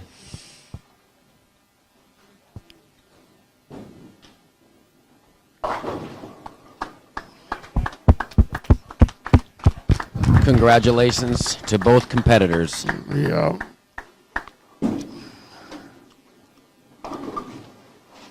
Zach Stone, 192. For a 613. There it is. Congratulations, Mr. Michael Hansen, from Spokane, winner of the 37th Annual Portland Masters. $3,000 in a beautiful trophy. And also Mr. Zach Stone, who had a wonderful couple weekends of bowling, finishing second for $1,500 and also a entry into the National Masters as well. Congratulations, fellas. Well, Brian, that's going to wrap up another great year of the Portland Masters. It's always a pleasure being down here with you. Yeah, Mike. We just don't see each other much. Hopefully, I'll get out and start bowling again, and we'll go practice sometime. Yeah, we're going to both get a year already, a senior, but I'm going to be a senior in a couple of years, and maybe we can get out and bowl some tournaments. But great tournament. Thanks, everybody, for watching. We'll see you next year. And right now, they're standing up there with the trophy.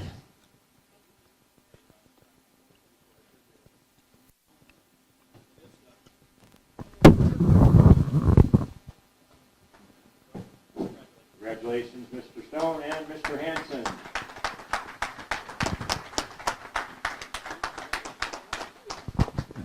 Thanks for supporting our tournament. Hope to see everybody again next year. Thank you. Nice work, boys. I was listening to it this afternoon. Yeah, good work. Thank you, bud. Thanks for having us.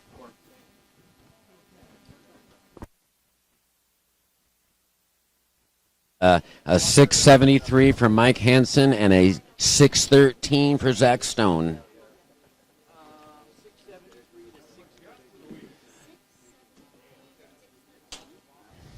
And I would like to one more time thank our sponsors for the event.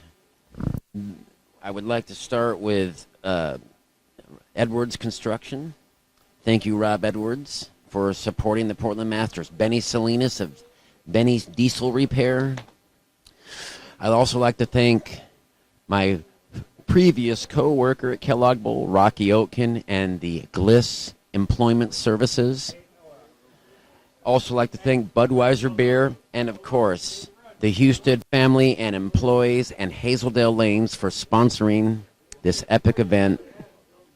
I'm Brian Schmidt, and thank you for watching. We had 290 people watching this final on YouTube, and that's a record.